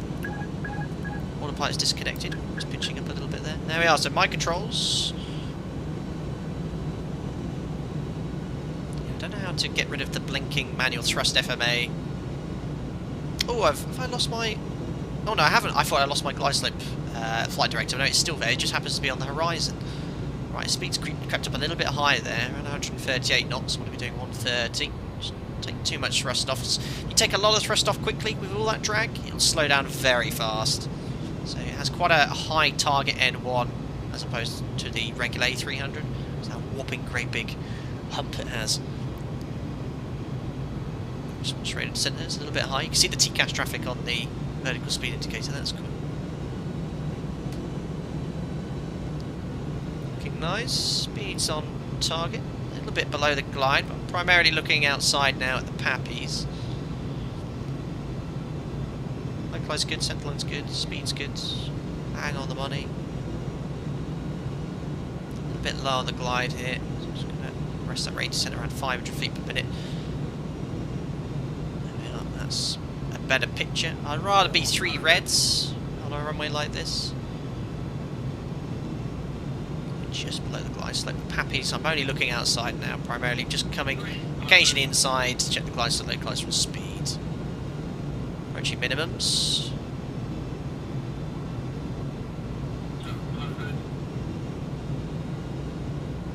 Yeah.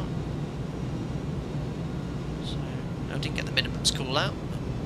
It's okay, we are visual. Bremen Tower 9, Lufthansa 5 Tango Uniform, information Bravo, request startup. Lost my call outs there. Right, check, close. Uniform information. Bravo is current startup approved. Come on. Let's get a Beluga butter. Yes! Speed brakes up. Oh, lovely reverse. Oh, yes! Your beauty. Let's take this exit as well if we can. Oh, that's going to be hot brakes though. That's up. Uniform, oh, we made it. Amazing. No problem, guys. No problem. That's 2 excellent landings, if I'm honest. First one perfect for the runway. This one very happy with. Oh my. Flaps coming up. Brakes will be very hot, but we don't care. It's the last flight. Excellent. Ah dear, what a stream. That's been one of the best streams ever. Beluga 02, runway vacated, request taxi to the Beluga area.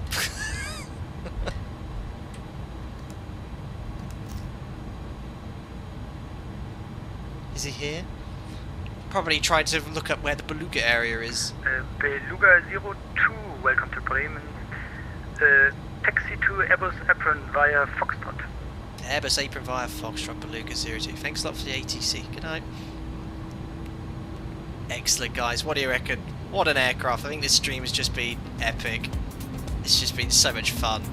What a journey we've had. Started in France, now in Bremen, via Harden. It's just been awesome. Cool. Oh, your light now, look, really wants to accelerate. So, the Airbus apron's over here, and it's all modelled with the FSDG scenery, which is really cool. Very, very nice. Just fancy that. Right, let's get the APU up and running. It's going to be quite a short taxi. Master switch on, start. So yeah, the Beluga apron's over here. This is where they park. You can already see, look at all the wings here ready to be transported. It'll actually be quite a cool place to start the next stream from Bremen. Seeing it's where we left it, we'll try and take the wings maybe to Toulouse. I'll see if they have any VATSIM events sort of around there. That'll be an epic stream. APU's on its way then. Let's get the lights off now. Turn off lights or turn off, just leave the taxi on for now. Probe heat we can turn off. It's our last flight. Yeah, so it's off Foxtrot 1 here, on Foxtrot 2.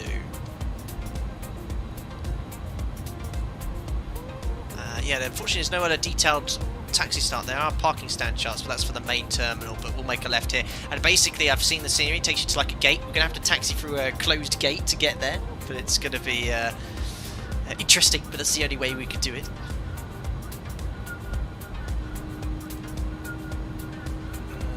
That's all done. APU's available. Excellent. And we had 7.2 tons of fuel. Fuel burn on this aircraft is actually really nice once you've got that fuel bias set up. It's been very realistic. I wonder if they'll change that in time. But yeah, here we are. Here's all the wings. So I guess they have like like they have in Harden, they have like a little Airbus area for this thing to park in. But fortunately, look, there is a gate there. So excuse the realism. I am going to smash my way straight through it just to get into the Airbus area. And I'm just going to park it somewhere in the middle of this apron just to unload the aircraft. So yes, unfortunately, excuse this area. You wouldn't know. There you go. Just went straight through the taxiway. There's no gate there. There you go. And here is the kind of little Airbus factory. We'll just bring it to a stop here in a straight line to unload the wings. Yes, bring it to a stop around there. Takeoff, runway 27, Airfox 39 Charlie, Excellent, excellent, excellent. Right. Parking brake set, so flaps are retracted, speed brake is stowed. I've done the rest of the cleanup as much as I know. Pretty similar to the 737, I just turned off the same systems. Transponder we'll put to standby now. So shut the engines off anyway. And weather radar can come off as well. There we are. Hi Jack, hello. I've been flying the Beluga today, mate. Yes, good boy. Right, anyway, we need to do a giveaway, don't we? And unload the wings. So here we are, aircraft engines are shut down, over to the APU generator. There we go. Awesome. Let's look outside here. Oh yes, lights off as well. Yes, before you all start loading a bee. There we are, taxi lights off. And there she is. Perfect timing for a sunset approach. Oh look, they've shut the gate behind me as well. How helpful. Awesome. Right, that's the alert sorted. Out strobes as well before again you guys go crazy. There we are. Get the order volumes turned up as well, so we can now unload our wings. Not that they'd be unloaded here, but we'll imagine they had a defect. We've got to return them. Alright, is this rubbish song? What's something else? There we are. Right, so what we're going to do... patient, guys. Patience, the giveaway's coming. It's coming, don't worry. I'll tell you what to do. I need to set it up in the background, but before we do that, whilst we're doing the giveaway, we need to unload the wings before we do the replay. So ground ops, ground services, get the chocks in place, then the loader. Request the loader. And now we need to unload. So there is the loader. It's coming up to the aircraft. Perfect. What I'm going to do here is go to the doors. So flaps manual, ground ops, exits, open all. There we go. So whilst that's going on, I'll get the giveaway primed. By hopefully the time we finish the giveaway, the aircraft will be closed with the wings unloaded, and then we can do the replay. Guys, yes, members, behave yourselves, you know more. 2 tons of love, you got it, patience. So we're going to do the giveaway now for the excellent iniBuilds Airbus A300 Beluga. I think you've all seen today how flipping epic it is. It's such a good add-on, standalone as well, so you don't need the A300, but I'd also recommend getting that if you want to really represent all the A300 experience. But it's been awesome flying this today. I can't wait to do many more streams in it. I think you guys will love it as well. And I hope you enjoyed the kind of format of today's stream as well. Anyway, I'm going to stop chatting on about that. Let me just get this giveaway set up as well. Awesome. It's a really nice giveaway feat we're doing as well. So, how does the giveaway work, ladies and gentlemen? So, what I'm going to do is ask you to put something into chat. I will ask you a simple question. Okay, and you have to answer it in chat. You might have to have watched the stream earlier to know what the answer is, but you'll get it with what's going on as well. And if you are the winner, this is what I'd like you to do to get in contact with me. It's get in contact with me, sorry, via social media, be it Facebook, Instagram or Twitter. Just send me a picture of your YouTube name with your logout screen with your logo. And then what I'll do is I'll get in contact with iniBuilds. We've already got the kind of giveaway set up with your details, and then I'll get you to email them. Say you're the winner of the giveaway and stuff, and they'll get you all sorted with a code, which I have. So that's what we'll do. So then, guys, it's a very simple question. I'll help you out if you weren't watching the stream earlier as well. Today was the 87th birthday of one of my family members, and we said a massive thank you to him. A massive happy birthday to him earlier for his 87th birthday. What family member of mine was that? All you have to do is put it in capital letters in chat. Begins with G, ends in A. You just have to put it in. And I just want to say a massive thank you again to everyone in chat who said thank you to this particular family member who was actually watching the stream. He was 87 today. Martin, you're correct, but just put without the or, just for the giveaway. You don't need to put an exclamation mark. Just put, and to give you a clue as well. It's not grandfather. It's the one that ends in pa. It's 7 letters. Begins in G, ends in A, and he was watching the stream earlier.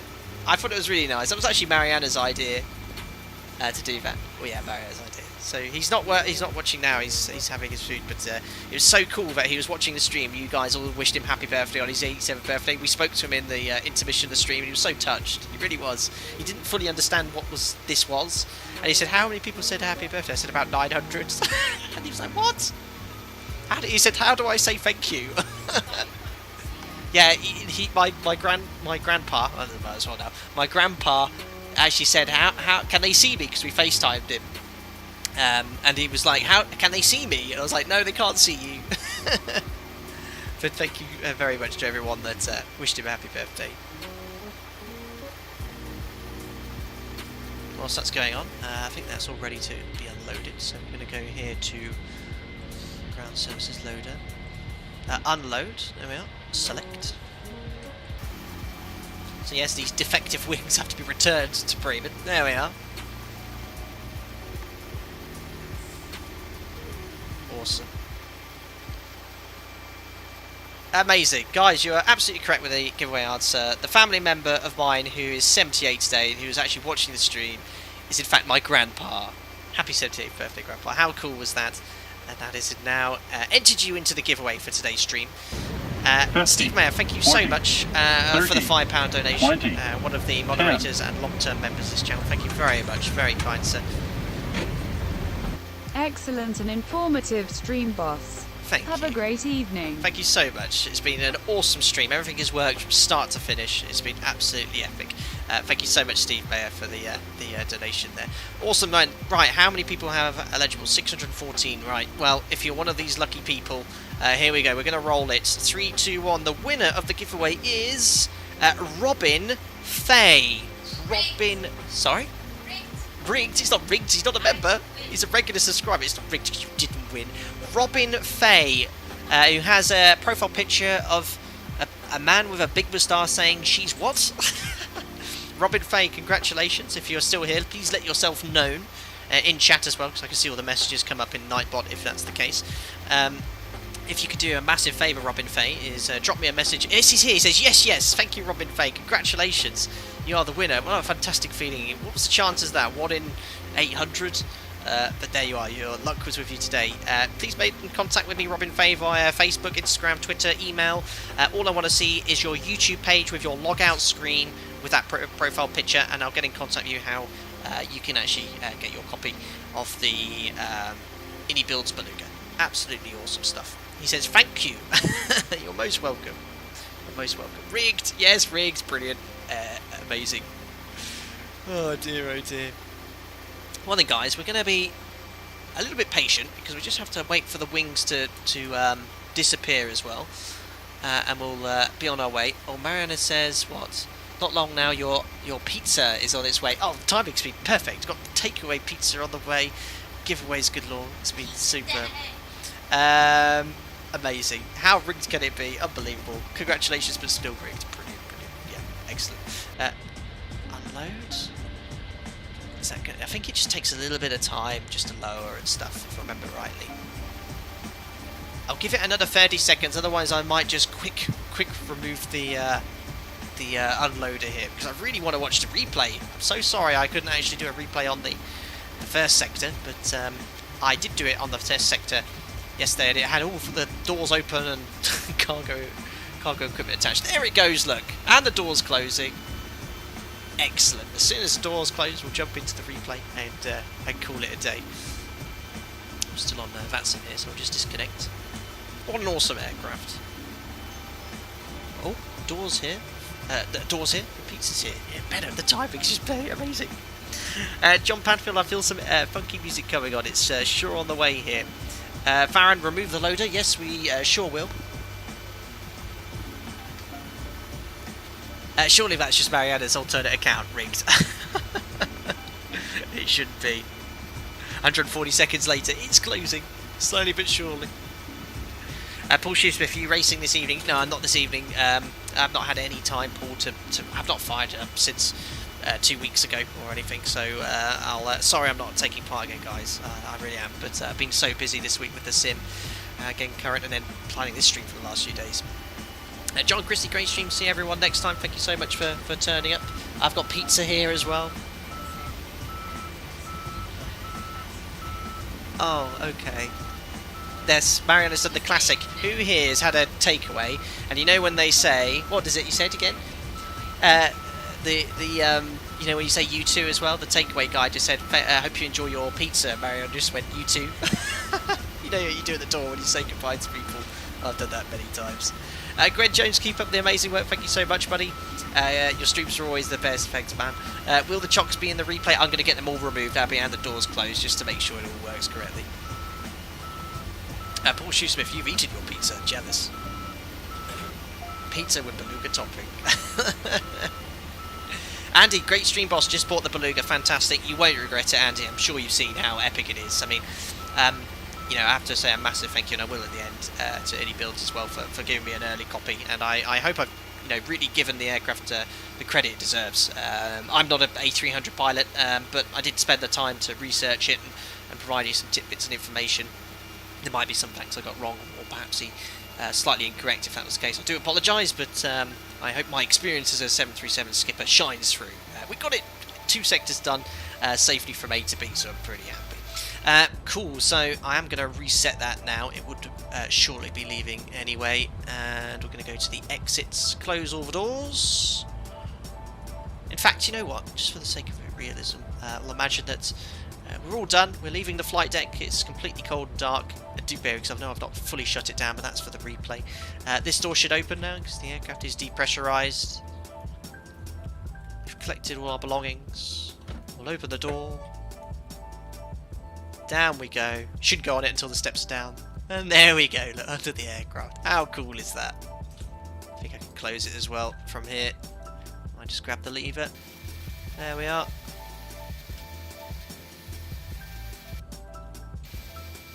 And there she is.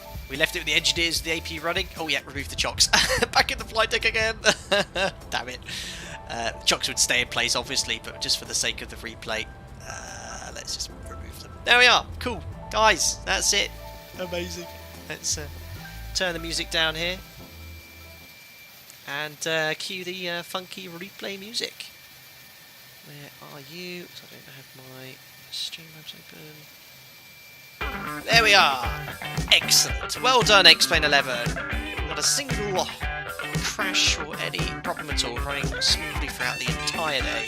Thank you very much. Did crash on my test sector yesterday. There we are, look at that replay. Look at this aircraft. I'll do a few here for you guys. Two really nice approaches. I'm really happy with how I flew them. They're all stable. Both landings. Butter here. A suitable landing back in Harden. Have a listen to this. It looks awesome, doesn't it? What a sight. What an add-on. What an incredible add-on. There's the check. Close the thrust. Hold the altitude. And a butter. Lovely. Bit heavy on the nose, perhaps. There's the spoilers coming up.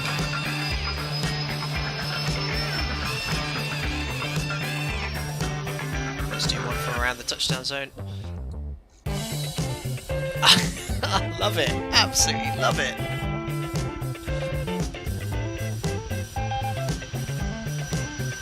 That is just such a thing.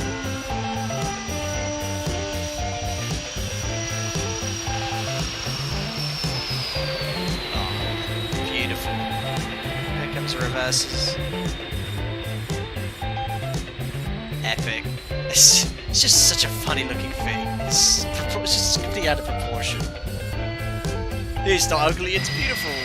Oh yeah, look how quickly we stopped as well. Yeah, those brakes would be red hot. Just going to do a landing from this view here, and then you can see the aircraft okay as well. Yeah, sceneries from FSDG, guys. I'll be making a point perhaps when we next fly this aircraft to depart from Bremen. Now I've got it, do some sectors in the Zebo mod as well from here. Now brakes really hard here to make the exit. Oh, that was really heavy on brakes.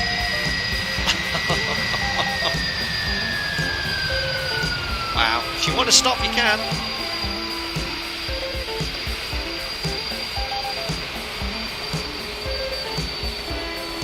Sweet. Got a tower view as well.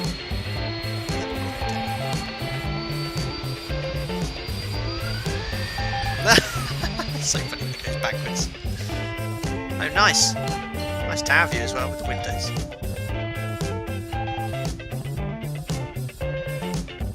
Beautiful. Unbelievably cool, I know, Borov. Awesome. There we go. And then we were down. Brake. You'd see the black smoke coming off the brakes probably if you brake as hard as I did. That was really quickly stopping. Yeah, maybe I should have gone for the next exit here, just for the end. That was a bit ambitious. Alright guys, well, that's the end of the live stream. I have got a little wing view set up for the replay here, so I'm going to pop you back into the flight deck just at this point here. I don't even know where to start. Well, firstly, a massive thank you to iniBuilds, the team who gave me a pre-release copy. Yes, I know I was a bit late streaming it. Apologies for that, but life does get in the way. I'm very happy to say that I'm back flying, or ready to go back flying now. My license is all up to date. But I hope you enjoyed today's episode of Flight Deck to Sim. I haven't said that before. But again, yeah, massive thanks to iniBuilds for providing a copy of this aircraft. You can go grab that, as I said, for 45 quid if you don't even have the A300. And then £34 if you've already got the A300. So what a fantastic price for standalone products.